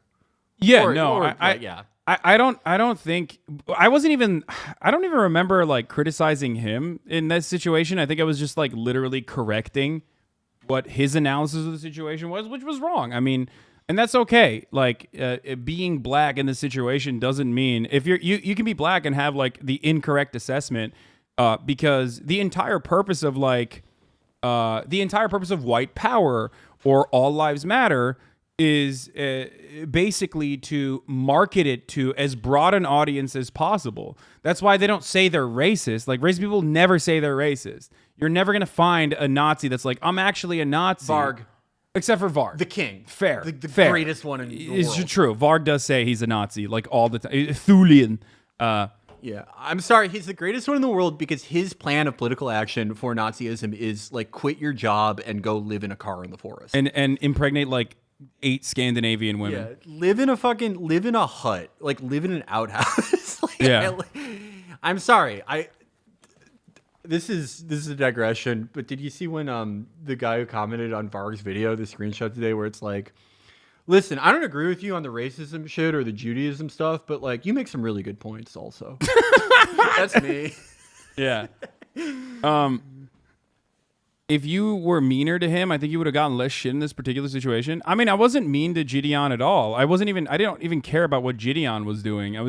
I cared more about like him having a conversation with a white separationist who was coming across as like in the most calculated and like and polite way possible. And liberals straight up are incapable of like parsing through this information. Which, by the way, he called me a liberal, which is funny. From what I understand, according to Fizz, one of my moderators, his assessment is that conservatives are openly racist and liberals are like secretly racist. Conservatives are more openly racist though, but liberals are secretly racist, which he's right. I am. He's right. I agree with that. He misunderstood what a Chotter's comment was trying to say, which is why he called you a liberal and then said liberals are racist. Look at how polite he is, by the way. He's forming the local teens into a gang. Yeah. I'm forming the local teams into a gang, bro. Bro, I swear, man. Wait, he thinks. Oh no, I was someone else said that. Yeah, he he said hoggers, like he's being like a conservative, like he's LARPing as a conservative in the chat. Oh man, that's tough. Guys, I'm gonna tell you this right here. Okay, you're a comedian, JiDion. What the fuck? Anyway, the Chotter's comment had hoggers in lowercase, so it didn't show the emote. He didn't know. Yeah, damn, he was, dude. Every micro, like every like little fucking thing is fair game when you're a Twitch streamer. That's why I'll never do it. But he would not know. Like this is literally the hoggers emote, like right underneath it. You know what I mean? Look, hoggers. Like it's like what we do to make fun of Trump supporters. I have to. Oh, you have to leave soon? No, not. I don't have to leave for like 90 minutes or so. But don't show anything on your screen, by the way. I'm not. There's like nothing interesting on here anyway. But no, there's just a quote I'm looking for. He's a streamer. He knows. No, but he's not a Twitch streamer. He got banned after his first stream, so I assume he doesn't know. Anyway, look. I don't really care about that, but it's pretty funny. It's pretty funny that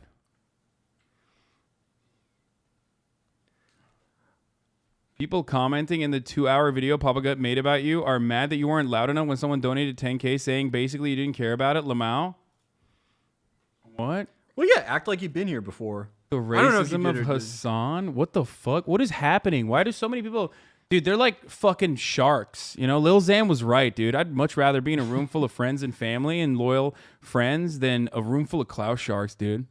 That's what. No, I like. All right, let's I see it. literally could not like do that. Like do this. I just every day I say like things that could be taken horribly. No, the On problem. purpose. That's why I made an alt account too. Like, dude, it's because like I can't even tweet like fucking sarcastic shit or like shit posts in the same way that you do because like.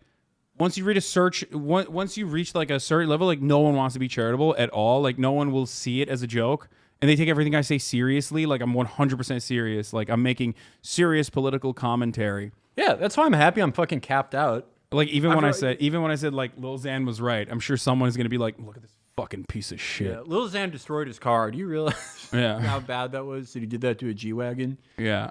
No, that's why I'm really happy I'm like capped out. I can still retweet John. I can retweet those whispers that our friend John makes where it's like, you know, reblog this if a guy's ever put his cock in your ass and pissed. Yeah, I can't. I mean, I can't. Yeah.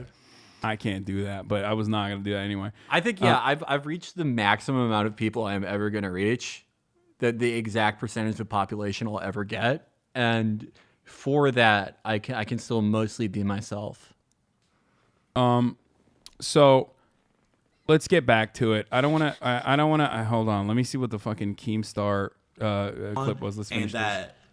Just because he wasn't being racist to my face, that he's gonna be violently. If he was gonna be racist, he said violently racist. How's he gonna be violently racist behind my back? What the fuck is he gonna do behind? What? He like literally did not understand. Oh, because okay, I remember what I was talking about. I was talking about how like racist white people aren't like overtly racist in most instances to black people in their face because they're like afraid of black people. And I, as someone who's like super white passing, like I've been involved in, I think I was talking about like my personal experience of like my personal experiences with like my black friends and how the dynamic in college and stuff would be dramatically different, where I would hear people say some like really suspicious shit that they normally never would say around black people. And I think that's precisely what I was talking about. Bro, you're white? No, I know I am. That's the point. You're misunderstanding what I'm saying. I'm saying specifically that like white people that saw me as a white person, and I am a white person, were very comfortable about saying some racist shit around me that they would never say around black people because they're like afraid of black people. I said this exact same thing yesterday. This is why I enjoyed being red pilled. At least I knew they were racist outwardly, unlike leftists. Yeah. Man. Racism is only when I get called the N-word to your face. No, I mean, I don't think he's... They act differently when black people are around. They act differently when black people aren't around. It's really embarrassing. Yeah, I don't know why that was like that aggressive for him to come at me with that. Because like... There's a reason why these motherfuckers wear hoods, you know what I mean? Like at the rallies, they don't want to show their faces. That dichotomy is like right there in front of your face. Like the reason why they do that is specifically because they don't want like their public persona to be unkempt. Yeah. You got to figure that like most Klan chapters are like 60% informant now, right? Yeah, for sure. Cops love that shit because it's like one of the like few things they can like not fuck up infiltrating for some reason. Yeah, I wonder why. Yeah. I wonder why historically cops had a... I mean, I guess they didn't prosecute it back then. I don't even think they prosecute it as hard now. Maybe there was like a little bit under the Trump administration. There was a little bit of like the woke FBI, but... I mean, like, define prosecute. I think that like They're probably still doing the shit where they like goad like mentally ill Muslim teenagers into this shit. Yeah, they're we doing it for- probably just like don't hear about it as much, and it's a little bit hard to like evince anything from just like court filings, even though there are a lot of people who are very good at reading those. I just like it seems that like at least the media's focus shifted to them doing that to like, you know, fucked up like mentally ill white people. As for actual prosecutions, I don't really know. I have no idea. I mean, they're fucking it up anyway. Okay, let me finish this. My bad. If anything, he should have got the whole gang and like kicked me off his property. I was on his yard. If Brody wanted to go crazy, he had every right. Could have said it was self-defense and stuff like that. But no, he came outside. We had a civil discussion. Wait, why is he straight up defending this dude who's like, I'm a white separationist? What the fuck's going on? That's crazy, dude. I didn't realize he was like actually fucking... I thought he was defending the mayor. Like, so this is the Klan guy he's talking to. That guy he's talking to is literally the neighbor of the fucking Grand Wizard of the KKK. And he openly, in that conversation that they had, apparently it was 45 minutes. I want to see the full one. I want to see the full cut. Straight up fucking says, like, you know, you can't come to our church because it's a white church. And says that he's not a segregationist, but a separationist. He hates you more than racism. I don't think he hates me, dude. I obviously, like, this guy they're talking to, you know, bad guy, amazing jawline.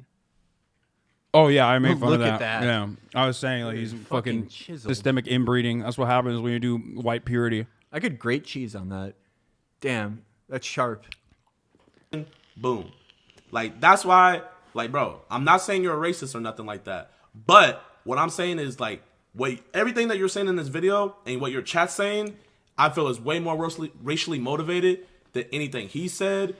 Dude, why the fuck would my chat be racist? What the fuck? What is he saying? Anything that anybody in that town did to me and stuff like that, because I feel like he's keeping things polite to get a better chance of talking with the Grand Wizard and to avoid a fight. Yeah. I feel like I'm being patronized, and when you're being patronized, that means you're not on that same level because the people think that they're superior. Like, we getting you in hot water again? I mean, always. But first of all, like, we monitor the chat pretty aggressively. It's like one of the best, one of the best, like probably the only political chat that doesn't get out of fucking control. So if you can find one comment in a sea of like fucking otherwise like normal commentary, when there's 33,000 people in here, and you use that to be like, yo, you're a fucking piece of shit because you misunderstood what was going on, I don't know what to tell you. The other part of this, though, is that this shows me more than anything else that like he straight up doesn't think this white separationist dude is a racist, which is, I didn't really see. Yeah, he said I'm more racist than the guy who's literally in the Klan. Like he is unironically making the argument that like I am more racist than the guy who's in the Klan and is saying like he's not a segregationist but a separationist, because I'm correctly saying like that historically speaking, white supremacists will oftentimes temper their fucking attitude around black people and in civilized society specifically so they can fucking subtly drop their fucking arguments into conversations to make themselves seem more normal. I'm gonna ask sort of like a meta question. Dude, when you're like in the midst of something like this, like a React prism or like infinite mirror hall. Wait, did I misunderstand? He didn't say. Wait, sorry to not respond to what you said. He didn't say I was racist. What? He said he literally said he's not calling you racist, but he fucking goes forward and says like I'm doing white savior shit, which is racist, but I guess he's not calling me. It's Keemstar that's calling me racist. Yeah. Do you like, okay. Is there ever a point where you would watch something like this and go like, oh, like this is pro wrestling? Like, I don't think this guy fully believes this. All the time. Or all the time. Do you ever get the impulse there to like be like, okay, well, fuck it, I don't care. Or yes. I like won't touch it. The smart thing, I usually don't. I used to all the time. You're being farmed by the lowest level of shitster. Not gonna lie, this person was also pushing the narrative that Pokemon was a coke fiend. Don't forget it. Yeah, I think like, there was a time when I would like take everyone super seriously because I had like a fucking brain disease where I thought like no one on the internet is being like you know, a certain way specifically to create content. I'm sure they're being serious, and especially if I've like talked to someone in outside of like a on-camera situation, like I will usually assume that they're approaching a subject matter in good faith. He said, "I'm not calling you racist, but Hasan and his chat comments are more racially motivated than the Grand Wizard's friend guy." So he's saying like more obsessed with race, right? Yeah, Like, I mean, he said, like, classic. that- It's yeah, a classic that- conservative take, which is like Right. liberals make everything, libtards make everything about race or whatever. It's one of those things that's like they kind of don't realize how true it is. Because everyone in America, it's like how no one in America is actually like a free speech fundamentalist. Yeah, of course not. Everyone in America is they got a little bit of college in them. They got a little bit or a lot, but everyone has enough to do like a little standpoint theory. Oh, yeah. And like a little id poll. Everyone does. Everyone. Dude, Republicans have do it that for so much now. Like everything. Like tow truck drivers have like like college Yeah. like, standpoint theory type things. Oh, yeah. It's kind of amazing.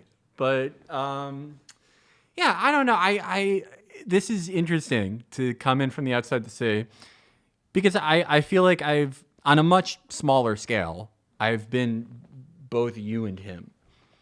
I've been the guy who's just, you know, making the most fucking unfair assumption about like the guy bigger than me. Mm-hmm. And it's like, I mean, we're not as good at remembering our own lives as we'd like to think we are, maybe. But at least I don't think at the time I was consciously thinking like, oh, I don't fully think this guy thinks this, but I'm doing this to like grow my own profile or like build my own career, or because it's like this is a singular opportunity I have. I don't believe that I had that conscious thought, though. Again, like maybe I did. Who knows? You can really allow yourself to think incredibly like transactional weird things when you're like 24 and doing this shit. But after a while, like you definitely like get tired of it, because you are being fundamentally dishonest in your own internal monologue in a way that like makes you kind of insane, even if it is good for your career, or even if it does like produce like a largely positive reaction, which it does like the newer you are. But, you know, I've also, you know, year 2 and year 3 of doing like a show that's pretty popular, not almost every day of the fucking week, like 12 hours a day with like tens of thousands of concurrents, but like fairly popular, been on the other side of that and gone, like tried to see it from the angle of like, well, yeah, if I was this guy, I'd fucking hate me too. You know, if I didn't feel like I got in the right place at the right time, I'd be like, fuck this cunt. Like I'm going to take like the most ungenerous interpretation possible, because But it's motivated. It's motivated. Entertainment. It's motivated by financial benefits too, though. Like a lot of people, especially when you're like, I mean, ultimately we're a brand, right? I'm a brand. Whether I like to see myself as that way, and I try not to conduct myself that way at all, I'm still a brand. And basically, what ends up happening is in that situation, like if someone is getting a lot of shit all the time, and it's like pretty easy to just be like, I'm positioning myself against this brand, right? And my brand is like, fuck Hasan. You can get a lot of people with a lot of like-minded people to like jump on that train and be like, yeah, you're right. And I think what's going on here in this situation is like, in a weird way, his defense of this dude is like way worse than the original video itself, where he was like talking to him and whatever, by like saying I'm wrong, and by defending the fucking, you know, chinless inbred fuck over here, who literally said like, I want to do Israel but for the whites, straight up, and said I'm not a segregationist, I'm a separationist. You know, and shitting on my historical analysis in regards to the Klan and the messaging that like white supremacist movements use. His video lacked any sort of historical analysis in regards to the Klan. You added that, but that was the point of the video. Most racist town isn't that bad. Let's put hate aside. Exactly. So when he does that, he is in a weird way basically finding himself to do, you know, propaganda for the Klansman and his ideas. And I mean, I don't know. Call me a white savior if you think that that's addressing that with appropriate historical context makes me a white savior. But like, I'm gonna do that no matter what. Right. I mean, like, what I was gonna say, like, at the end of all of that is that, like, that's kind of the point, is that online, but especially like any online media, you are not a real person to anyone else. They are not a real person to you. And like, it's just sort of like plot without characters, if that makes any sense. It's like the literal substance of this video, like, for his purposes now, is not important. It's just like the reaction vector. Yeah.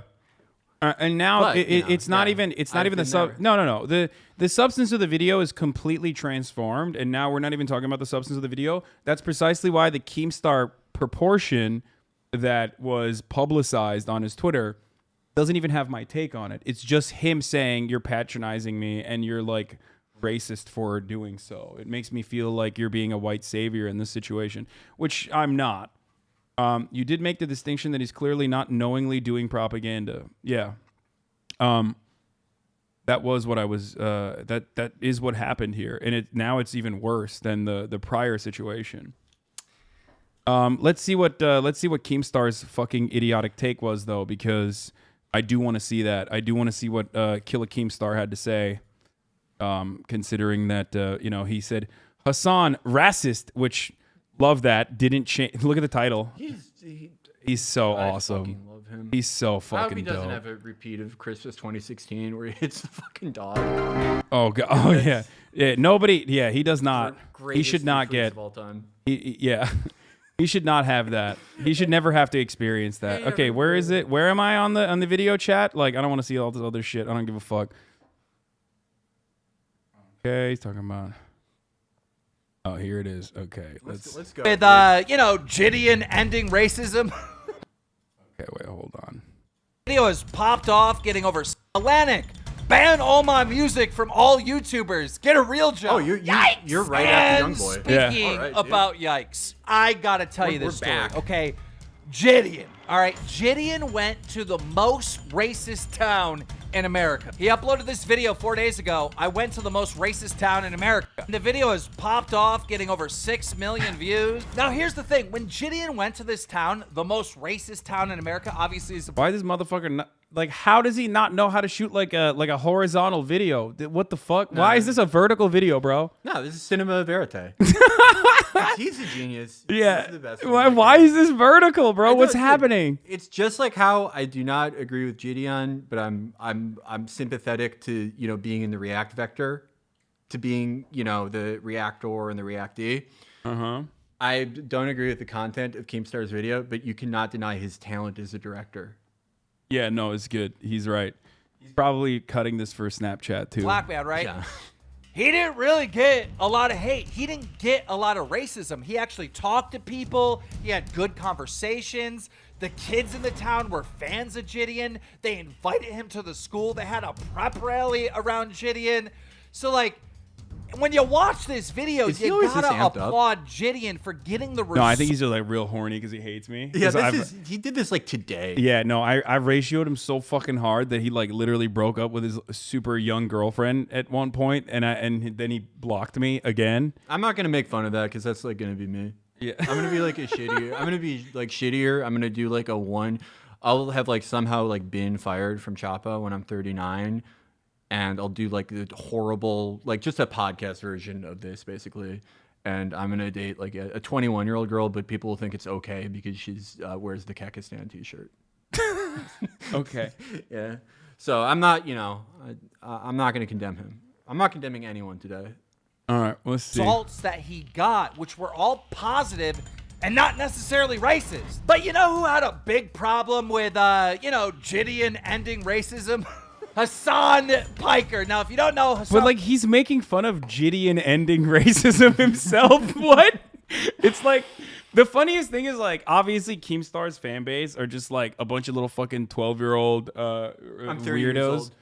Well, except for you. Yeah. Or the 30-year-old contingency, which is just, like, business fucking owners. 4chan guys, all right? The only people left on 4chan. So...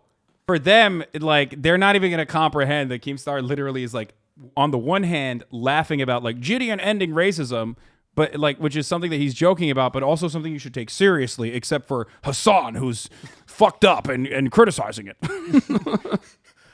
Like, what? Am I not allowed to fucking criticize something? Like, my criticism was, like, pretty light, too. Yeah, I mean, I'm very happy he's here and, like, involved in this whole thing because he's kind of the maximalist position, right? Of, like, if you, like, kind of keep reacting as you age. Oh.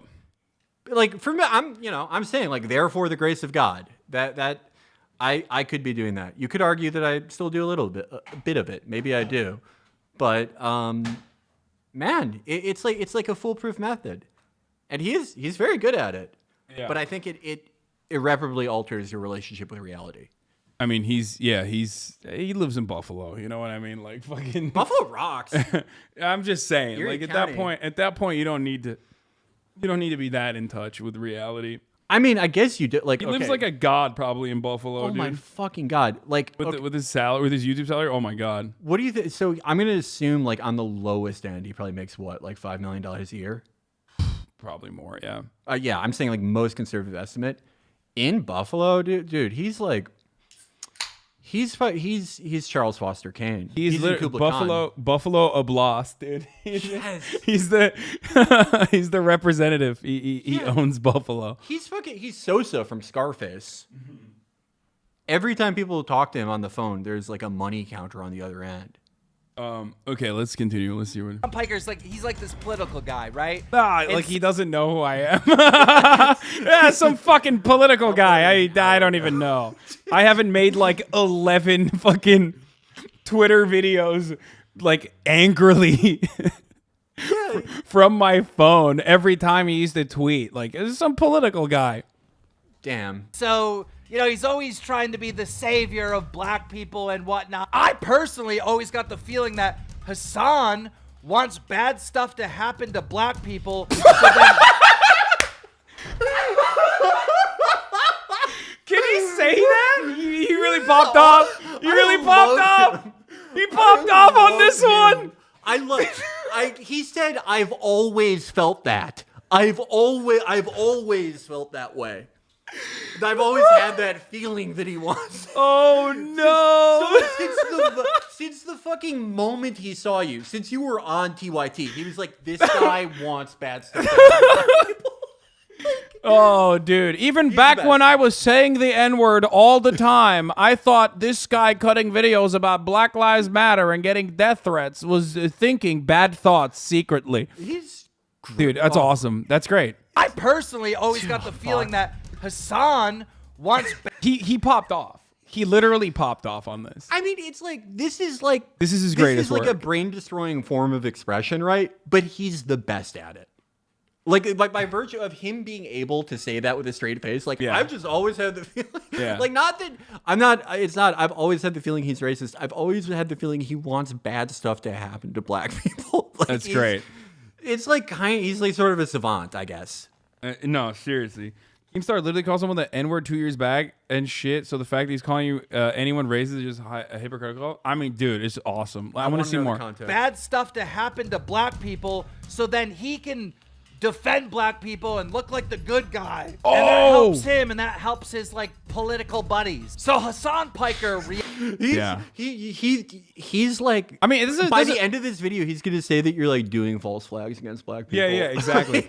No, the thing is like, that's a bit of a self-report, right? Like, is in his mind, he's like, the only time someone could like come out and like defend black causes is if you have like some kind of gain out of it. Yeah. You know what I mean? So like, it's his small-brained world. You know what I mean? So I don't even think he's lying. Like, I think in his heart he actually does believe that, like, why the fuck would anybody ever like defend black people unless they're getting like some kind of financial gain out of it? Right. It's that everyone has that moment where they start like analyzing all human interaction and desires through like selfish motivation. Yeah, which explains a lot, but only looking at things through that lens like gives you a very blinkered view of the world. Yeah. All right, let's see it. Reacted to this video from JiDion, and then JiDion reacted to Hasan Piker. This is so Hasan. bad. I mean, when Hasan is reacting to this, Hasan is like upset, basically, because they're not being racist towards JiDion. This is What? That is not what wait, what? What? I feel like I obviously Hasan is just showing what his part of the political compass is when people who think they're / better, smarter / than everyone else, and because they needed help. I can't even read this. That's Connor Lamb. Yeah. That's Representative Connor Lamb. Hasan doesn't want there to be progress because it doesn't fit his agenda. Mans can't see that this video was all about love, peace, and respect. These guys are so fucking stupid, dude. No, Do you not realize that you're talking about a Klansman, dog? What the fuck? No, these are my best friends. This is me and the Keemstar community. These guys are just like me. They're bi-coastal business owners. Oh, that's awesome. I feel like I'm watching Future go in the booth and do March Madness when I watch this video. This is his greatest work. He's popping off. He's like, in some ways, is the best person alive. Yeah. This is wild. Roll it. So the thing is, like, this is gonna make him all so hard. I was hoping you would react to it. So one thing that we need to always establish is that, like, just because a town is racist, one doesn't mean that they're going to be like literally running around and doing hate crimes to every black person they see. I don't know why Americans have such a twisted and understanding of what racism is, which is weird. I mean, I know JiDion doesn't give a shit because he's like, you know, he's a content creator first. Like, that's what. I mean, no, I do give a shit because, you know, first, I'm a black man. First thing I do care. And then second thing. Okay. Where do I get the professional Raw Dogger shirt? I don't know. I do love the shirt It's though. good. I want one of them as well.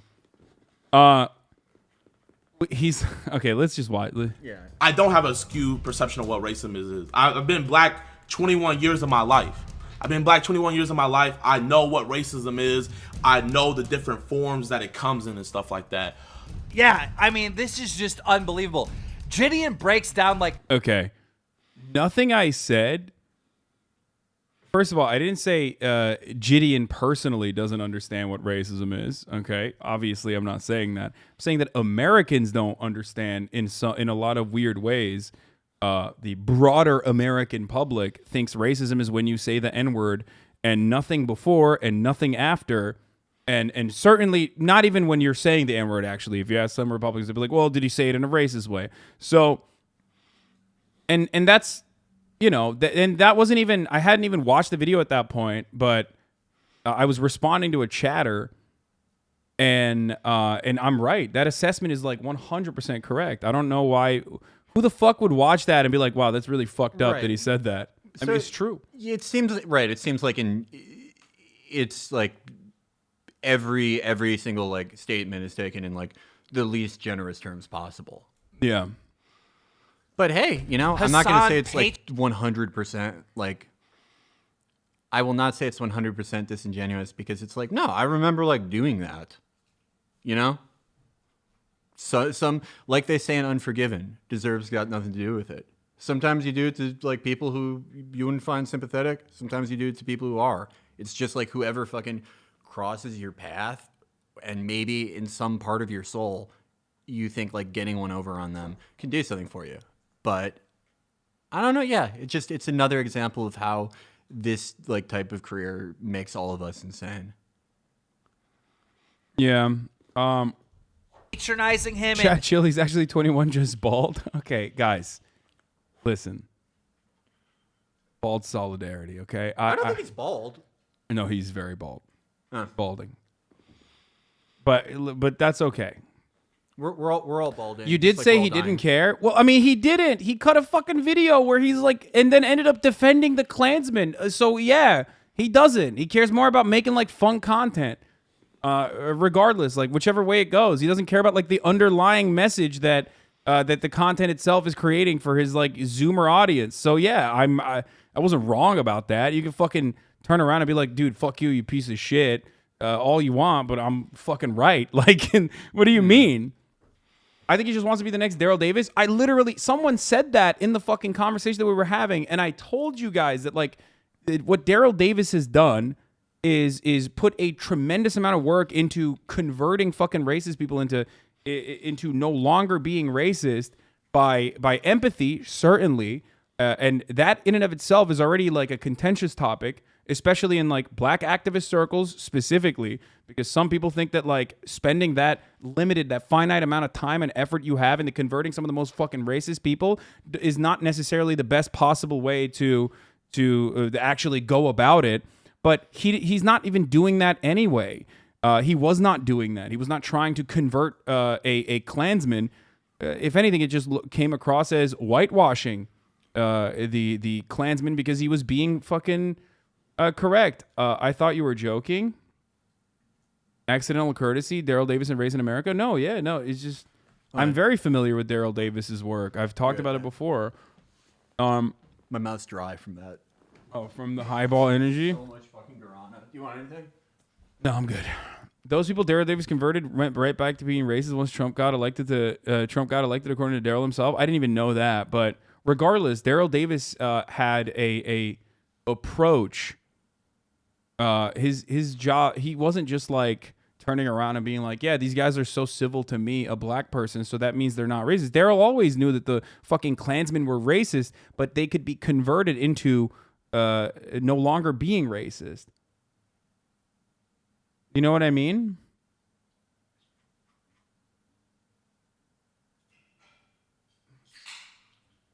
Daryl Davis doesn't capitulate to white supremacists and oh, there you go. I mean, here exactly. Thank you, Chatter, for finding exactly what I said. Converts them actively by being like, white supremacists are good people. He literally shows them the error of their ways. That's the difference between like someone who's literally listening to a white supremacist be like, I'm just a white separatist, brother. And then going, yeah, that's whatever. You know, wow, you're really polite to me. That's not what Daryl Davis does. It's disrespectful to Daryl Davis's legacy in that situation. There you go. Oh, by the way, thank you, Chatter, for finding that very quickly. That was crazy. Anyway, let's continue with Keemstar. Treating him like he's subhuman and that, you know, he needs Hasan's protection from racism. Yo, he's just going at it, dude. Let's go. Killer Keemstar. So like, I want to run it back. Like, he's able to overpower so much, like, in his own mind, you know, where it's like, you hear yourself saying things sometimes or you're about to say them and you're like, wait, should I say it? He's just like, no, push ahead, blow past it. Yeah. He thinks he's subhuman. I've never, people have called me like Hasan so many times in like various different ways of, pronouncing my name, but like I've never felt like someone was saying it like a slur. Yeah. Before it keeps like, Hasan! But he is, Alex from our stream, he pointed this out to me. I thought he was lying. Keemstar is part Armenian. So maybe, you know, there's like, there's a subtext here. There is a subtext here. Okay. Yeah, no, it's valid then. I have to agree. I'm sorry. Dude. Okay, never mind. I was wrong. Dude, this is like the movie Crash. This is the new Crash. Oh no. Yeah. No, you're like I guess you're Sandra Bullock. Who is the like woman that helped her? That's Keemstar. I'm Brendan Fraser, I think. Yeah, this is Crash, dude. Yeah, he's so much like Crash. Oh, yeah. It's in LA, or like partly stuff like that. Yeah, I mean, this is just unbelievable. JiDion breaks down like Hasan patronizing him and treating him like he's subhuman and that, you know, he needs Hasan's protection from racism. Watch this, roll it. This is how I personally feel. This is how I feel. Like, bro, like this isn't like factor. This is all opinion. This is how I feel. What you're saying to me is I don't understand basically what's going on in this situation. That I just had this was a 45-minute conversation that we cut down. That in this 45-minute conversation, I have no idea what was happening and stuff like that, and I need to relook. But I don't get it. Is he saying that like he understood that the guy in front of him was a Klansman and that like he still chooses to defend him then? Like I don't Like, I truly don't understand what his position was in the situation now. I was going to ask that. Because I think it was like me being charitable to be like, oh, well, this guy's like using, flowery language to like basically hide his like ulterior motive or his true perspective, which is like horrifyingly racist, right? I was going to ask that because, like, yeah, I haven't seen the video at all. I mean, we can show you the Klansman side in a second after. I wanted to see the video because it's like, I think this would like be easier to get to the bottom of, or not get to the bottom of, but like figure out which way is up. If like I knew what the thesis of the video was, basically. The thesis of the video is the most racist town in America is actually not racist because people were very polite to him. And even at the beginning of the video, I say like, of course, there's plenty of non-racist people that live in like places that are declared racist, even in sundown towns, right? And here's a timestamp to your reaction to this conversation. Okay, we can watch that in a second. But basically, even from the jump, what I was stating is like, there's going to be normal people. That's what, and I was even telling my chat, like, liberals have this tendency to fucking get mad and be like, fuck red states. Like, you deserve to be fucking punished, right? And there's like plenty of good people there that, it doesn't matter. Like, just because the majority of people didn't vote for the fucking Democratic Party doesn't change that reality. And even in this video, I say, like, I don't give a fuck if someone is even a Nazi. They still deserve healthcare. That's why I believe in universal programs, yada, yada, yada, like all this stuff, right? But basically, in this part of the conversation, he's just straight up talking to the dude who lives next door to the Grand Wizard. I like the... and is a part of the same church. I like that just... like with conservatives, their version of like that debate where it's like, oh, these red states like got hit by a hurricane because they're bad. No, Yeah. like good people live there. Their version of that is when they're like, oh, San Francisco is like a fucking shithole, third world country. Like Chicago, they just kill white people when they go there. Like fuck those places. And then other conservatives, when they do the thing where it's like, Trump actually won California. Trump won Chicago. That's their way of being like, no, good people live there. Yeah. They're just under Gruesome Gavin or Lori Lightfoot. Yeah, that's why this is voter fraud. That's the reason. Yeah. That's the only reason why actually he lost. Because like, don't worry, there are good places. There are tons There of are good people there are there. good people. But I that is to say, like, there's a great like symmetry in all this. The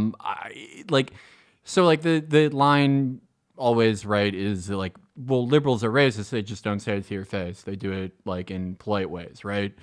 And that's true, of course. But I mean, it's like I should wait until I like see this part. But like that sounds like what the Klan guy does too.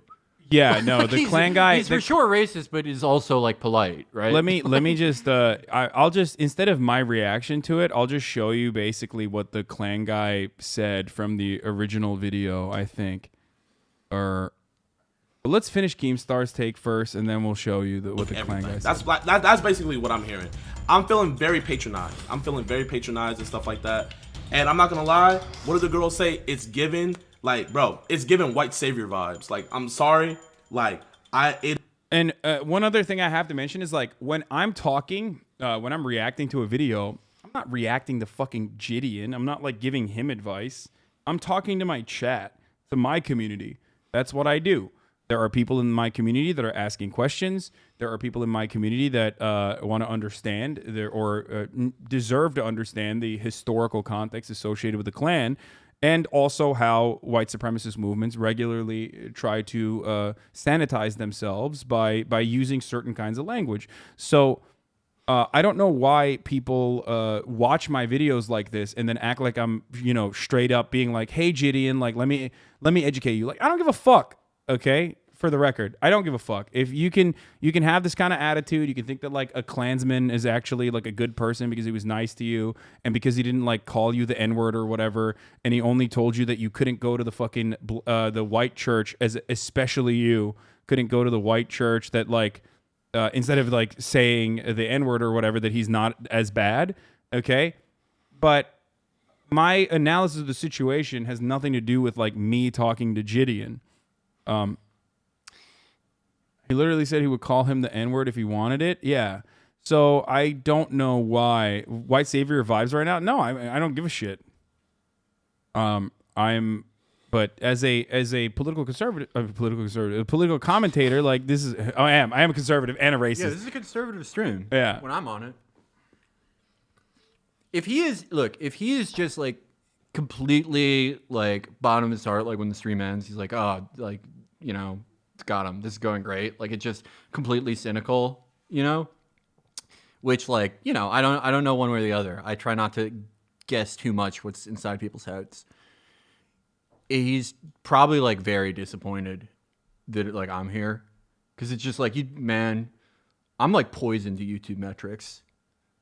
He won't get anything out of reacting to me.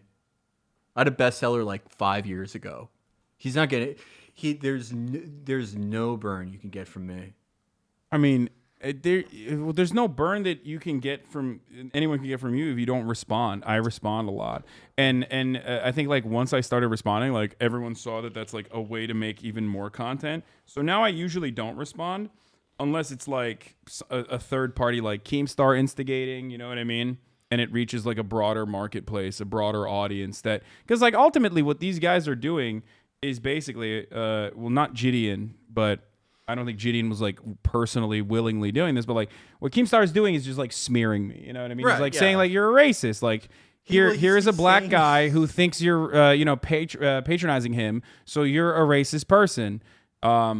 And like it's like a light cancellation. Obviously, it doesn't work. Like who the fuck's gonna? No one with like 3.5 brain cells more than fucking Keemstar is gonna turn around and be like, wow, this is literally like, yeah, Hasan is definitely a racist person.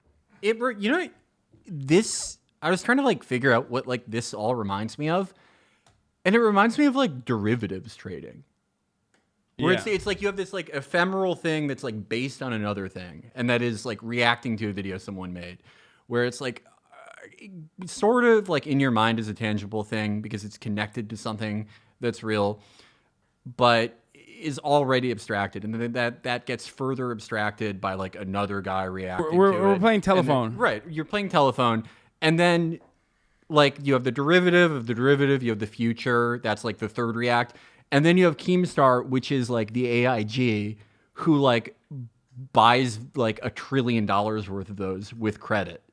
That's him taking like, you know, the escalation of these derivatives and then going, oh, Hasan thinks he's subhuman.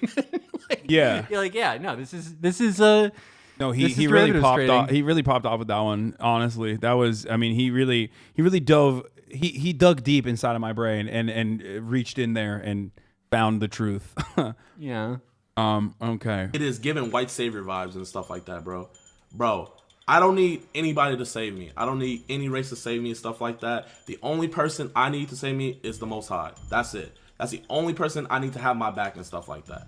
I don't need a white savior. I don't need a black savior. I just need me, myself, and I, and the Most High. Other chatters, 19-month subscribers. Now, this is the best part. When look. Notice how he was like saying supportive things and smart things in the chat, and I didn't respond to him. This is one thing that like all the Twitch chatters do. This is a 19-month subscriber. Okay. I didn't respond to any of that, so he switched it up. Look, he goes, because it's really bad and JiDion is not representing it well. And then now finally he's like, all right, fuck it. He's not responding to what I'm saying. So he goes, HasanAbi, you're just sad nothing bad happened to him. Like literally every other. Do you think this guy's joking though, maybe? Of course he's trolling. Is he joke, man? Like I think I think he's probably joking. I think he just wanted my attention. I have a lot of bad riffers in my replies, and I try to see the best side in them sometimes. Yeah, it's hard, and I also feel the same way that you feel about your reply guys sometimes about my chat. They're good. They're fucking. Yeah. They're fire. Yeah, stuff like that, and for you to interject your opinion, thinking that I don't understand what's going on, and that just because he wasn't being racist to my face, that he's gonna be violently. If he was gonna be racist. He said violently racist. How's he gonna be violently racist behind my back? What the fuck? I said violently. I said virulently. What's he gonna do behind my back? If anything, he should have got the whole gang and like kicked me off his property. I was on his yard. If Brody wanted to go crazy, he had every right. Could have said it was self-defense and stuff like that. But no, he came outside. We had a civil discussion. Boom. Like that's why Like, bro, I'm not saying you're a racist or nothing like that. I wasn't even saying that he was being violently racist. I was saying that he was being virulently racist. And not only that, but also, like, again, now you said violently. No, I'm pretty sure I said virulently. But even if I was saying fucking violently racist, like, ultimately, it's not what he is saying. He's in the fucking Klan, dude. Like, him being nice when the cameras are on, talking to a singular black person doesn't change the reality that his like entire ideology is violently racist. I mean, the history of the organization that he's a part of is about being violently racist to black people. What the fuck is going on? Right, and then it goes back to the point of like, is it a virtue or not to like hide your racism? You know, because it's like, it's a point against like liberals, but like for this guy, it's a positive. I mean, I don't know. I've not seen the original video, so I guess I'm a new trading desk. I'm reacting to the reaction of the reaction, but it does seem like the least generous interpretation. Yeah, and when I say someone is violently racist, I'm not talking about like the direct violence that a person is doing towards like each individual. You said the Klan is violently and virulently racist, which is a factual statement. Yeah, exactly. Right. Like that's the purpose of the fucking Klan, right? I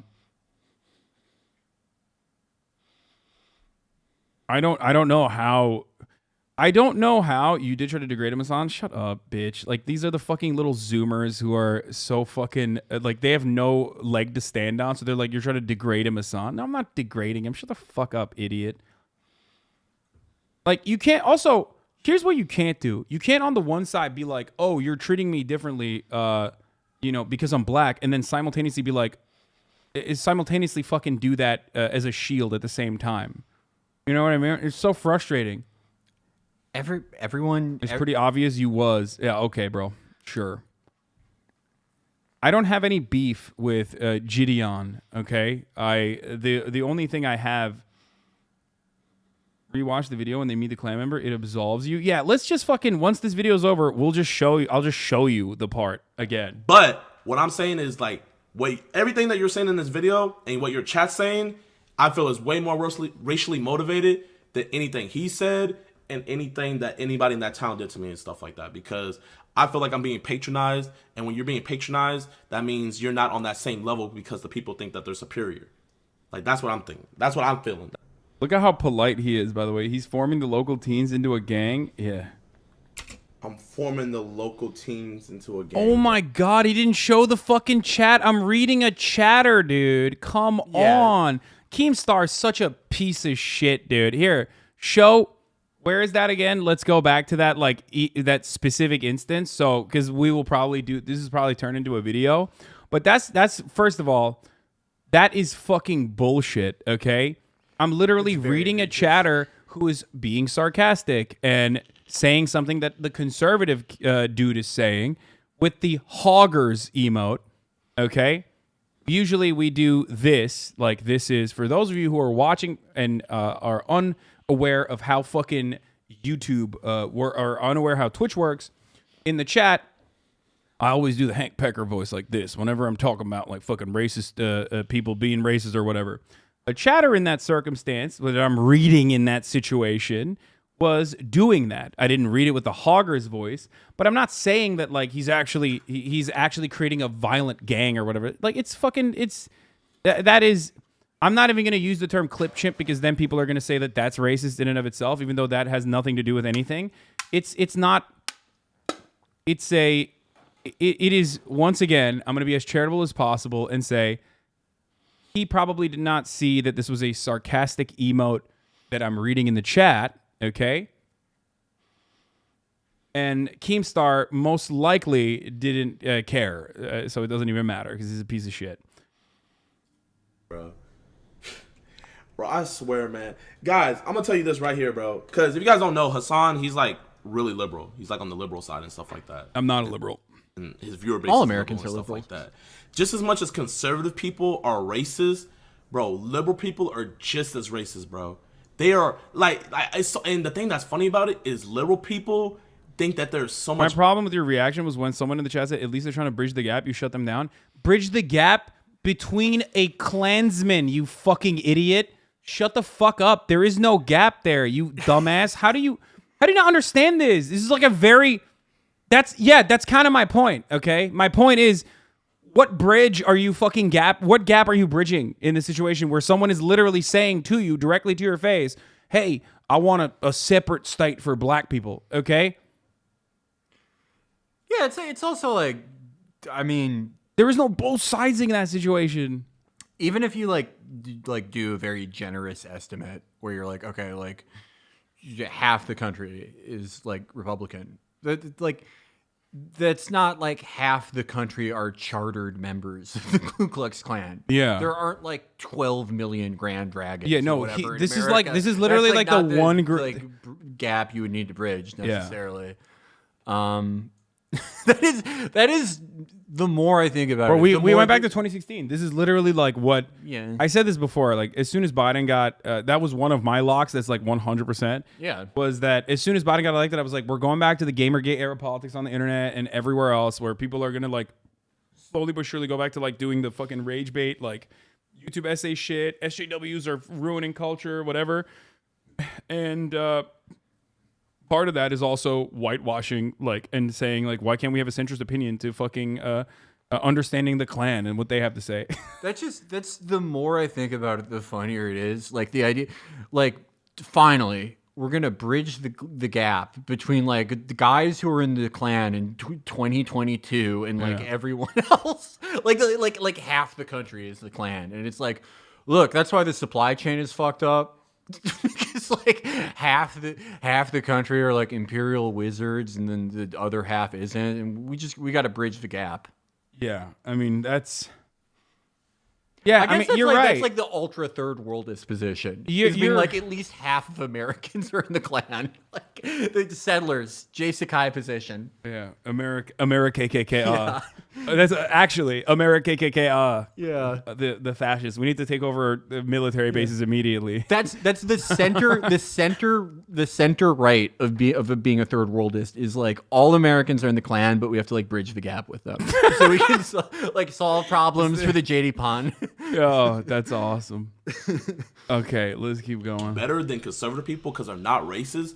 But bro, it's like their racism is like literally on the same level. And you ask any black person, like they will tell you the same thing, bro. Why can't I think the most offensive part about what JiDion is saying here is that he called me a liberal. Like I don't have I don't disagree with his assessment that both liberals and conservatives are racist, but liberals are like politely racist, but I'm not a liberal.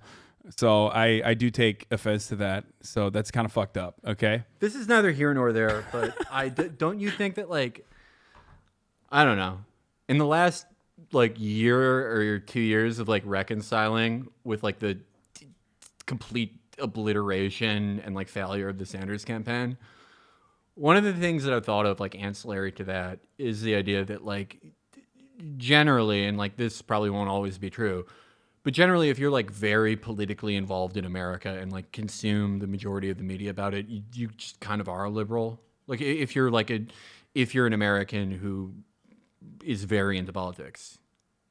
I can see that. Even if you're conservative, 100%. That's why conservatives do the whole like my bodies and spaces shit now. They all do it. Liberal culture absolutely dominates. Conservatives are just a different flavor of liberal. Yeah, dude. No, we're all fucking drinking the fluoride. We're all drinking the pasteurized milk. We don't get to have the raw milk. It is the hegemonic attitude, certainly. It's because people who are very political are miserable. That's true. I mean, it's just true, 100%. He recognizes that liberal can be politely racist, but is baiting for a Klansman not being racist because since he was polite about it. Yeah, if he understands that like liberals are politely racist, then why the fuck doesn't he understand the Klansman is like being polite to him and racist? It was a good take, Chatter. There you go. That proves that every American is a liberal, even the fucking Klan guy. Yeah, it's like exactly. No. The Klan guy's a perfect example of this. You're absolutely right. But like even All Lives Matter is liberalism. Yeah, All Lives Matter is liberalism because it's PR. Like Because they're not brave enough to fucking be like, I'm racist and I hate black people. That's why they turn around and say like, oh, all lives matter. Why can't you say all lives matter as a way to like distract away from the main argument? You know what I mean? Right. And then like edgier, like newer shit is like, you know, like the more like online shit is being like, oh, like, yes, I am racist. But it's just, I feel like it's almost like... No, they're white identitarians. They're white identitarians. They're white identitarians, but like some of like the edgier ones will be like, yes, no, I'm racist, right? Just as like... that's so extremely online, but it's, right, it's extremely online. But what I was going to say is, it's the same thing as like in 2018 being like, no, we're gonna like do the Great Purges. No, like I'm like me and Gritty are gonna like kill the conspirators of the American Doctors plot. You know what I mean? Like it's the same thing where like the youngest sector of the most politically engaged on either side of it are responding to like the innate liberalism of American politics and going, no, I'm not that. I'm actually the fucking thing that liberalism despises. You're saying they're being still owned by liberalism because their reaction to it is still tethered around liberalism and how you are personally removed from that liberalism. Like it's always performative. Because like in the boomer angle, whether it's like a Klan guy being like, oh no, I want separate but equal, or like let's do the analogy for the leftist side where it's like Michael Harrington, right? Or like older DSA people who before the Sanders boom would every 18 months pass a non-binding resolution calling Maduro or Chavez a dictator, right? Like a sort of like right democratic socialism. And they're like the emotional response of the youngest people to that liberalism. And that liberalism is like both those sides, like looking at a characterization, whether it's like slavery or whether it's like, you know, gulags or whatever, and denying that that's them, denying that they would do that or that they're interested in that. And going, no, I am interested in that. Like, fuck the liberalism of my forefathers, of my literal parents. Yeah. You're still defined by your proximity to liberalism because the only way that you can showcase your political allegiances is by either leaning into that liberalism to say, oh, yeah, Chavez was a dictator, I'm so sorry. Or by saying, like you're mentioning that, like, no, I love Stalin. Yeah. I would do gulags just like him. And I do. There are people. So you're still cucked. You're still cucked by liberalism in that situation. There are people who like give intellectual defenses of Stalinism, right? I think it holds. Yeah, you. I am so not one of those guys. I am never gonna read a book by Stalin. I swear to God. I agree. No, I'm never gonna read a book in general.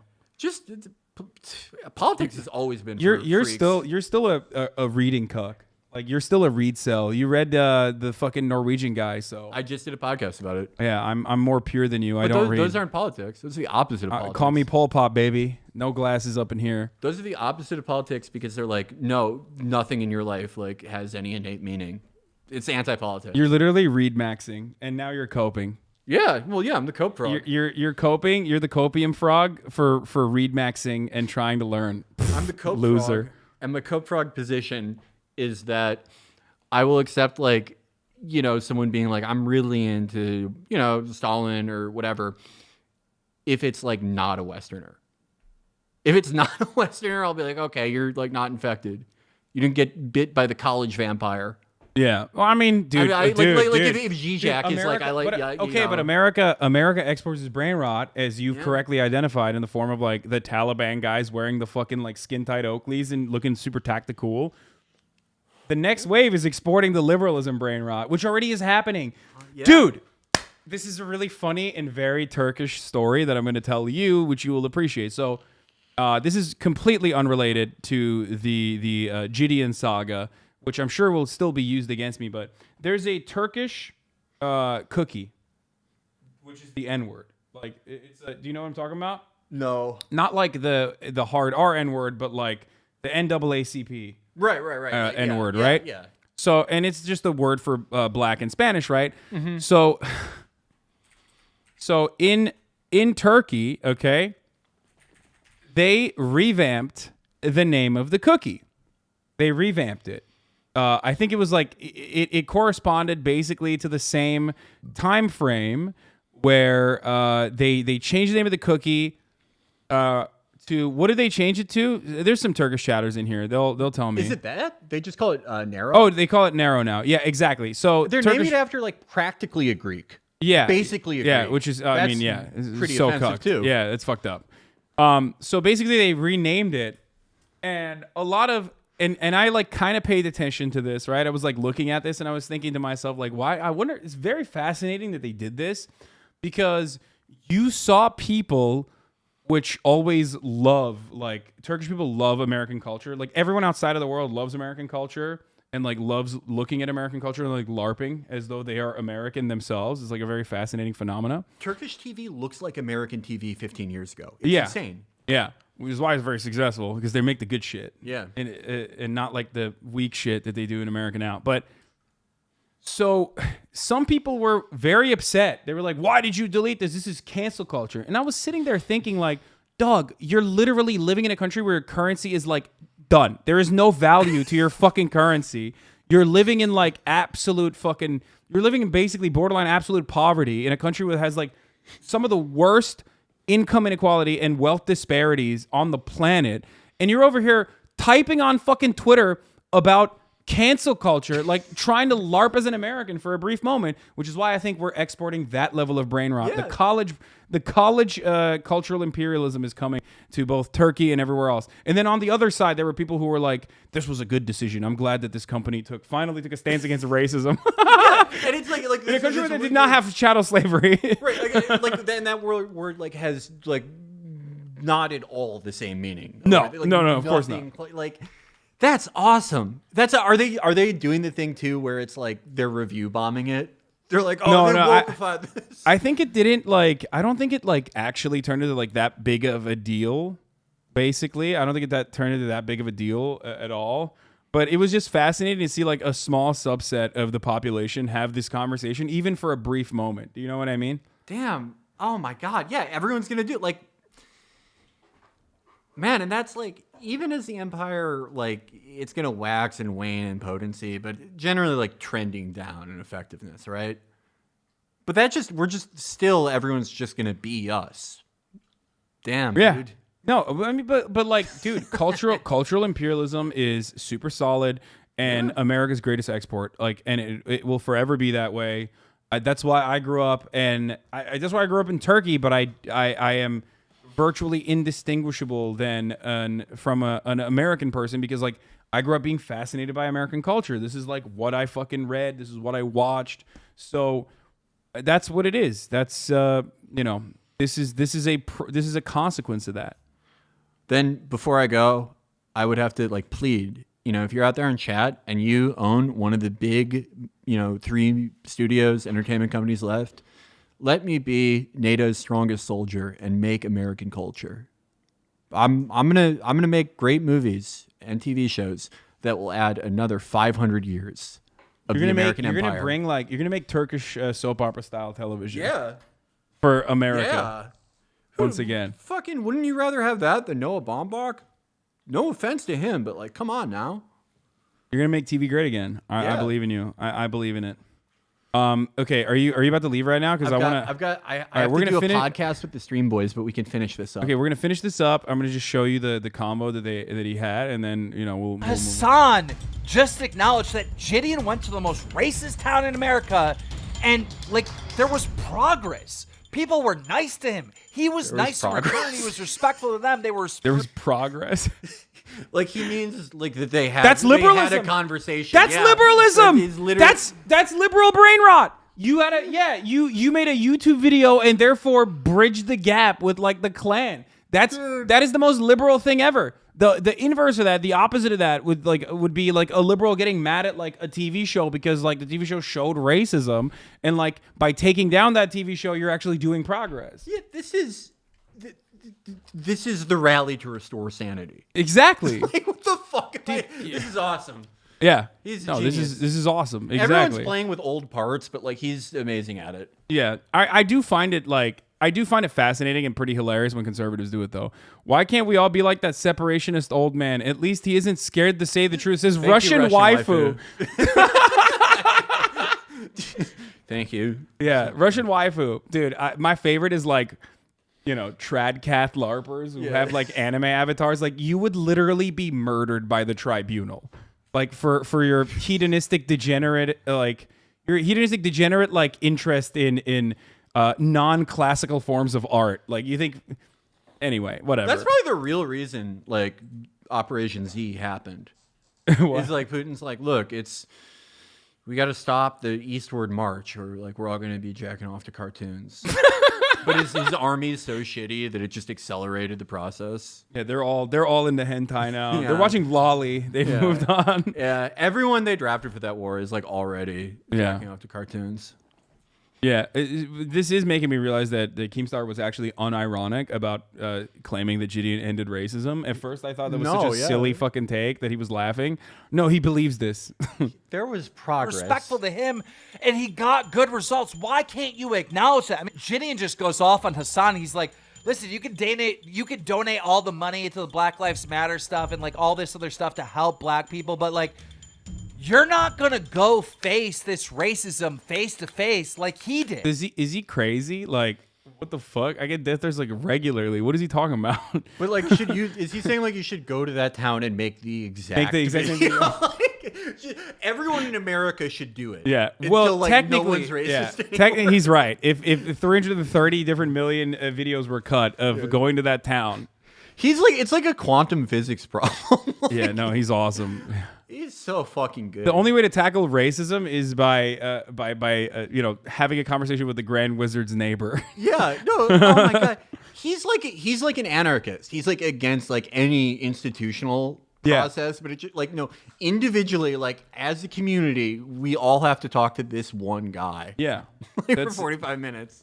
That's how we're gonna solve it. He's right. He's decentralized. Like he did this. He went to the town. He talked to people with no security. And you know what? You can donate all the money you want too. For the record, like I did give him props for that. I thought that was like pretty ballsy that he like straight up went and did that. I said that in my reaction to his video multiple times. Yeah, super ballsy. But you was never gonna get down in the trenches and do what I do.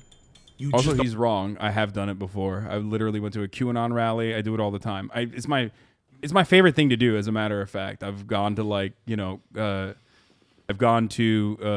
gun shows in Oklahoma. I am fascinated by. Fascinated, but I don't even go to be like, oh, I'm going to tackle racism here. I go because I'm like legitimately fascinated by how a lot of these people conduct themselves. But I love talking to Trump people. Yeah, but the reason why I can do that, obviously, and it's not the same. I also do debate right-wingers on television, like all this shit. But the reason why I can do that, obviously, is and get in the trenches, quote unquote, and it's different, is because I'm white. You know what I mean? Mm-hmm. Obviously, like my experience is never. What the fuck? Hold up.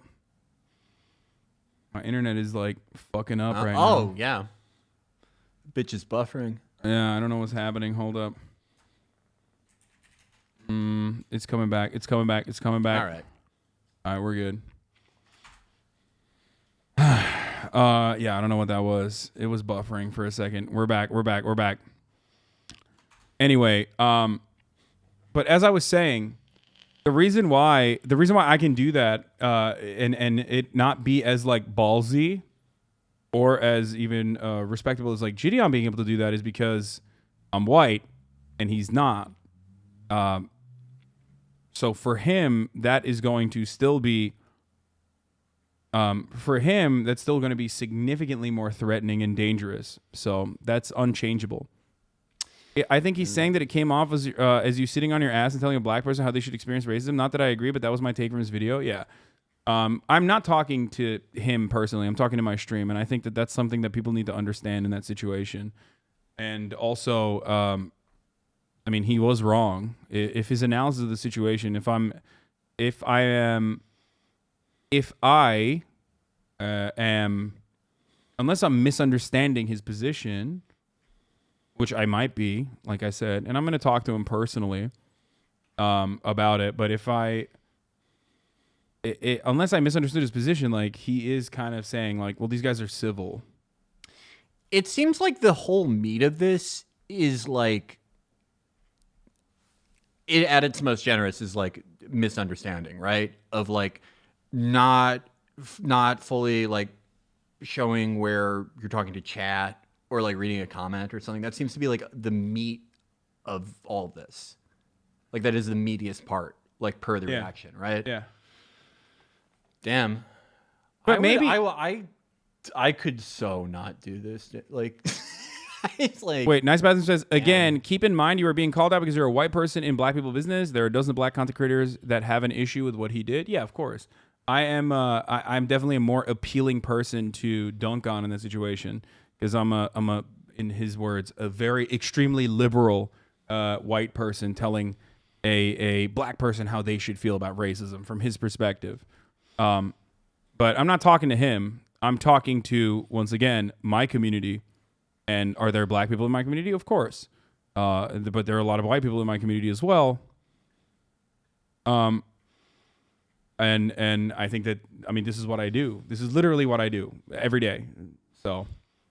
Yeah, no, that seems to be like the juiciest part for all of this, for the React Hall of Mirrors, is like the part where you are like you're talking like very generally about like American perceptions of racism to and about your chat. Yeah, but he's thinking like I'm directly, attacking him or something. Like I don't give a shit what his perspective is. That's why I said like he's a content creator first. Like he's gonna go and make content first and foremost. Oh my god, what the fuck's happening? I'm effing again. Oh motherfucker. I'm gonna. I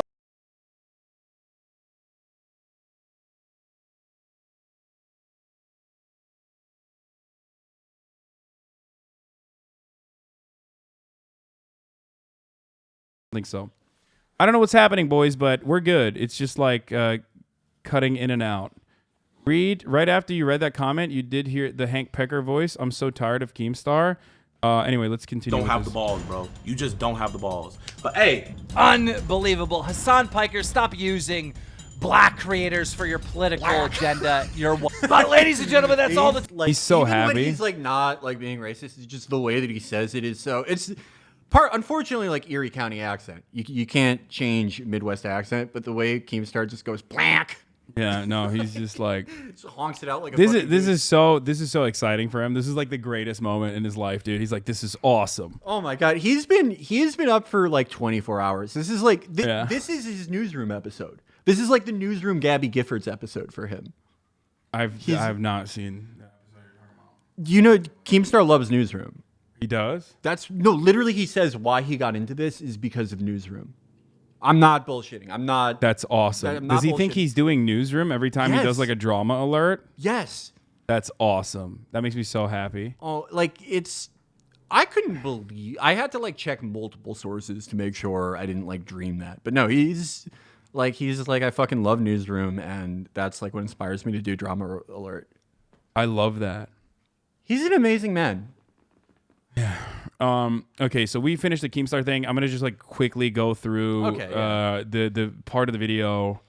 Where is the original video? I just want to watch the original video. I don't want to watch like a different oh, watch out, your camera is showing. Whoops.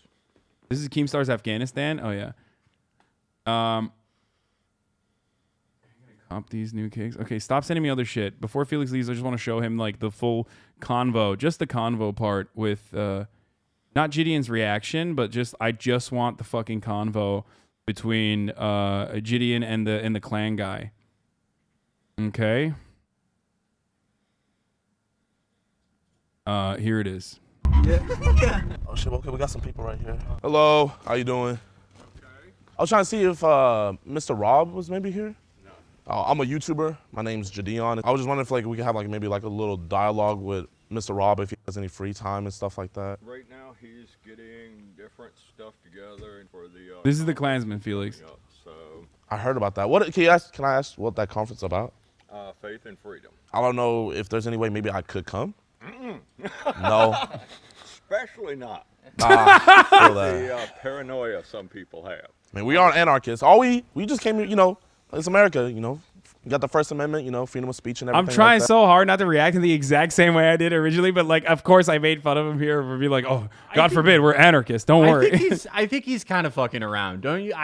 No, he is. Yeah, he is. Which is why I'm saying like, but I wasn't responding to him. I was mostly responding to my chat in the situation because chat was like, asking questions about like white separatists and whatnot. And that is the conversation that we were having. What if this is like the biggest misunderstanding and like the anarchist comment is like dead serious, but like his entire thing and his entire like problem he's a with Marxist-Leninist. Exactly. He's like a total like centralist ML. Yeah, no, he's and like what I say about disgusting. Stalin, it just rips the whole thing apart. And then Keemstar's next video is like, Felix from Chapo denigrates Stalin's legacy. it's the fucking Promethean struggle. Yeah, no, they're gonna call you a Trotskyist. Yeah. No, you ice pick me. It was Oh, fine. yeah. I've had a good life. Aren't the white separatists technically anarchists? I mean, I guess. Oh, okay, hold on. The anarchist comment was serious. Yeah, no, he believes in a federal, fully centralized system. Like, yeah, agree. Blaming chat for your racist takes, Pago. Yeah, I know. No. These racist takes are my own. Okay. Actually, I don't believe in that, because if you have someone who can lose their job and their ability to support their family that they love, where they might have been brave enough to speak up, they won't put their children and their wife at risk. So do you feel like here the truth is spoken? I would say as much as can be. From the videos I've seen online and stuff like that, I'm sure you've seen them. Yeah. You know, I was expecting to just like, step right foot into town and Hey, then speak up about what, boys? Anyway. Called the N-word, but If it would make you feel better, I'll try it for you. oh man, I just kept on hearing people do like, nah. Banter. Oh, This is dude, fucking banter. he's having a great time, dude. What do you mean? I want America to have banter, so I support this. In some ways, Yeah, this guy, dude. Just a good guy, all right? Look, suddenly I agree with the Keemstar commenter, whoever it was. This is bridging the gap. yeah, no, he's Banter. solution to the racism. But look, the thing is like, yeah, maybe he's like trolling. He's like obviously aware that this dude is racist, and I'm just like misunderstanding what he was doing here, okay? The racists aren't in Harrison, they're over in Zinc. And they were talking about how like they like kind of kicked you guys out of Harrison. No white person, for the most part, moves to seek out diversity. They'll give lip service to it and move as far away as possible from it.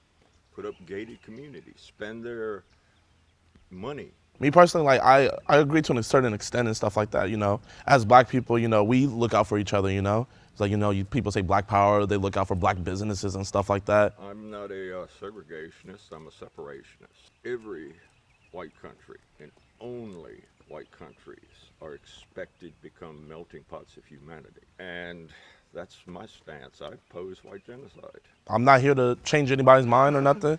Like I said, that's why I just want to I feel like the conversation should always be had, because I feel like for there to be improvement into the future, you have to hear something different than your own opinion. I often get an assumption made about me, and they wonder if black people did something bad to me. Well, no. White people have done something bad to me, and I don't hate them either. Yeah. But it's never about that. It's I have a certain set of beliefs. I can't stop, like, the way he says about, it's just like blowing my mind. There's some fucking weird accents in America. What kind of fucking inbreeding caused him to, like, I don't know why he just, the way he says about. This is like actually like very interesting. Like the thing he said where it's like, yeah, white people have done bad shit to me. It's like very interesting. Hate to take away from this. I'm not sure like why that guy's like in the frame.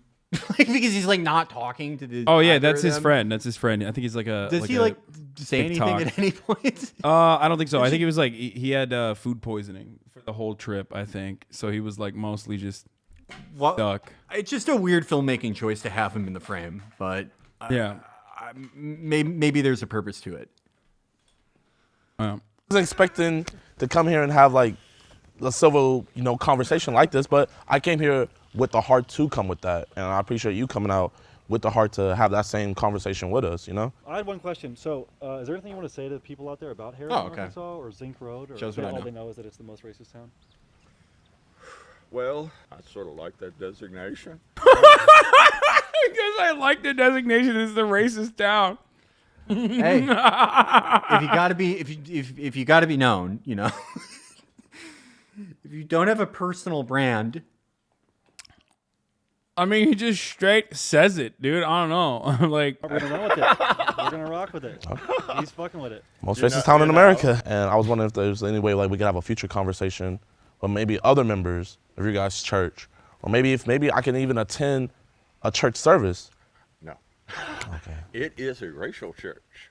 Oh. It is an offshoot of Israeli identity. Usually, some you some like people, that, don't you? Hell yeah. You dude. like that, don't you? Holy fuck. He said it. Oh my God. He said, we're doing decolonial Judaism at the fucking white church. I love him.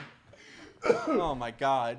This is a man touched by God. Dude, you know what I love? I want like Protestants, evangelicals, Baptists to do like fucking, they're gonna find coins in creeks and stuff and be like, yeah, actually before the indigenous population supposedly was here, I have this coin from evangelical Christianity. That's what Mormons are. That's what Mormons are. Oh, you're Mormons right. are. Holy fuck. Okay. That is Elden true. Ring fans. Elden Ring fans. Mormons are the Albanorax of like Jewish people. It's America inventing Jewish people. Jewish people, but so they were people treated them with prejudice, just like the Albanorax, because they were artificially created Jewish people without grace.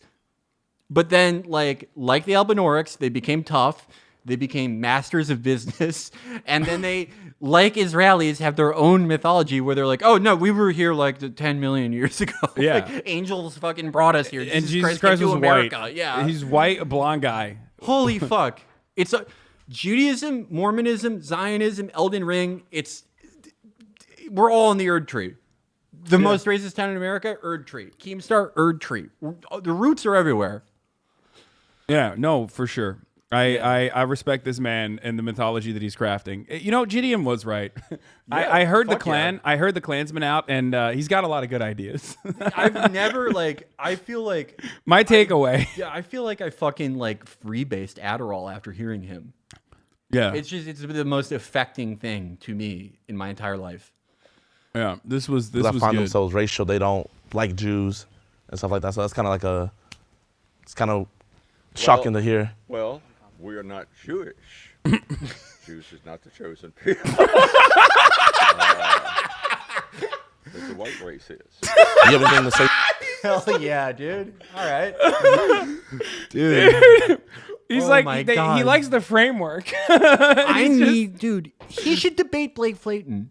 Dude, I love this part of the video. I thought this was awesome. I love how he's just his impish giggle at that. What people are. Jews is not the chosen people. As he sits there with his fucking neck pussy hanging too, I'm the chosen person. That's his body type, and his face is that's the hick Scots Irish version of Harvey Weinstein, you know? That's the same bad physical form. Yeah. Well, I mean, this is again systemic inbreeding. This is white people very desperately trying to maintain purity. That's the consequence. That's the outcome. Yeah.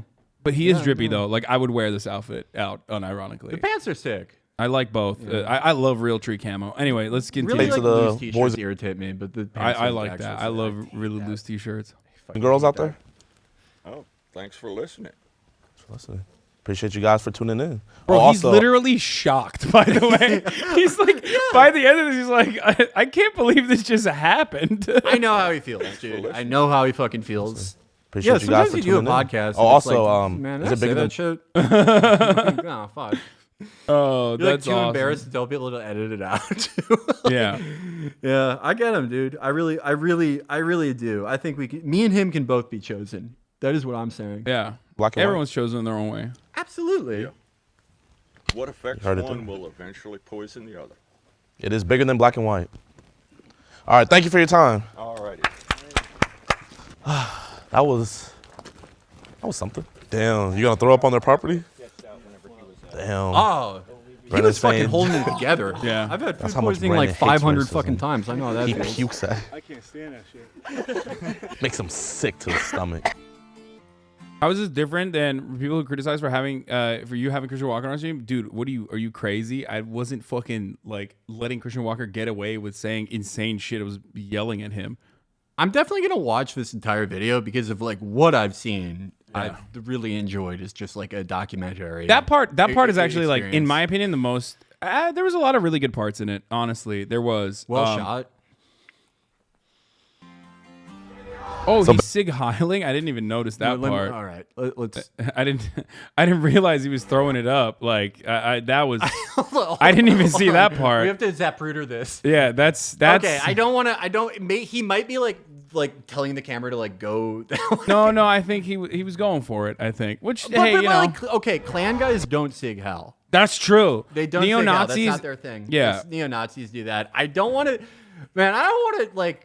I feel like I am so close to bridging the gap between you and him somehow. I mean, I'm not going to throw it away. I mean, I think he's like, sig look, I get it. Like he's being like edgy. You know what I mean? He's like doing. I don't think he's sig helling. No. He's just trying to do like edgy comedy, but like with a escape route. You know what I mean? To be like, well, I wasn't actually doing that. I was just like pushing the camera away or some shit. Okay, that's it. It wouldn't. I don't know. He's not like a Nazi. He's not a neo-Nazi. I don't think he's sig hailing though. Like I don't know. He probably would. Should be higher. I want you're analyzing. I'm an expert. You're like, that's why. Yeah, I'm a fucking expert. I'm like at least half Ukrainian. Like I don't know what he's saying. That's the perfect joke because it makes everyone mad. Yeah, no, he meant as a Jewish person. That's what he was talking about. Yeah, okay. Yeah. Okay. It's a perfect joke. Everyone is mad at that. I haven't seen the video or you reacting, but I fucking hate motherfuckers like this coming in here and downplaying all the still very strong racist powers that be down here. Yeah. I don't know. I didn't even see that originally. I think it's like at most it's like trying to be fucking edgy or just trying to tell the person to like back up the camera or whatever. But I want to answer a chatter. When is This Is Sus coming back? You know what? I'm gonna fully say what I'm gonna do. This Is Sus. I will not be doing that this year as a limited series. I am instead doing a new limited series, something that I'm very excited for, called Podcast Rescue, where I, as a podcast industry professional, will listen to troubled podcasts and give my expert analysis on how they can repair or differentiate themselves in the market. I love that. I'm so excited to do Podcast Rescue. I love that. That's I can't wait. I can't tell if you're trolling. Are you being serious? No, I'm being serious. No, I like that. I have this in the dude. There are more podcasts than bars now, so you win. I like listen to bad podcasts. Like, is it like there's like a David Brock Network podcast called Zoomed In that I listen to. It's like what's his name? Lev Parnas's son does it.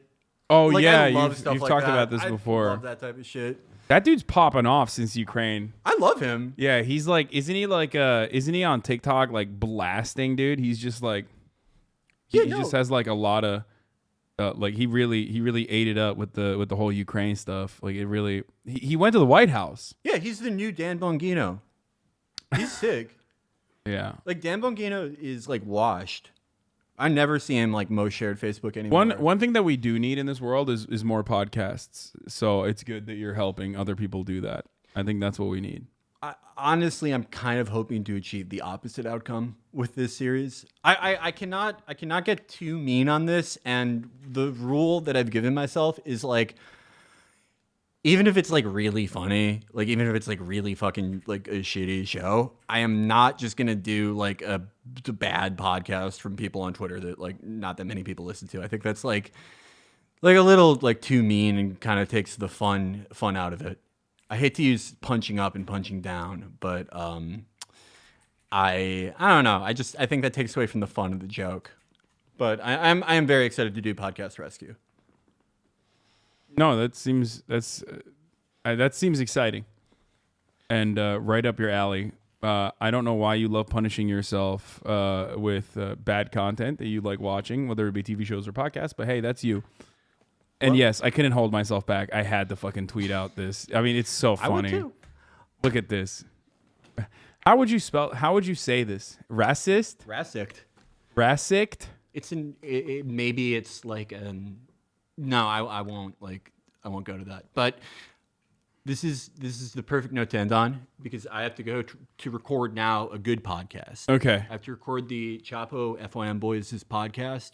Hell yeah. Who you can watch on twitch.tv/Chapo Trap House. Thank you. I will.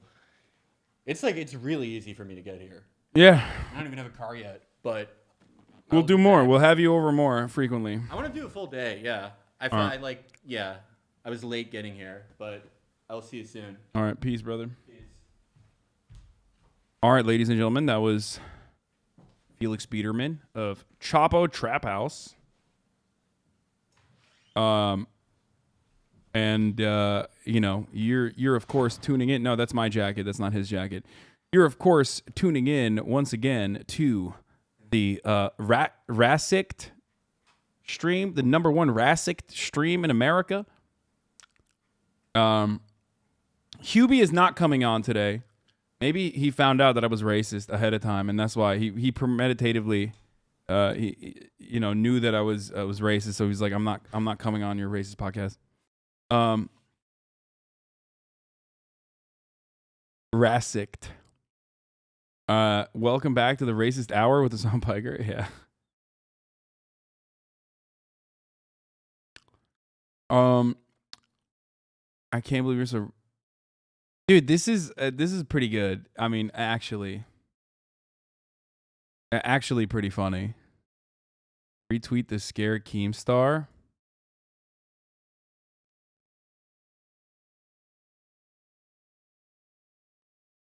I'm both saddened and dismayed by your racist behavior. I mean, honestly, like,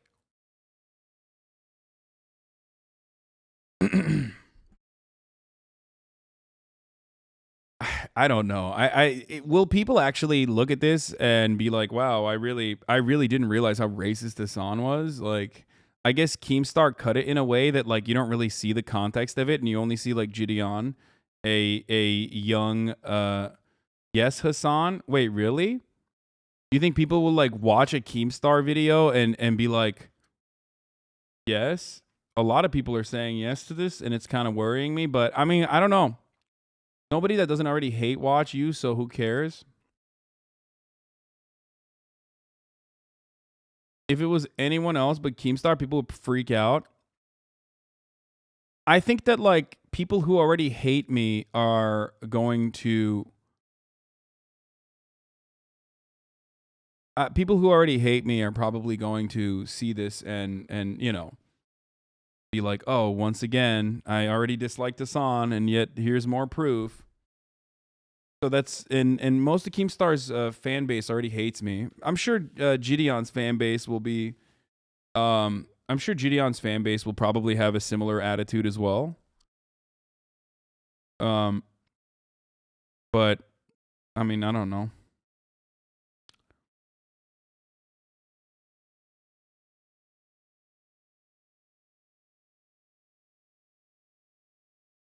After leading a heated comment, I saw how many people already believed it as we speak. HasanAbi.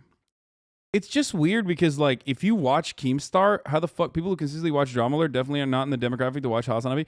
No, the thing is, like, if you watch Keemstar, how the fuck are you gonna be like, yeah, I hate racist people like Hasan. You know what I mean? Like, you're literally watching a dude who is like very, very openly a fucking reactionary weirdo. You know what I mean?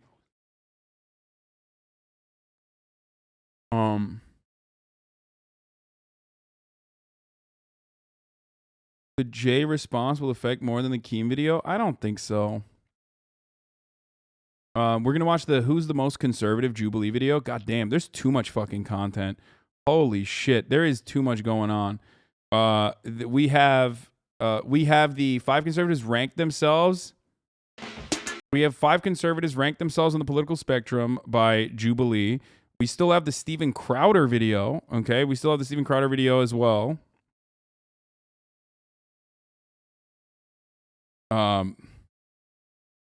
By the way, obviously, since you saw a racist person, since you watch a racist person all the time, I just wanted to show you guys a non-racist person, Tucker Carlson, really quickly.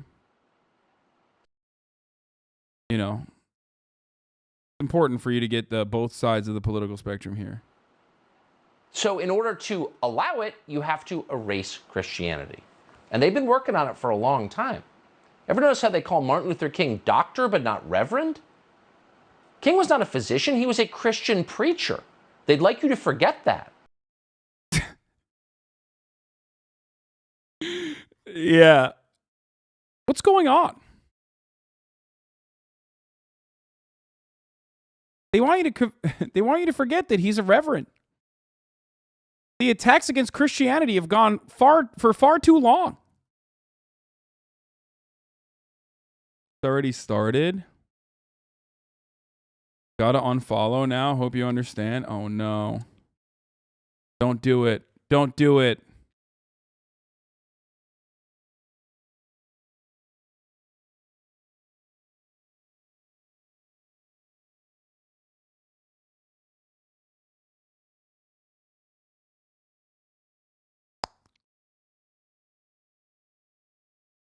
He was a socialist, but they always let him forget that. Oh, for sure. Okay. So 5 conservatives ranked themselves. That's pretty fucking fire. I really do want to watch that. But here, we're going to do a... Fuck, there's so much. There's so much. There's so much good shit. Okay, let's just get started with this one. 5 conservatives ranked themselves on the political spectrum. Just the content gods have blessed me upon this glorious day. Oh my God. All glory to all glory to Allah. I mean, holy shit. I'm going to tell you, let me tell you something. Like I was thinking to myself, like, can we get some good content? Like shit's been fucking stale lately. My Lord, the fucking content God has blessed me, okay? On this beautiful day. Holy fucking shit. I'm in a heated battle. People are saying I'm fucking racist.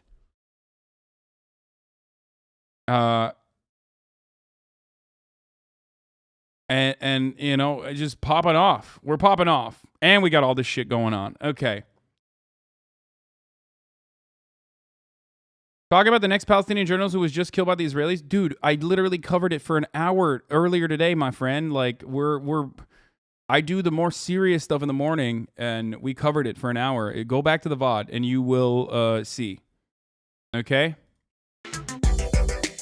Oh, fuck. We had the abortion documentary that I want to watch, too. God damn it. There's so much going on. Okay, here. There's based because I don't think that they should be allowed in women's sports at all. Okay, I gotta pee. I'll be back. If you have to rank yourself against others this is based on a specific 5 conservatives ranking themselves on the political spectrum. Oh my fucking God, I gotta pee. I'll be back in a second. What would it say about how you see them and how they see you?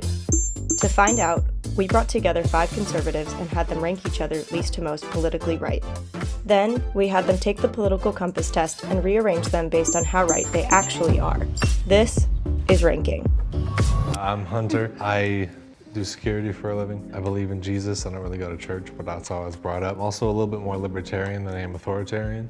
So smaller government, if any. I'm Cameron. I am not religious at all. I am agnostic. I was in the Marine Corps for 4 years. I am very, very pro-gun. I believe it's my equalizer. I will never be as strong as a stronger male, but I definitely have my right to my Second Amendment and will use it if need be. My name is Navneet. You can also call me Navi, like from Legend of Zelda. When it comes to my political views, I describe myself as fiscally conservative, but socially I follow more of a paleo-libertarian, school of thought. So I would describe myself as a very constitutionalist. I very much so support the First Amendment, the Second Amendment, but I'd be considered more left-leaning on some other topics, such as I'm an environmentalist.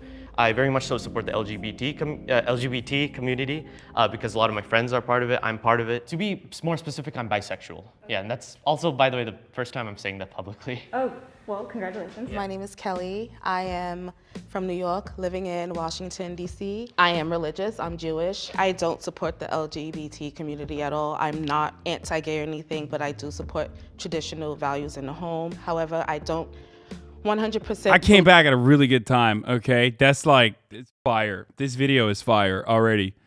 Holy fuck. Okay, first of all, before we even get into this video, 5 conservatives rank themselves on the political spectrum, right? That's the take here, okay? That dude called himself a paleo-conservative.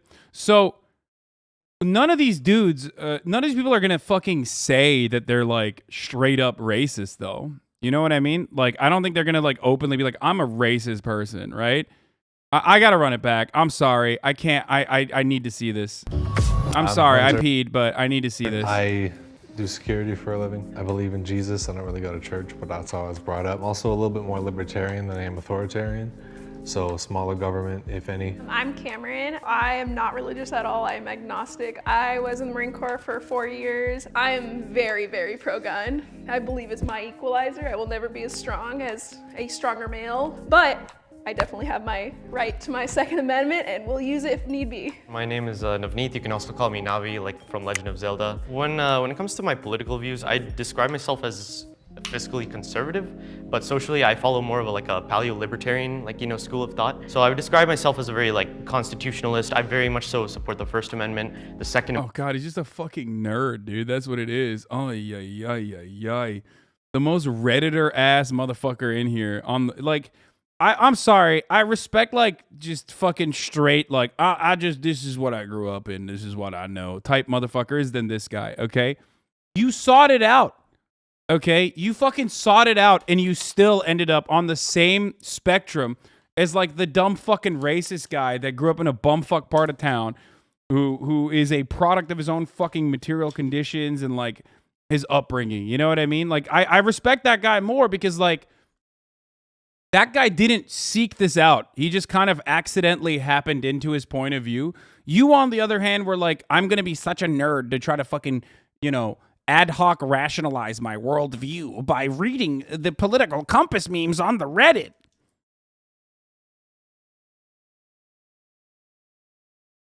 Amendment, but I'd be considered more left-leaning on some other topics, such as I'm an environmentalist.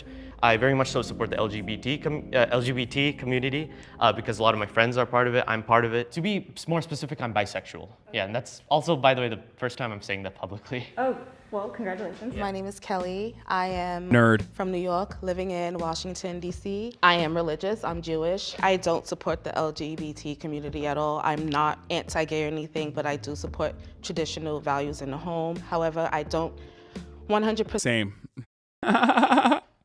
Same. I don't. I'm a foe. I'm a foe to the LGBT community. Of course, you call the Indian dude a nerd. Oh God, I feel you know what the worst aspect of these sorts of Keemstar ass fucking takes is? Whenever Keemstar, any fucking idiot on the internet does a video, we have some of the worst, most annoying little shitbags in the fucking chat for a week. Who are literally meh, I got you. I caught you being racist. You're doing stereotypical racism. I got you. It's dude, shut up. No, he's just fucking talked about how he's a paleo-libertarian. Okay, shut the fuck up. We don't even know where he's from.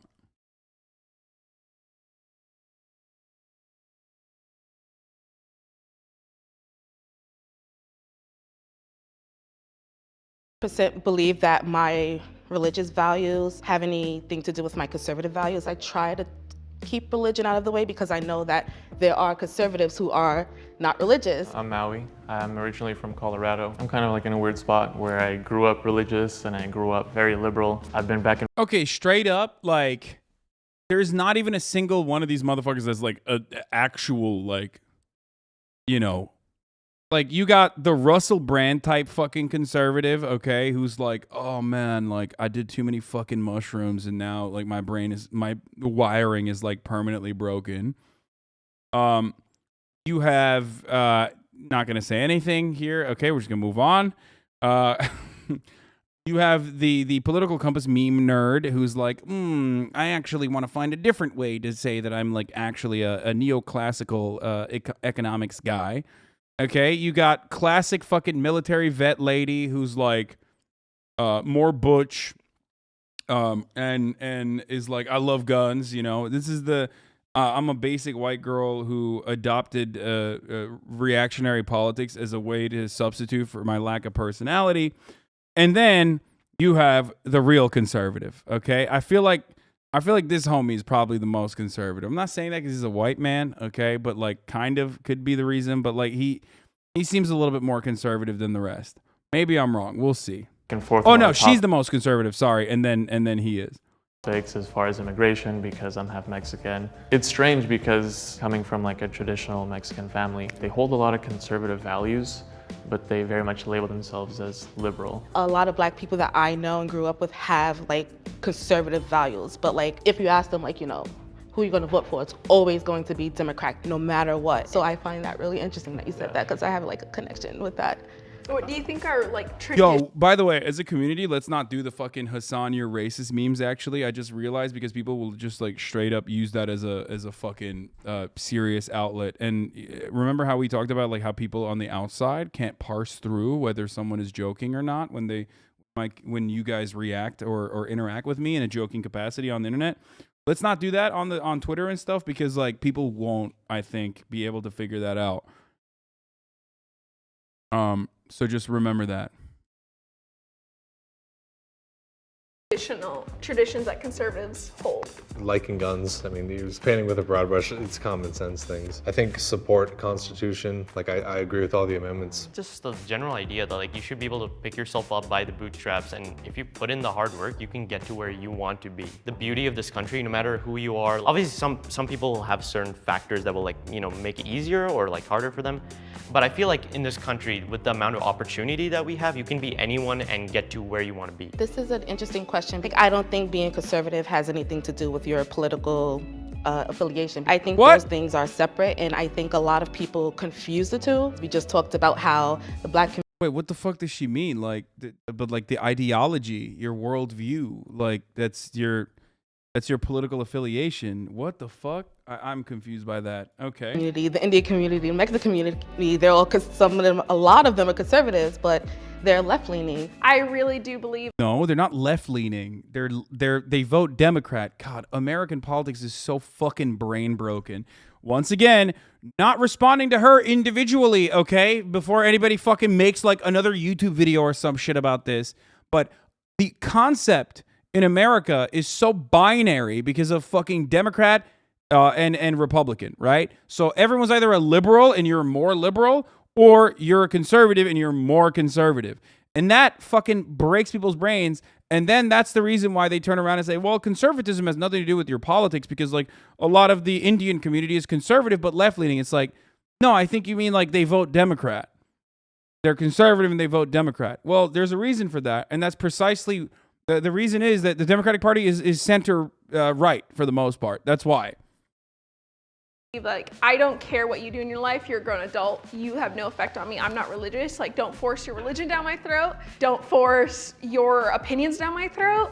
We can have a discussion. I'm very open to having dialogues with anyone. I love to have conversation. Like, something that's going on right now is like the whole trans women in biological women's sports. I honestly think it's a case-by-case basis. Why do you think that it should be a case-by-case basis? Because I don't think that they should be allowed in women's sports at all. I agree with you on that. It should be not case per case. It just shouldn't be allowed, because I mean, we've seen it. I don't know statistics offhand, but people just dominate that are biologically men. I feel like dealing with like absolutes in a general sense, like in the political discourse, can be a very dangerous thing, because as he mentioned, there are outliers and we always have to, you know, factor those in. So I'm not sure I agree with that, but yeah, I can see where you're coming from. I think my difference is I don't think that trans women are biological women. I'm not gonna be a dick. If you want me to refer to you as she, her, I'll do that. I'll call you by your name. I'm gonna give you that respect as a human being. It's okay to be different. Yeah. I don't understand what you guys mean by outliers, because they're all men. So what do you mean? Boom! Okay, she's the most, she and the white dude are the most conservative. White lady is the second most conservative. Then you have Maui, and then you have Navi. That's my fucking list. Also, that's the correct list no matter what happens, okay? I'm sure that they will like, the classification is going to be like fucking wrong in the situation, but that's my take. I see this as absolute. Trans women are not women, they're men. I mean, I would never like call it ignorance or something. It's just everyone has their own views. I can completely understand that. Should we vote? Bro, conservatives love fucking being in an environment where they're just like, yo, I'm going to pop the fuck off with this one. Haha, trans women are men. Boom. Roasted. Like, sick. You really did it. You fucking killed it. Thank you. Like, democratically? I mean, I'm gonna say you're probably a 5. Yeah. For me? Not a bad thing. But yeah. And it's not a bad thing. Yeah. 1, is the most by the police. I I'd put you over there. I put you there. Yeah. Me over here? Yeah. I was thinking you number 3 and you number 2. I felt like. Is it because of the religion? Yes. I think there are like two schools of thought we can go with here. We can either go with like traditional conservative values, which one of us like upholds it most, which I feel like you would still be the most, like when it comes to like the traditional values you've described. Or we can go by like policy-wise, whether each one of us falls in line, and I like maybe don't support every single policy of like the Republican Party or just general conservative. Bro, this dude can't help himself. He's the biggest lib. Holy shit. Oh my lord, dude. I mean, he is just the Democratic Party manifested into, he is the best. He is God's most loyal Democrat, okay? Position, so we could go in either direction. I was like, I think you'd be over here. Just because like when I think of like, and I don't mean like a typical conservative, but when I think of a conservative, I think upholds like religion, traditional values. I can go 3. That sounds good. Okay. We're all pro-gun, right? And pro-free speech and everything? Okay, so we're on the same page as it comes to that. Then we can just go into other, like, I guess, policies. Well, how do you feel on like an abortion topic? Well, abortion, I feel like dangerous abortion. Dude, why do you want me to stop to watch this fucking turf? Like, we already watched it earlier, but like, why? Why do chatters always do this? You derail the stream so aggressively, dude. No, let's finish this fucking video. Got rid of, and there are, I mean, I don't want to go into a small percentage, which it is, but there are late-term ones where the mom will die. And then there's also ones where if you make abortion legal, like coat hangers are a thing. It's sad, but it's true. So what if we don't count like the extreme cases? Would you say mostly I think keep life, unless it's gonna harm a life, like the mom or the baby. If it's gonna come out and you can predict it's gonna be fine, then guy's a pussy. Keep children alive. Yes. I guess for me, like I said, I've gone back and forth, and I don't want to be for it, but currently I am for abortion. I don't think anyone wants to be for it, so it's not something that is an easy thing to want to do. I believe birth control should be free. I 100% support free birth control. I think that it would dramatically decrease abortions, but I am very much, we need to fix the afterwards as well. So the adoption age. Bro, having this like one binary understanding, or that thinking like American politics is on like one fucking one line, and trying to fit American politics into one line is such a funny fucking concept, because like it's just impossible. Conservatives are like they and everyone in America, as a matter of fact, not just conservatives, like they hold on to the most eclectic, inherently contradictory ideas that you could ever fucking find. It's like a mixed bag of like some of the most weird shit where you're like, what? I don't understand. How are you? What? Agency. I think we need to fix that. And I think we need to advocate more for younger women to know about birth control options that we have. I kind of wanted to bring this up. Is everyone kind of more What's the highest you think you could rank in this if you didn't lie and just selected your words very carefully? You mean me? Oh, dude, I could literally be the most conservative. Are you kidding me? I would just go in straight up and be like, I think we need to, what do you mean? If you want to be the most conservative in this fucking ranking, you just say like, I think we need to establish a future for white children. Boom. Like, why can't white people have, as long as you just said something along the lines of like, why can't white people also fucking defend themselves and their communities? Like, when you think about it from the perspective of a family, like you would never want your family to have like random strangers in it. Am I right? Boom. There you go. Number one conservative.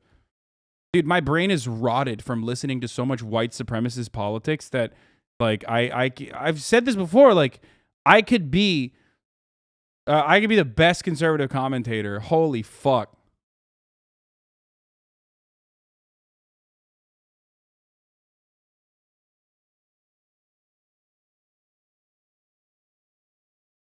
An interventionist kind of thought process, or is it like kind of like isolationist?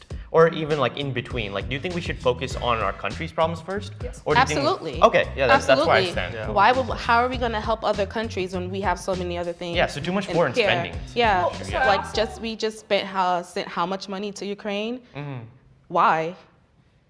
That has nothing to do with us. We have so much. Navi has to come out and fucking defend that. I think maybe I'm wrong, but I feel like Navi's too much of a lib. That money could have went to America. Yeah, if we're prioritizing that, we can't even like take care of our own people. Like, never mind.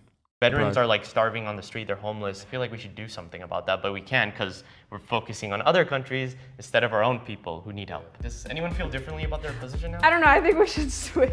I really am focused on that whole, like, he holds more traditional conservative values than I do. I think just in that sense. I was like, just in that sense, I would switch us. I think what it was for me is you seemed a lot more passionate and you were more outspoken. I'm You very seemed a little bit more quieter. So maybe initially I'm like, you know what, you're number 2. But now that I'm hearing more opinions, I would probably agree with switching you too.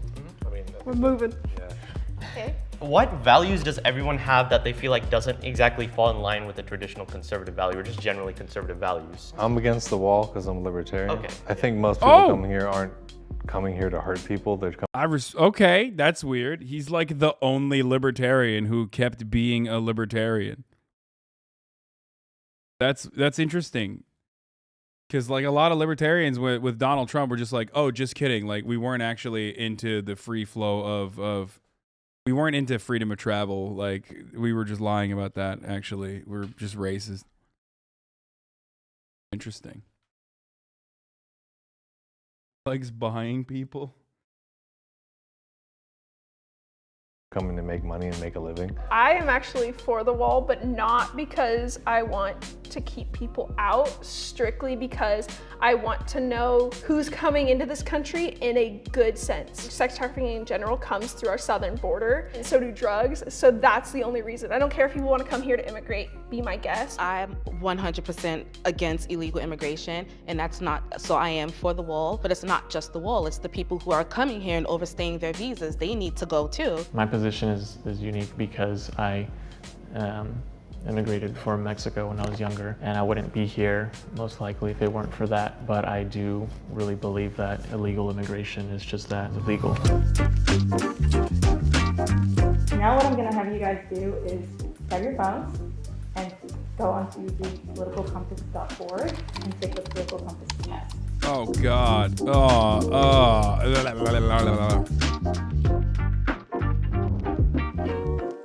I think you did pretty good. In the 5th spot, we have Maui.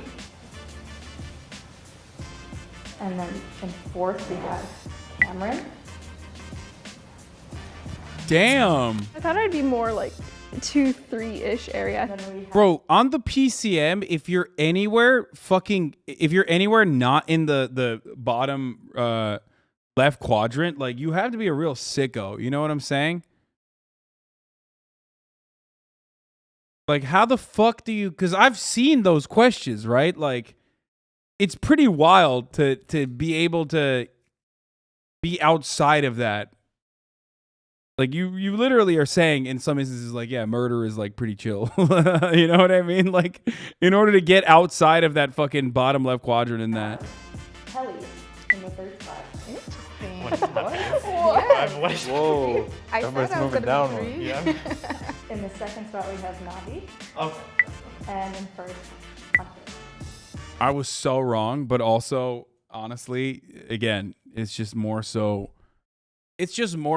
about the way that, like, one, how weird American politics is and how, like, people are not themselves aware of what their fucking political allegiances are, but also the fact that the test itself is ridiculous. But wild that this homie was able to get to fucking bottom right like that.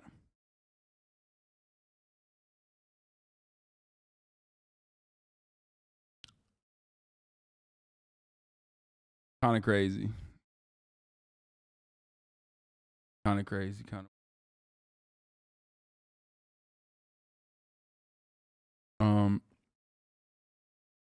I didn't expect myself to move up this much. Like, Yeah. this is like, okay, I mean.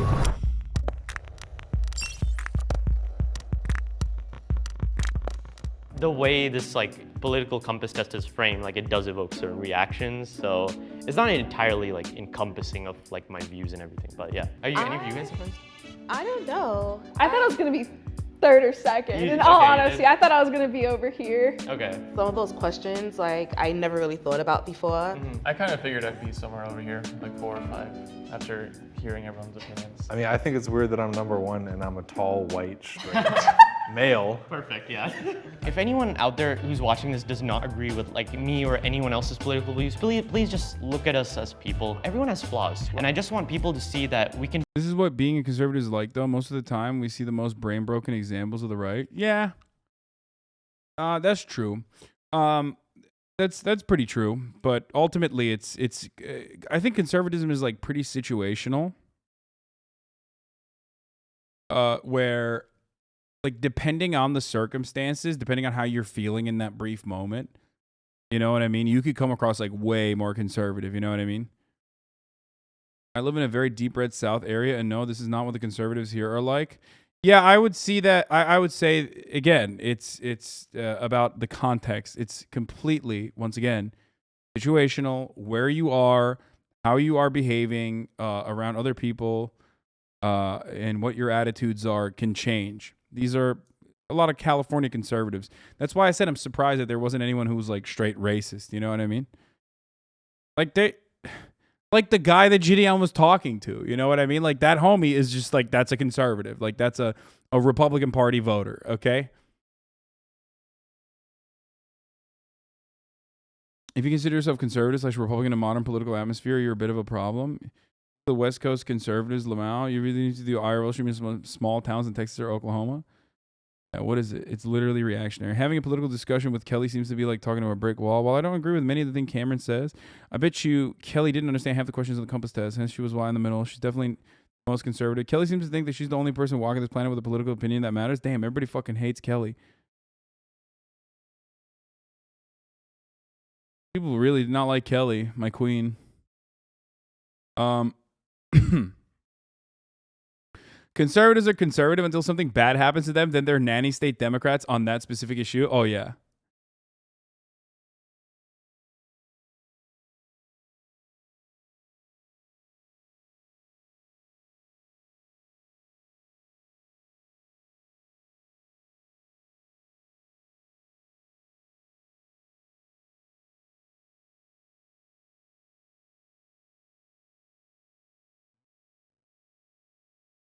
There's some, sorry for the deafening silence. Like weird ass fucking wind outside. Trying to figure out what was going on. A nerd ass lib getting second place is a lot about what we already knew. Okay. Kelly found Hasan. No. Black woman thinks no one is racist in California. Talking with people clip. No racist in California? Come on, there's no way. Ever been to Venice? I've seen some. I lived in California too. I've definitely seen. I've seen racists everywhere. Yeah. Okay, there are definitely racist ass motherfuckers in California. I don't know what she's saying. Definitely some neo-Nazis in California. Wait, why is Steven Crowder coming across like a lib here? I mean, there are like Clanty. Maybe we should go to Clanty and I'll fucking do one of those videos where I'm like, I'm hanging out with the clan here in Clanty. One of the capitals of white supremacy here in Southern California, and so close to San Diego, known for its beaches and lynching. I'm gonna go have a conversation with someone. I'm gonna go have a conversation with someone of the clan.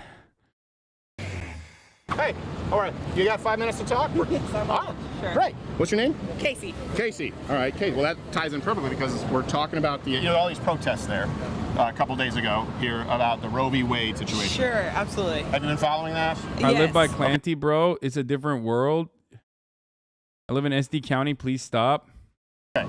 So, first, let me ask you: you consider yourself pro-choice, pro-life, pro-choice with limitations? How would you define? I'm definitely pro-choice. Okay. You know, I'm definitely pro-choice. Okay. What's your opinion on it's a leak right now, obviously. Sure. But if it's true, the overturning of Roe v. Wade? It's ridiculous. You know, as a woman, I think it's astronomical how we could consider, and no offense to you, but how a heterosexual male can tell me what I should and should not do with my body. Okay. And what that actually means. I think there's so many stipulations that go into this. You know, there's a lot of circumstances. And just so you know, I was told I couldn't have children. I'm sorry. It's okay. But so this topic is like super sensitive to me and of course to my family. But I know Because you wouldn't need to have an abortion. I wouldn't need to have one, but let's just say the opportunity ever arose itself. There's all kind of medical conditions and reasons, topical pregnancies, tubal pregnancies, things that happen to your body that require abortions for medical reasons for us as women to like literally live and survive. So for you to say you're forcing me to either go through that experience and or heaven forbid, my kid is, there's all kind of testing that goes on early in your pregnancy. Sure. And they'll let you know that there's fluid on the brain for a baby or something like that, and they do not. Okay, she's spitting, which, by the way, this is a weird part of just like living in America where like every random person, you know what I mean? You can be like a random American citizen, especially if you're like a woman, a somewhat liberal minded person. Like you have to literally become this like talking point machine. You know what I mean? Like no normal human being should have to constantly be on the defensive and like have a fucking spreadsheet of facts ready to just like fire off. But just such is the nature of being like a fucking normal human being in America, where you're just like, oh, at any given moment, I might have a Steven Crowder style situation where I just have to fucking blast off and rattle off like every accurate point about why women should be able to have a fundamental, the fundamental liberty of choosing what to do with their own bodies. Wild. Not recommend. Also, obviously, 2 minutes in, and Steven Crowder has not. I'm beginning to notice black woman thinks no one's racist in California. I love that. I love that. Like this part didn't make it to the fucking title. I wonder why. Like the title should be black woman owns me in the marketplace of ideas on being pro-choice. Even though black woman there is like, why did you put that in there? Okay, let's go. Continuing on with that pregnancy, I'm also 31, and so a lot of us are getting pregnant later in life. So sometimes that's an issue, right? And it could be a health risk for the mother and the baby. So whatever your reasoning is, more importantly, you could just be 18 and decide that that's not the decision that you want to make today and you're not comfortable with that.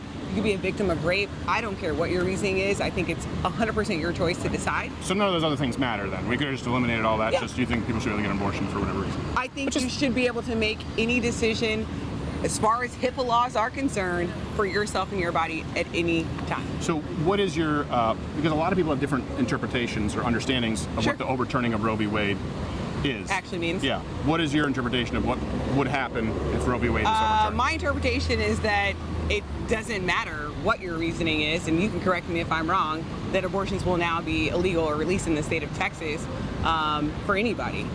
No. Correct me. No, it's not. No, it just gives the right to states to make their own laws regarding abortion restrictions. Sure. So Colorado, New Jersey, Virginia, California, the states that have abortion laws all the way up until and including 9 months, they can still do that. So let me ask you a question. Do you think Texas is going to vote in which direction? Well, I don't want to I'll get into my opinion in a second, but I want to sort of discuss the issue of whether we agree on the fact that it's good or bad law. So it's not banning abortion. It puts it back to the states. I don't agree with that. Okay. So what do you think should happen? Do you think there should be a federal, it should be enshrined into federal law that abortion is a constitutional right? I think it took a long time for Roe versus Wade to even become about and to pass. And that if we aren't careful, history will continue to repeat itself over and over again. So the fact that that law is what it is, I don't know why we're going back and trying to now tweak that.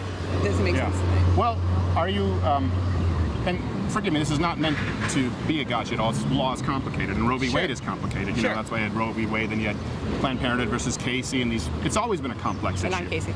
Yes, exactly. See, we tie it, that's called a callback. But Roe v. Wade, the issue was, right, Roe v. Wade was sort of under the guise, it was settled under the guise of the 14th Amendment, the Due Process Clause. Okay. So there's no constitutional right to an abortion. Okay. And it's interesting because you just mentioned sort of the HIPAA laws. And the idea was that under the Due Process Clause, there's a right to privacy, which also isn't necessarily a constitutional right. But under the Due Process Clause, that a woman had that right to privacy with her doctor and allowed state. Why? Who cares? Who cares? I don't care. You're not addressing the issue. Like, I don't like the fact that we have to play this game with conservatives or just like debate perverts in general right? Where we have to act like the originalist position is like a legitimate one and not like a totally made up fucking constitutional interpretation that was created in the past 50 years. Just because it's like taught in schools and shit now doesn't mean that it's like actually a legitimate way to interpret the Constitution, unless you let me cut your fucking leg off and kill you by the age of 35. In which case, like, okay, you can be an originalist. Like I said, you can be an originalist and try to interpret the Constitution as the founders intended, okay? And with respect to the time and with respect to the words that they use, but like you have to die at the age of 35. Like, I'm fine with that, but you have to die at the age of 35 from smallpox, okay?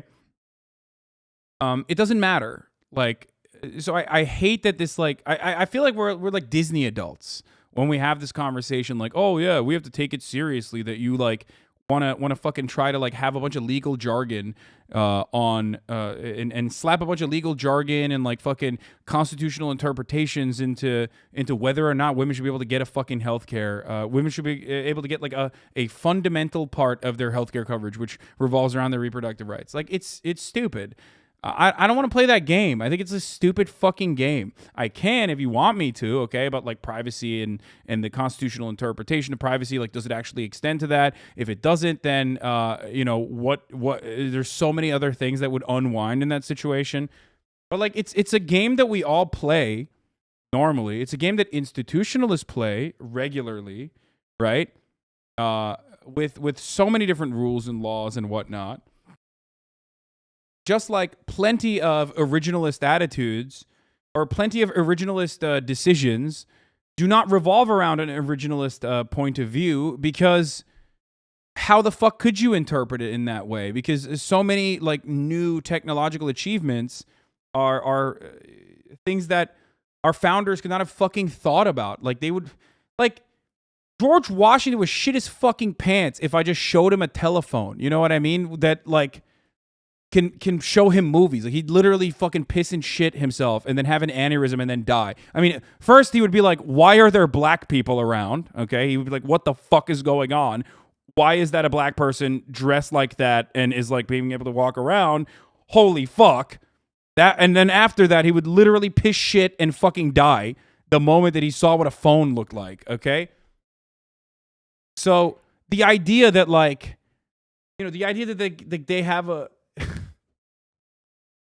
like, yeah, I'd give him fucking Mountain Dew, and the yellow 5 alone would immediately cause him to spontaneously combust.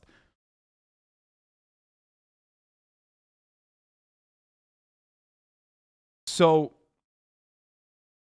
it's ridiculous to fucking play this song and dance to try to be like, what's the constitutional interpretation on this? Like, who cares?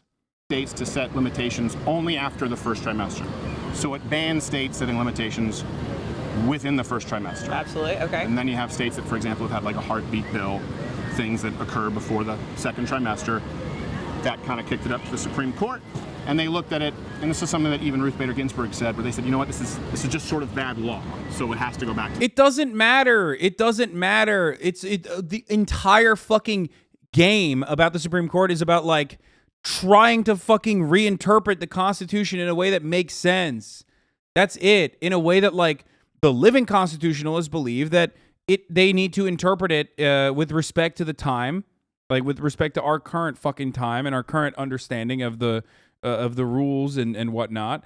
And then the originalists are like, oh no, we don't like that, so we've decided we're going to try to interpret it in the way that our framers intended it.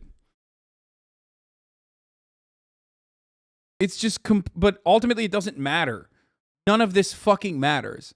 You have to look at like what the outcomes are, okay?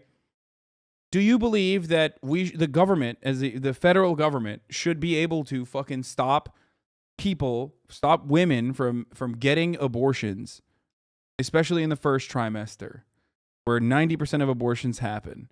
Or do you think the government should interfere with that or not? That's it. The rest is just fucking seasoning.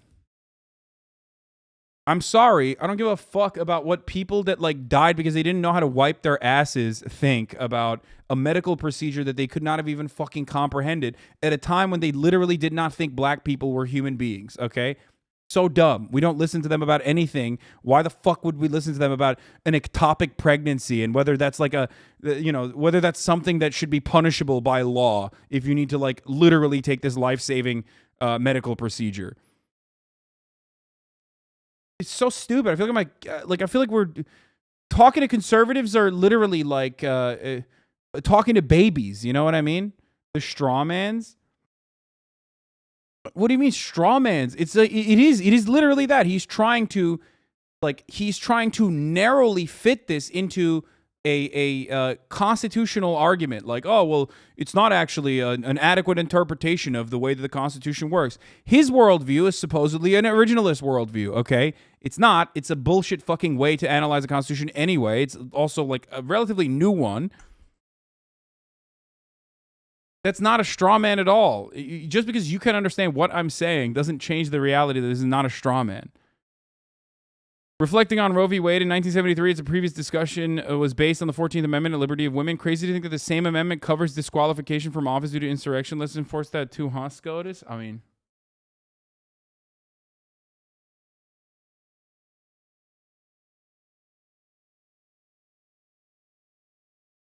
no constitutional right to an abortion. Okay. And it's interesting because you just mentioned sort of the HIPAA laws. Sure. And the idea was that under the Due Process Clause, there's a right to privacy, which also isn't necessarily a constitutional right. But under the Due Process Clause, that a woman had that right to privacy with her doctor and allowed states to set limitations only after the first trimester. Like, it's a stupid fucking way. Why the first trimester then? You know what I mean? Why not across the board? Why not all the way until the fucking very moment of pregnancy? It just doesn't matter. It's an interpretation just like everything else, okay? It is a frivolous back and forth that I feel like adults that like to play make-believe play to make it seem like their perspective is anything but offering more liberties to women or not. Okay? It doesn't matter. Under the Constitution, a woman he's talking to wouldn't be allowed to attend the same school as him. I mean, he wants that for sure. You know they want that shit. Are you kidding me? But they'll couch it in ideas like school choice and the freedom to choose your school and not necessarily we should be able to segregate schools again, which are already segregated for the record. I don't know. I think like a lot of this song and dance is very stupid. I mean, I can play the role of someone who's like, oh, let me seriously analyze this from a constitutional interpretation point of view. But like, I think it's stupid to do that. You're a weird person for playing this song and dance. You are just as much of an institutionalist as the annoying fucking shit libs are, the Democrats are, where they're like, oh, we must protect the sanctity of our institutions. Like, why? What are you talking about? They don't give a shit. There is no fucking sanctity. Our institutions are not infallible. They're just making it up as we go along. It's all made up. So just look to the fucking results.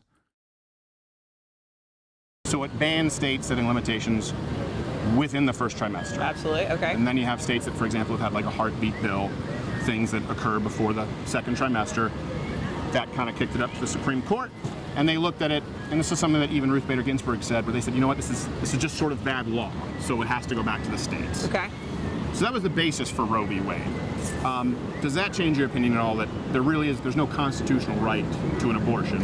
Not necessarily, because when we talk about first trimester, I also don't agree that after your first trimester you should be looking at options as far as abortion, right? Because at this point, your fetus is a full-grown fetus. You know, there's things that are happening. That's not true. Your baby's developing. That's not true. Well, what if you... Okay. Second trimester pregnancies are relatively rare, okay? The first trimester pregnancies are where 90% of the first trimester abortions are where 90% of the abortions happen. Second trimester abortions are still incredibly rare, and third trimester pregnancies are in almost all of the circumstances, or abortions, sorry, third trimester abortions are in almost all of the circumstances completely because of a medical necessity, okay? Second trimester terminations, second trimester abortions, however, can occur because the person just simply was oblivious to the fact that they were pregnant, okay? That's why. one reason or the other, they did not want to have a pregnancy. They did not want to carry it to term. If they ever found out, they found out too late as a consequence of not having access to reproductive health services. They found out too late, like there have been additional complications and hurdles that stop them from being able to get it in the first trimester. Okay? Yeah, it's 93% to 6% to 1%. Thank you. Exactly. So this idea that like we have to have a conversation about the second trimester or the third trimester is such a silly one, and it's one that is like conservative. It's one that conservatives always lock you into, okay? Don't have this conversation. Do not have this conversation, because especially when it comes to late-term abortions, a terminology created by conservatives, for the record, a third trimester abortion is almost always, like 99.99999% of times, is being done by a person who wanted to carry that pregnancy to term, okay? And they have to abort it because of the viability of the fetus or because of the medical complications that it's going to present to the carrier. So we're talking about an incredibly traumatic fucking experience for a family that wanted to have a child, as though they are like fucking and then doing it on the third trimester so they can like fucking feel something or whatever the fuck these psychotic animals believe, okay? It's not a term made up by conservatives, though. It's a real thing. Late-term abortions is 100% propaganda. Instead of calling it a third trimester abortion, calling it a late-term abortion or a post-birth abortion, actually, in some instances, is just the conservative made-up approach. There is no such thing like a late-term abortion.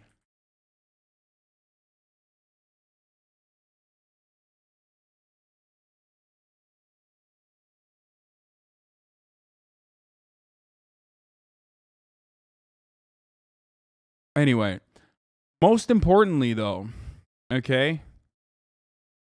What? I mean, there's a Wikipedia. Ben Franklin was very pro-choice and is widely known. It's not a term made up by conservatives, though. It's a real thing. I mean, there's a Wikipedia article on it, bro. Wait, what? Are you serious?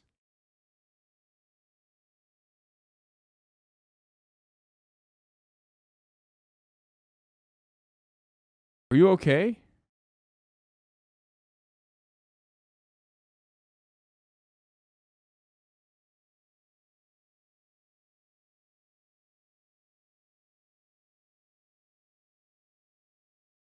Anyway, I don't even know what he's trying to say about, like, Wikipedia. More than 90% are in the first trimester, 12 weeks. Yeah, I know. We already established that.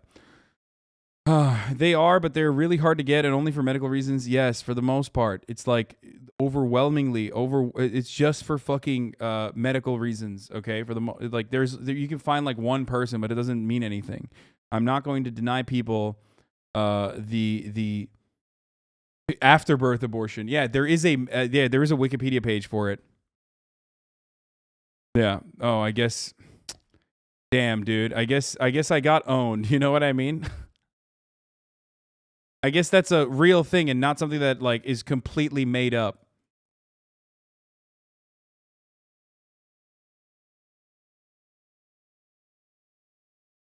Anyway, there's a medical term called late-term abortion referring to the late termination of abortion.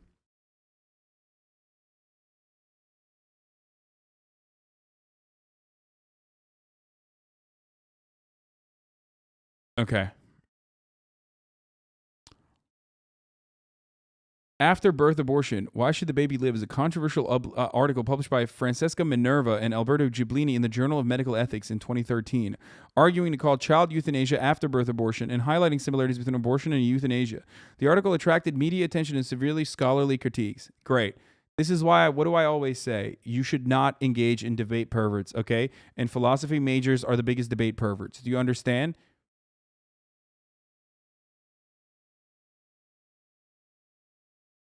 Abortion is justified because of the moral status of the fetuses. Their shared status as potential persons is not morally relevant. Abortion is justified when the... this is so boring and so stupid. Ultimately, you are literally fucking ruining the life of a carrier for no fucking reason. Okay? This is why I'm saying, like, this is such a hyper-specific, idiotic debate pervert fucking talking point that is completely off of like 11 different tangents. I'm not going to talk about the philosophy of what it means to be a human being with a bunch of fucking Twitch chatters who have never even thought about it and barely register as a fucking human being to begin with, okay? It's stupid. I don't care. I don't care. What I do care is the millions of women that should be able to, if they want to, make the decision and have the freedom to be able to get a fucking medical procedure that is oftentimes like not that complicated, okay? That's it. There is no reason to go back and forth and like try to fucking create a universe where, you know, oh, well, what if in this hypothetical, like, you know, you want to fucking kill babies after they're born? Like, put a little guillotine on that pussy and just shave the fucking baby's head off as it's coming out? Like, you can make these, you can have these, like, philosophical conundrums, okay, if you want. I don't care. In the grand scheme of things, we are talking about what the government is doing, and that has no bearing on what the government is doing. You just want to fucking have that conversation because you're a freak, okay, and you should have been aborted. That's it.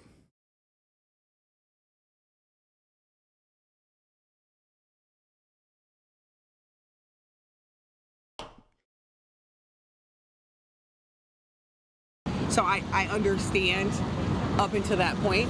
Okay. But on a state-to-state basis or a federal basis, to me, I guess in that first trimester, it's still up to me and my doctor. So it sounds to me like you're saying you do support eliminating abortion as an option after the first trimester. I do. I agree with that. Okay.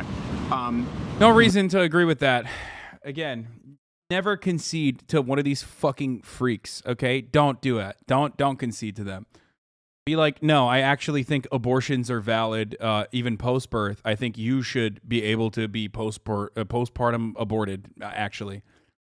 What changes, for example, from week 11 and to the people who say like, well, Hasan, you're not going to win anyone over with that kind of attitude. It's like, if you think this guy's going to change his fucking mind, you are literally the biggest idiot on the planet, dude. Holy fuck, you're like a vegetable. Like, how do you survive every day? How do you actually literally unironically live your life on a daily fucking basis and like not forget to breathe and die by asphyxiation because you forgot to fucking breathe? Like, this dude is not there to fucking have his mind changed. And most of these people who like try to lock you into a debate are not actually trying to have their mind changed. It's just the reality, okay? Maybe I'm too cynical at this point because I've seen so many people in bad faith try to debate, but that's the reality, all right? Fuck.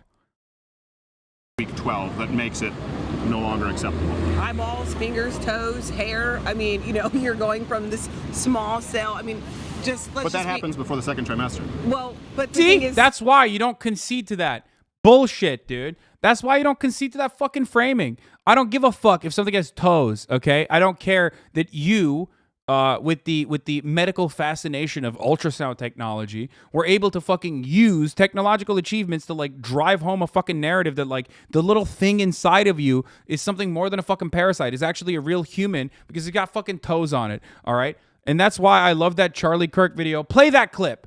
Play the Charlie Kirk gets owned clip, chat. Let's do it, okay?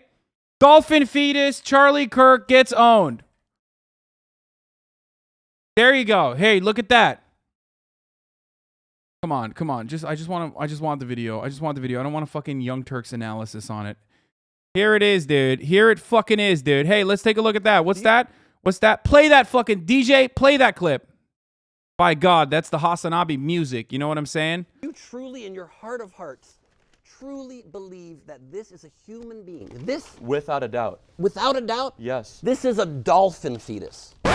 So let me. Without a doubt, a dolphin fetus is a human being. This is a human fetus. Look how similar they are. But quite different. Dolphin. You just confirmed that a dolphin, in life, you confuse dolphins for human babies often. So let me you ask go to you a SeaWorld question. and you're like, someone's got human babies in that aquarium. There you go. That fetus had fucking toes and shit. What's up? It also had a goddamn tail.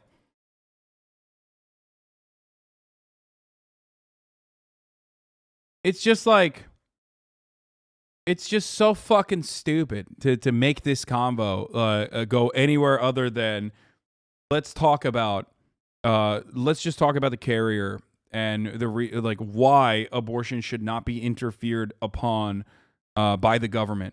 The other side of this disgusting, nefarious conversation, unproductive conversation, is of course the conversation where he says, well, this is just about more democracy, the states' rights conversation. It's one of the most filthy, one of the most disgusting fucking things I ever hear from conservatives regularly. It's literally the fucking entire point of the Civil War. Okay, oh, it was states' rights. It was about states' rights. It was about states' rights. States' rights to own what? States' rights to own slaves. Okay, it's not about fucking states' rights.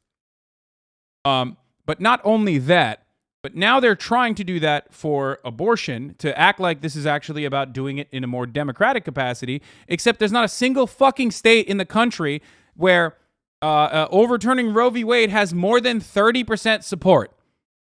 Okay? There is not a single state in this country where, again, I'm going to repeat myself, including Texas, including Florida, no state has a 51% support for banning abortions, okay? That does not exist. That's not real. That's not a thing. So just remember that. So it's not about democracy. You know what this is about? It's about how Republicans have already completely undermined democracy. They've already so successfully destroyed the democratic process. So they can act like they care about the states and how states can operate and conduct themselves, because they've already heavily gerrymandered districts to a degree where, like in Wisconsin, for example, you can win by 10 points and still lose the state legislature, something that we've talked about a million times over. So they know that in the state of Wisconsin, for example, even if the Democrats are winning by 10 points, okay, they're still going to have more Republican state representatives. What does that mean? That means that there is no democracy in Wisconsin. That means that Wisconsin, despite being like super fucking liberal, for example, can still have a heavily dominated Republican state legislature that can turn around and fucking say abortions are illegal and will kill you if you get one, okay? Not saying that they're going to do that, but they could if they wanted to, okay? That's how it fucking works. So and these fucking animals, okay, these conservative monsters know that. They know that reality, and that's precisely why they turn around and go, oh, the states' rights. It's about doing more democracy. I thought you guys liked democracy. What's going on? Where is the democracy? Where is the democratic process there, okay? Relitigating something that 70% of the country has fucking agreed upon for literally the past 50 fucking years is insane. Using the Supreme Court, where 5 of the Supreme Court justices were in lifetime positions, by the way. 5 of the Supreme Court justices were appointed, not elected, obviously not. That would be democratic, and we don't do democracy in this fucking country, but appointed by 2 Republican presidents that didn't even win the fucking majority vote. They didn't win the popular vote. They lost the popular vote, and they got to elect 5 Supreme Court justices, okay? That's democracy to you? They get to overturn something for the 30% of the country that want to fucking, enforce their psychotic religious fucking perspective upon the entirety of the nation? That's insane, dude. That's not democratic at all, but it doesn't fucking matter, okay? Steven Crowder knows that. It's not about democracy. It's just he's just repackaging it as democracy because he's a fucking monster, an evil person who needs to be. He should, if there was any justice in the world, again, shove him back in his mother's pussy and fucking abort it, okay, as a fetus. Or just send his fucking bitch ass back to Canada. Go fucking deal with the Canadian politics. What the fuck are you in here? Okay? Now, I'm not done with the fucking, the anti-democratic bullshit. I'm trying to find the fucking... the thread that was really, really good on this issue. Okay? But it is deeply frustrating to have this conversation over and over and over and over again when I know that the other side does not give a fuck about democracy. They do not give a fuck about autonomy. They do not give a fuck about making lives easier or better for the people that they're talking about. It is really frustrating. And then to, on top of that, demand that I live within your framework and act like you're coming at it from a good faith interpretation, and that you just want to simply have a conversation over the constitutional interpretation. It makes me blow a gasket. Okay, I lose my fucking mind when I hear someone in a country. Yep, this is the one. Thank you. This is actually a really good this wraps up basically everything we've talked about in a very, very good way. Just a reminder, because of non-proportional representation of demographics, in order to break the filibuster and overcome the R+6-7 bias in the Senate, Democrats would need to win 3 straight elections by 19 points to make abortion legal nationally. Okay? They need to win the national vote several times in a row by 5+ points to have a shot at breaking even. Most forecasts look at the 2024 landscape and don't think there's much of a chance for Democrats to hold the Senate past the 2024 election. Mitch McConnell has promised that if the Republicans regain control of the Senate in 2022, that he will not let Biden put any more Supreme Court justices on the bench. He would keep the seats open for up to 6 years if he had to. Okay? Starting in January 2023, there is probably no meaningful hope of changing the composition of the court. It is estimated that the United States' already sky-high maternal mortality rate will rise by 21% as a result of the Dobbs v. Jackson. Most states are so gerrymandered that changing the composition of the state legislature is effectively impossible. She uses the example of Wisconsin as well. The GOP has been able to maintain supermajorities in the Wisconsin legislature despite losing elections by up to 10 points. Remember, everything that she's mentioning here, we have covered over the past fucking 4 years. So when you listen to me sound like a fucking doom-pilled psycho who has completely given up on this process, understand that this is what I'm operating off of. Okay, this knowledge is part of the reason why I'm sick and tired of having conversations with conservatives about like this la-la land that they want to act like we live in, where there is some sort of like democratic process when they themselves have undermined democracy so severely and so perfectly. And that's why I fucking hate the Democrats too, because they act like there's this Republican Party that has successfully done this, okay?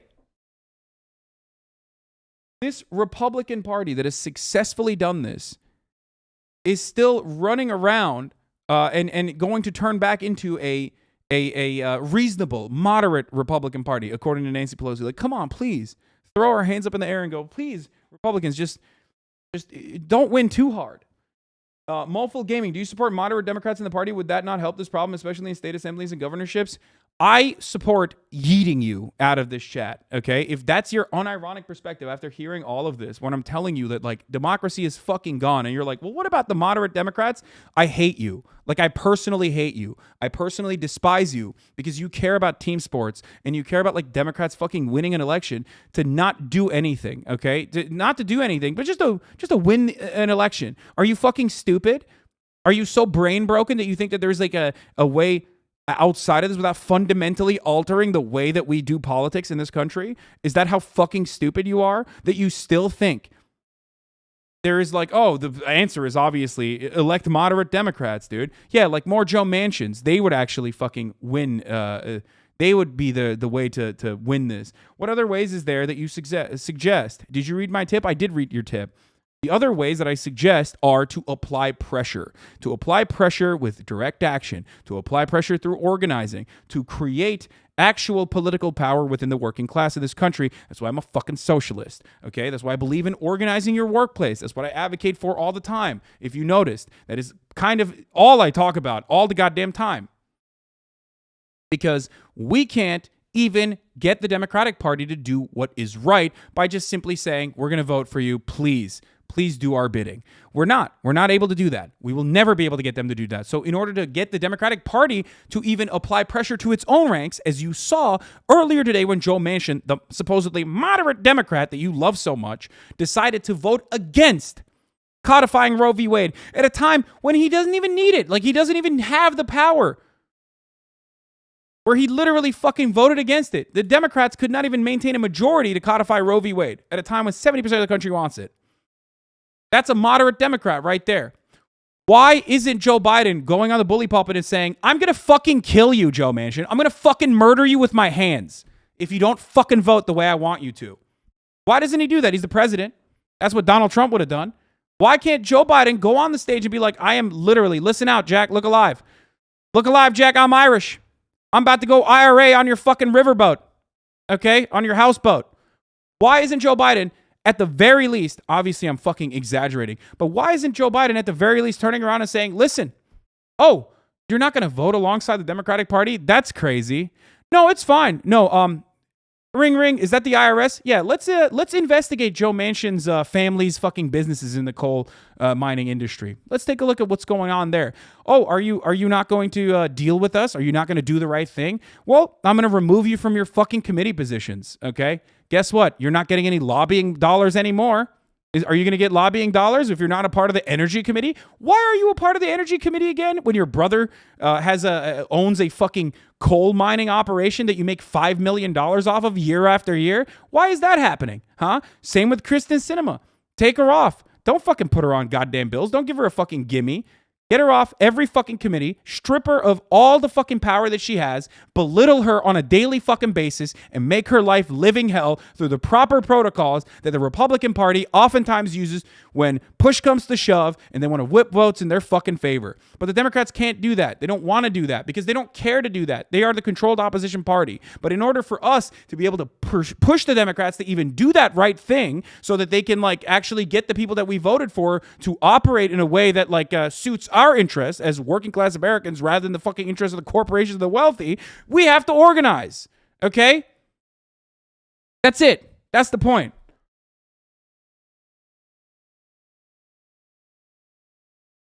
It's very frustrating that dumbasses, even at this stage, when you are literally demonstrably seeing that just simply vote lol for the Democrats doesn't work, still come into this chat and turn around and say, well, we should need more moderate Democrats, actually. No, we don't. Moderate Democrats are the reason why we're here to begin with.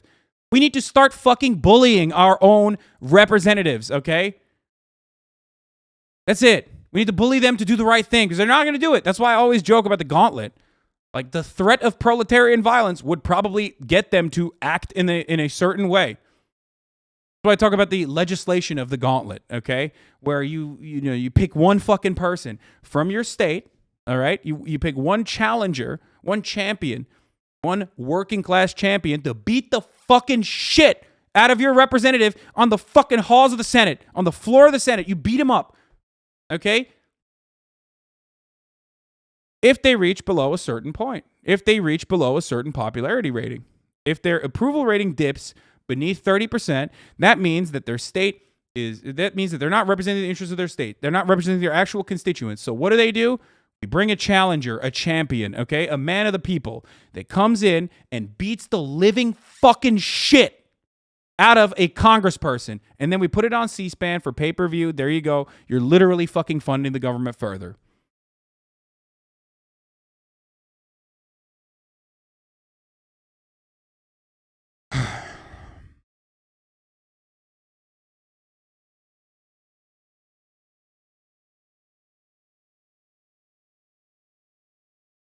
In a video game, right? No, motherfucker, I'm talking about legislation. What if I'm wrong on what?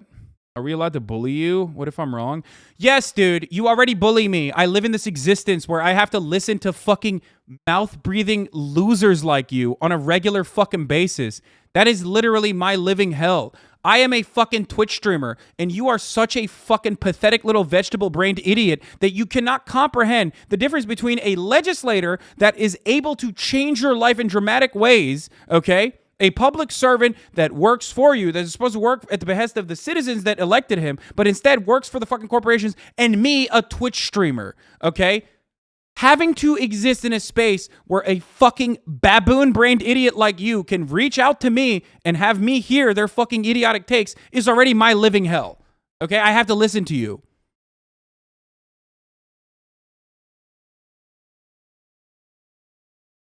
Why are you constantly malding? A great question. I wonder why. Because I have to fucking listen to dudes who cannot comprehend the difference between me and a fucking senator, dude. I have to listen to idiots who come in here and say, hey, I should be able to bully you, right? Like you already do, man. You already do, okay?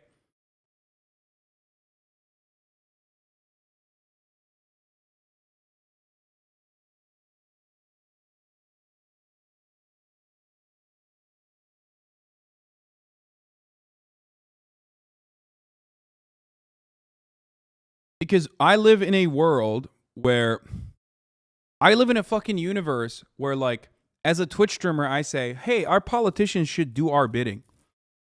And there's still people who are like, I don't know, man. I feel like I should be able to kill you if you're going to talk like this. Like, are you Joe Manchin? Is Joe Manchin in the chat? Why are you defending people that don't care about you? To a person who, at the very least, wants what's best for you. Has no power, but at least is like making the argument that they should literally listen to you. And you are so fucking brain broken that you're turning around and be like, no, I'm going to defend the politician, I think. Because I'm so brain broken by watching YouTube essayists say how much you fucking suck that I literally live on a planet where I think you have any fucking power as a Twitch streamer and you're an evil person, an ontologically evil person. So therefore, all matter of like weird bullying and harassing and psychotic cyber stalking that I engage in is justifiable morally in my worldview. But the real reason is because I reply to you. The real reason is because I am accessible. Joe Manchin is not. I'm accessible. Mark Zuckerberg is not. I'm accessible. Elon Musk is not. If you had any fucking way to sway their point of view, you would turn around and do everything you can to fucking bully them and annoy them. But no, you don't have any power. You recognize your powerlessness. So you come in here and maybe exercise a crumb of power by changing the fucking stream for 30,000 people. That's it. That's how pathetic of a fucking shit stain you are if you do that, by the way. Like, literally, your life is so fucking worthless. Why are you like an authoritarian now? You've changed, brother? I am an authoritarian, okay? Sometimes you just gotta sometimes you gotta rule with a fucking fist, okay? Sorry, Mofo Gaming, but you can suck my cock from the back, okay? I'm done. The gulag for you. You're derailing the stream in annoying ways that I don't want to fucking talk about. Thank you for the $5 dono, though, earlier, idiot. You got what you wanted. I love when people are literally, like, they come in here and they act like they're asking questions in good faith, and they just, like, ultimately fucking are just, like, slowly but surely pricking, prodding, needling as best as they can. And then they turn around and go, wow, man, it's really fucked up that you're not, you know, really fucked up that you're behaving like an authoritarian person when you have 30,000 people that you want to educate and entertain.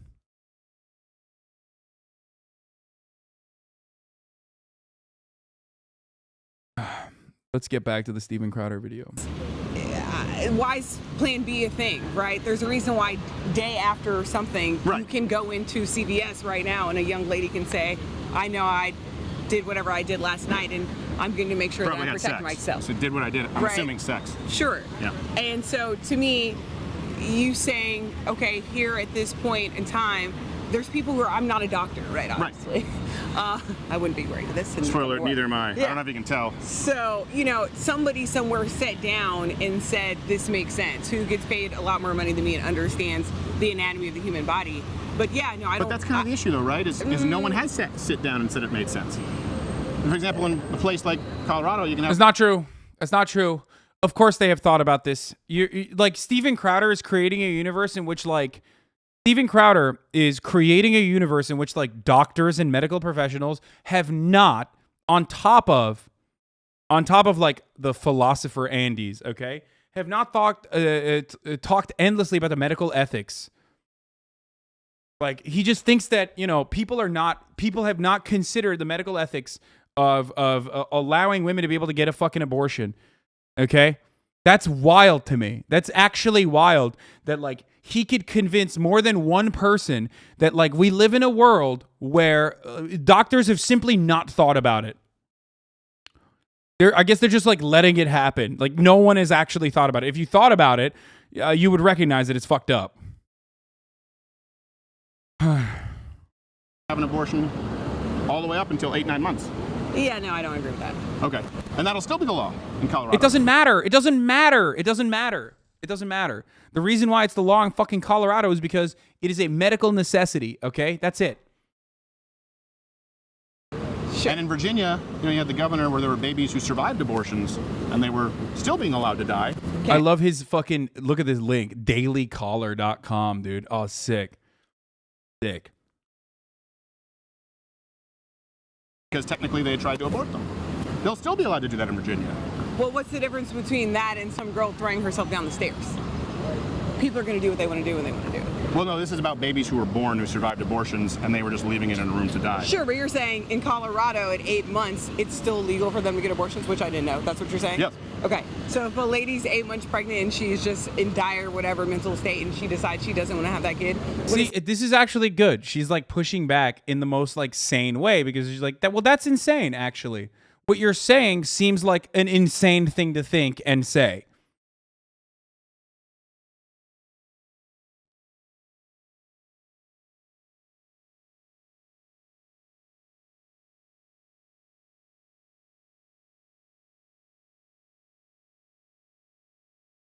This is why I'll probably rip like enough hair from my head that like more than like a human being has on top of their fucking head.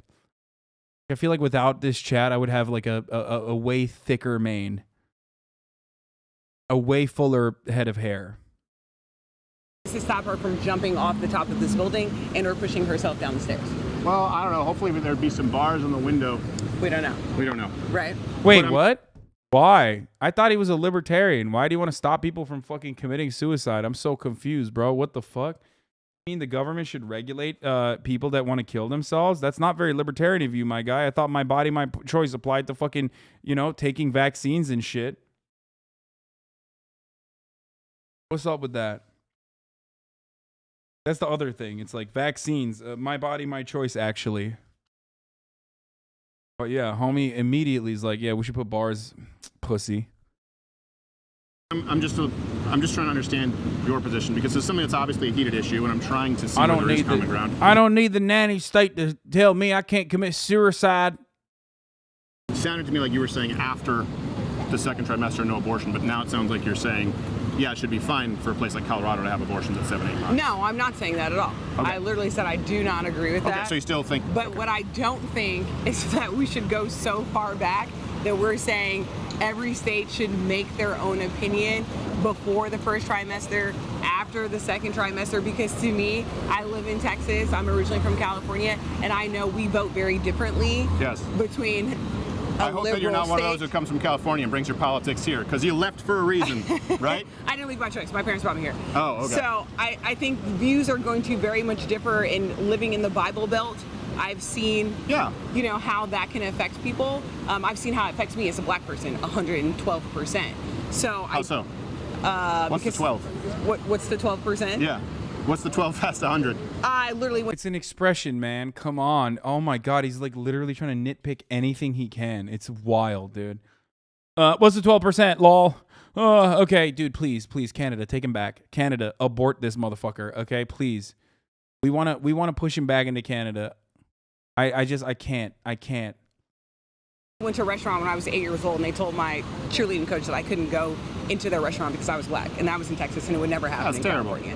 So there's just also wait, hold on. I gotta like talk about something, okay? So we brought up Colorado abortion laws, okay? So important to mention here. So abortion in Colorado is legal in all states of the pregnancy. It's one of the 7 states without any term restrictions as to when a pregnancy can be terminated. 59% of adults said in a poll by the Pew Research Center that abortion should be legal in most cases in Colorado. So one, that's democratic. States' rights, baby. Sucks to suck. You can't be fucking talking about that. Okay? So there's that. First and foremost, okay? And let's take a look at like the actual decisions and the context of why free birth correlates to teenage girls having fewer pregnancies, all that sort of stuff. But let's talk about why it is allowed, okay? Ballot box history. Colorado Amendment 48 was an initiative in 2008 to amend the definition of a person to any human being from the moment of fertilization. On November 4th, 2008, the initiative was turned down by 73.2% of the voters. Consistent with the rest of the country. That's really interesting that religious fucking weirdos tried to change that in the Colorado Constitution and wanted to turn it into like a person is any fertilized seed, okay? Any fertilized egg is a person, and 73% of Coloradans said fuck no. But Steven Crowder is mad about that. Why is Steven Crowder seeing himself into Coloradans' business if he wants states' rights? Can someone explain that to me really quickly? Oh, probably not, because it has nothing to do with fucking states' rights at all. It has everything to do with just like having a dumbass fucking conversation, having a dumbass argument. So that's one thing. Okay? Colorado Proposition 115 was a 2020 ballot initiative preventing abortion after 22 weeks unless the pregnancy endangered the mother's life. Performing an abortion after 22 weeks would have become a Class 1 misdemeanor. On November 3rd, 2020, Colorado voters rejected Proposition 115 with 59% of the voters opposing the initiative. Once again, it didn't work. States' rights. But it doesn't matter. Motherfucker still wants to change that reality, right? He wants to use it at least as a talking point. It does not matter.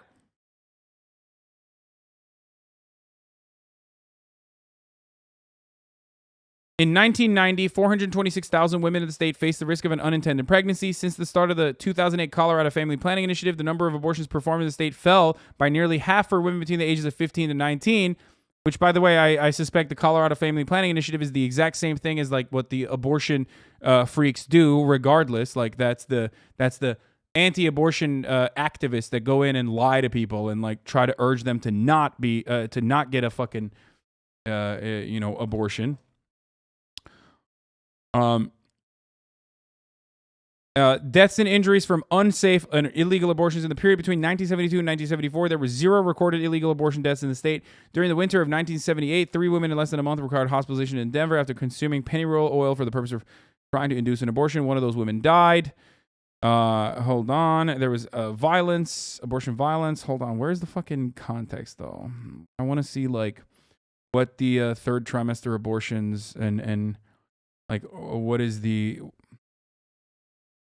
allowance or what is the context in which like third trimester abortions are allowed. This abortion restriction law did not pass because it met strong opposition. Yeah, time and time again, Colorado, the Republican Coloradans have tried to change the laws in their favor, and time again, they have lost, okay? Even then, the number of abortion clinics in the state has been declining for years, going from 73 in 1982 to 59 in 1992 to 21 in 2014. 21. Part of that is because of the slowness of the Medicaid payments in 2016 and low Medicaid reimbursement rates resulted in 2 Planned Parenthood clinics in Colorado being closed in 2016. There's also the Colorado Family Planning Initiative. So even in even in states, where they have the entirety of the state, literally, pretty much, like the overwhelming majority of people saying that you should be able to get an abortion whenever you want, okay? They still find a way to rot that system by underfunding it. By the way, shouts out to the Hyde Amendment. Incredible stuff there. And they try to undermine, even in states like Colorado, the right to be able to get a fucking abortion.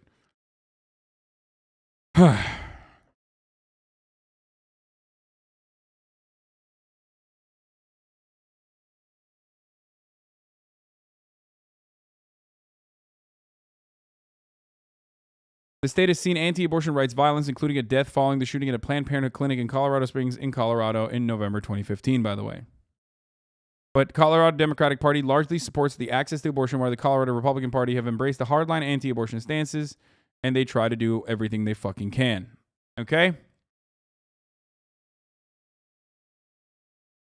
Anyway, all right. Time and time again, they have tried, once again, like I said, and failed. What is the religious view about abortion? It's the view that I don't give a fuck. I don't care what religious people think about abortion. Only thing I care about is the top of the hour ad break and aborting that ad break because I forgot to fucking run it for the past 2 hours. And at the top of the hour, there's a 60-second ad break. And if you no longer want to see those ads, all you need to do is subscribe. Subscribe for $5 or for free with a Twitch Prime. By connecting your Amazon Prime account to your Twitch account, you get 1 free Prime subscription a month. Here's the 1-minute ad break now. Thank you, Big Ball, for the 5. Get the subs.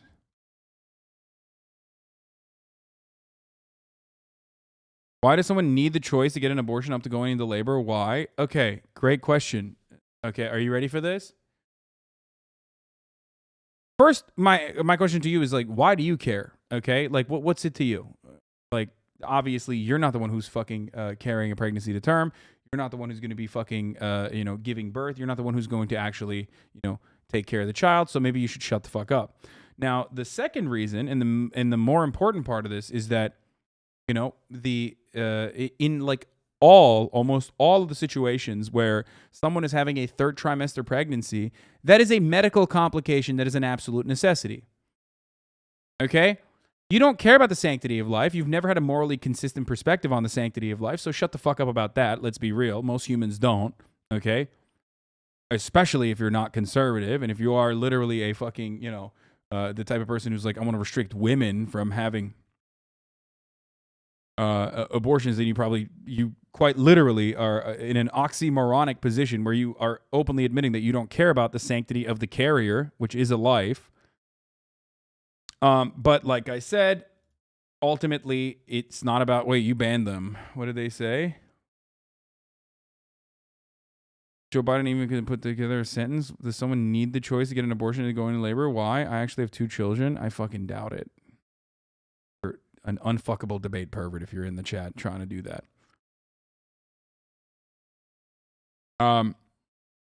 So first and foremost is bodily autonomy. But secondly, only 1% of terminations happen. Only 1% of abortions happen.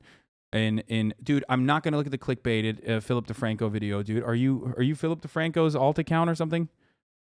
I got it. I know. I'm not going to look at it right now. Please stop. Please stop sending it to me. Please.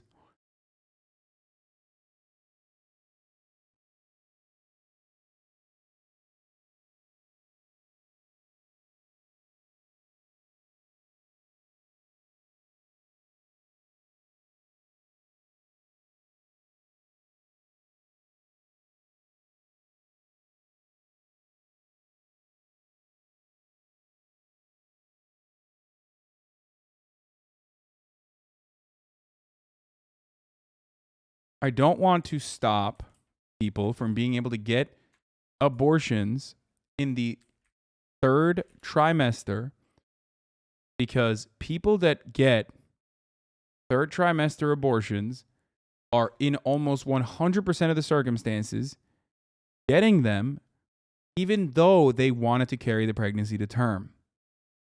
Okay? Do you understand?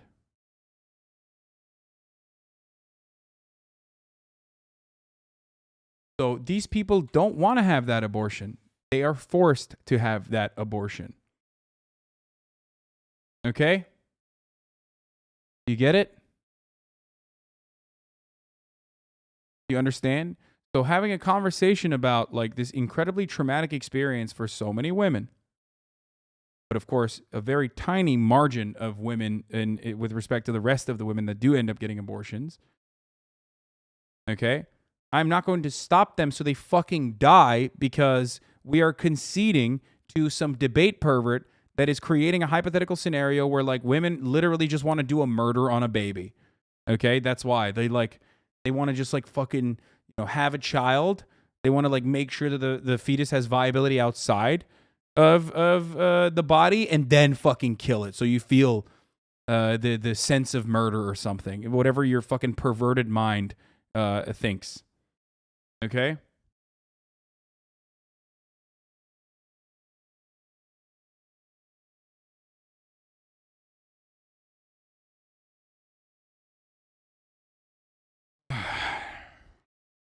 Very strange.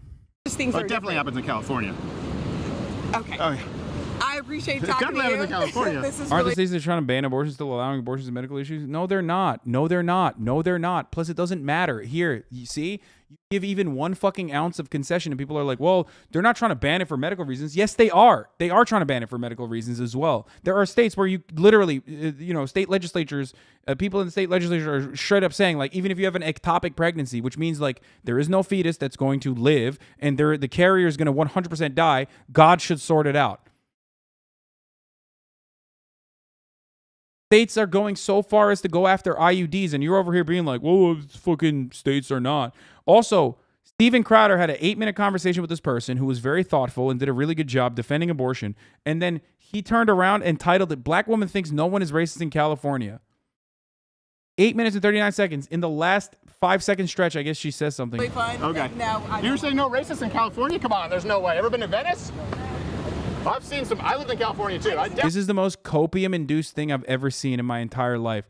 She didn't even say anything about that. He literally put words in her mouth and then titled it as such. What a pathetic fucking cuck loser. Oh my God, dude. God, what a waste of fucking life, dude. What a waste of... Literally said there was racist in California. There's no way. Ever been to Venice? I've seen some. I lived in California too. I've definitely seen. I've seen racists everywhere. Yeah, definitely some neo-Nazis. She said, I've seen racists everywhere. In California. Thank you. Yeah, when you were in California, there was racists in California, as in you, okay? You are the racist in California, dumbass. That's crazy. That's crazy that this is like the title of this video. How fucking desperate. How pathetic. What a fucking cuck. But of course, because let's dive into the comments and you will recognize that like none of this is actually, we're playing a role here. When you do a debate pervert thing like this, you're just simply acting out your role. The people that are watching are not actually going to be convinced by your perspective. They're there because they like Steven Crowder and think he's smart, and they're that fucking stupid, so it doesn't even matter. You know what I mean? They're like, they're never going to see the light.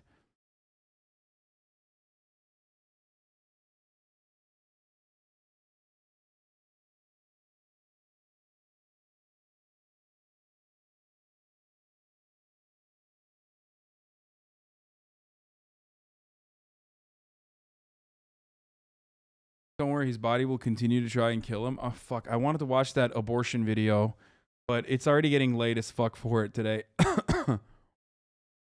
And I'm on edge. I don't know. I hate it. Not that Steven Crowder pisses me off when I watch his videos. It's that like there are idiots in the chat that like defend some of the dumbest things that come out of his mouth, and it like kills me. It fucking murders me. And then because I use like passionate language, because I call people idiots and stupid, they get really butthurt, and then they're like, "Oh wow, Hasan is just like he can't take any sort of criticism. He can't take any sort of backlash. I'm gonna reorient my entire fucking worldview because Hasan hurt my feelings."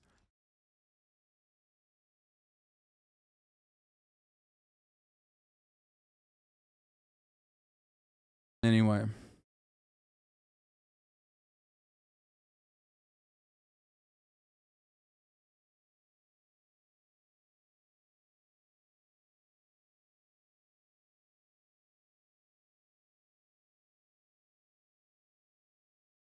There are trolls that are dedicated to do that following today. Sad people. Yeah, it's so sad. But ultimately, I hope that there was a little bit of insight and you were able to recognize certain things about the abortion conversation in this process that changed your mind a little bit, because that's ultimately my goal, okay?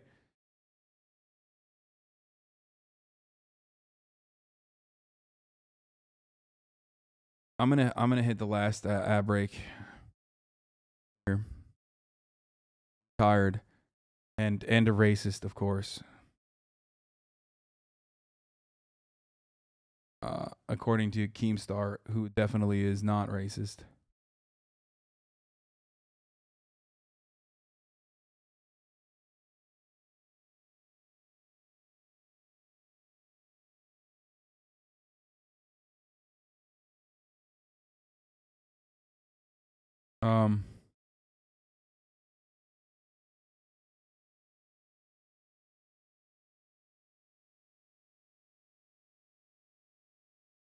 I have a headache. Fuck. All right. I learned some things, and that's why I asked my question. I think you and Jay will have a nice combo if that happens. I don't think so. I think he's just gonna fucking rip me, and like, I don't know. I'm not even gonna be able to have that conversation on Twitch anyway, so he'll have full control over like what it looks like in the end. I didn't even realize that it was gonna. I don't even know if he wanted to do it for content purposes or not. I just like legitimately was trying to you know, hear his perspective. Anyway, someone said there was a new Hasan is streaming cover by Faye.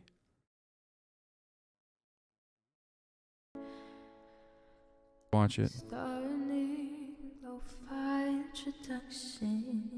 Finally.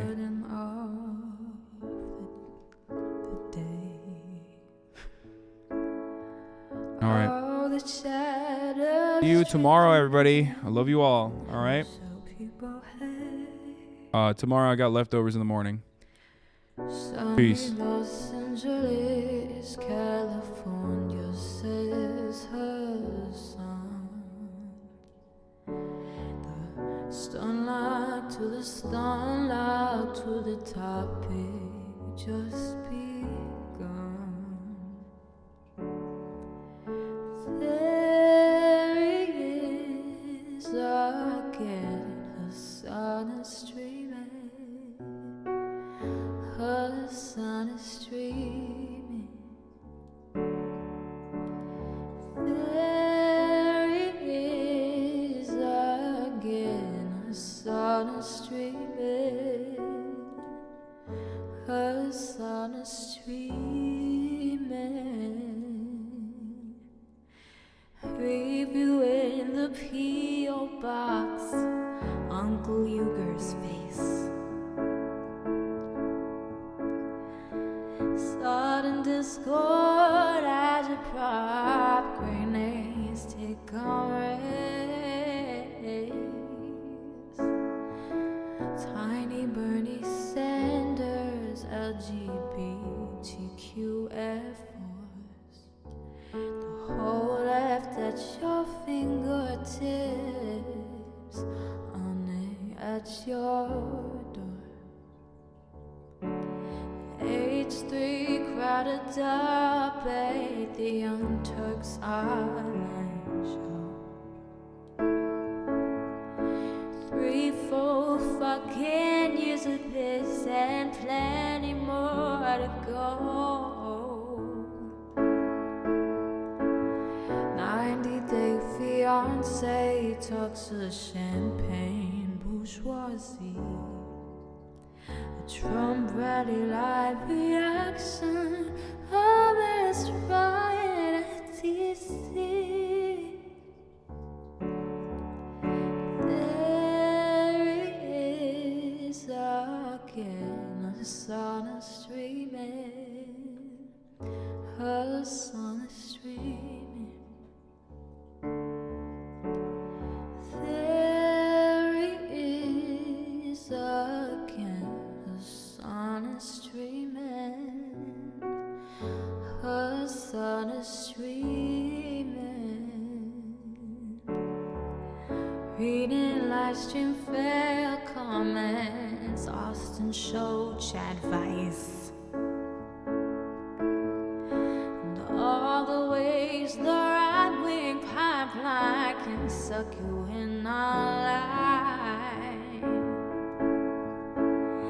JCS react, Lord frame gets broken, cover blown.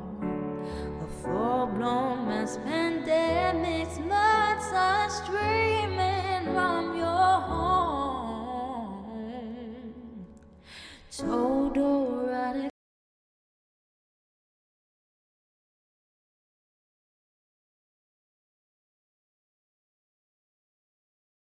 Polarization coming out to find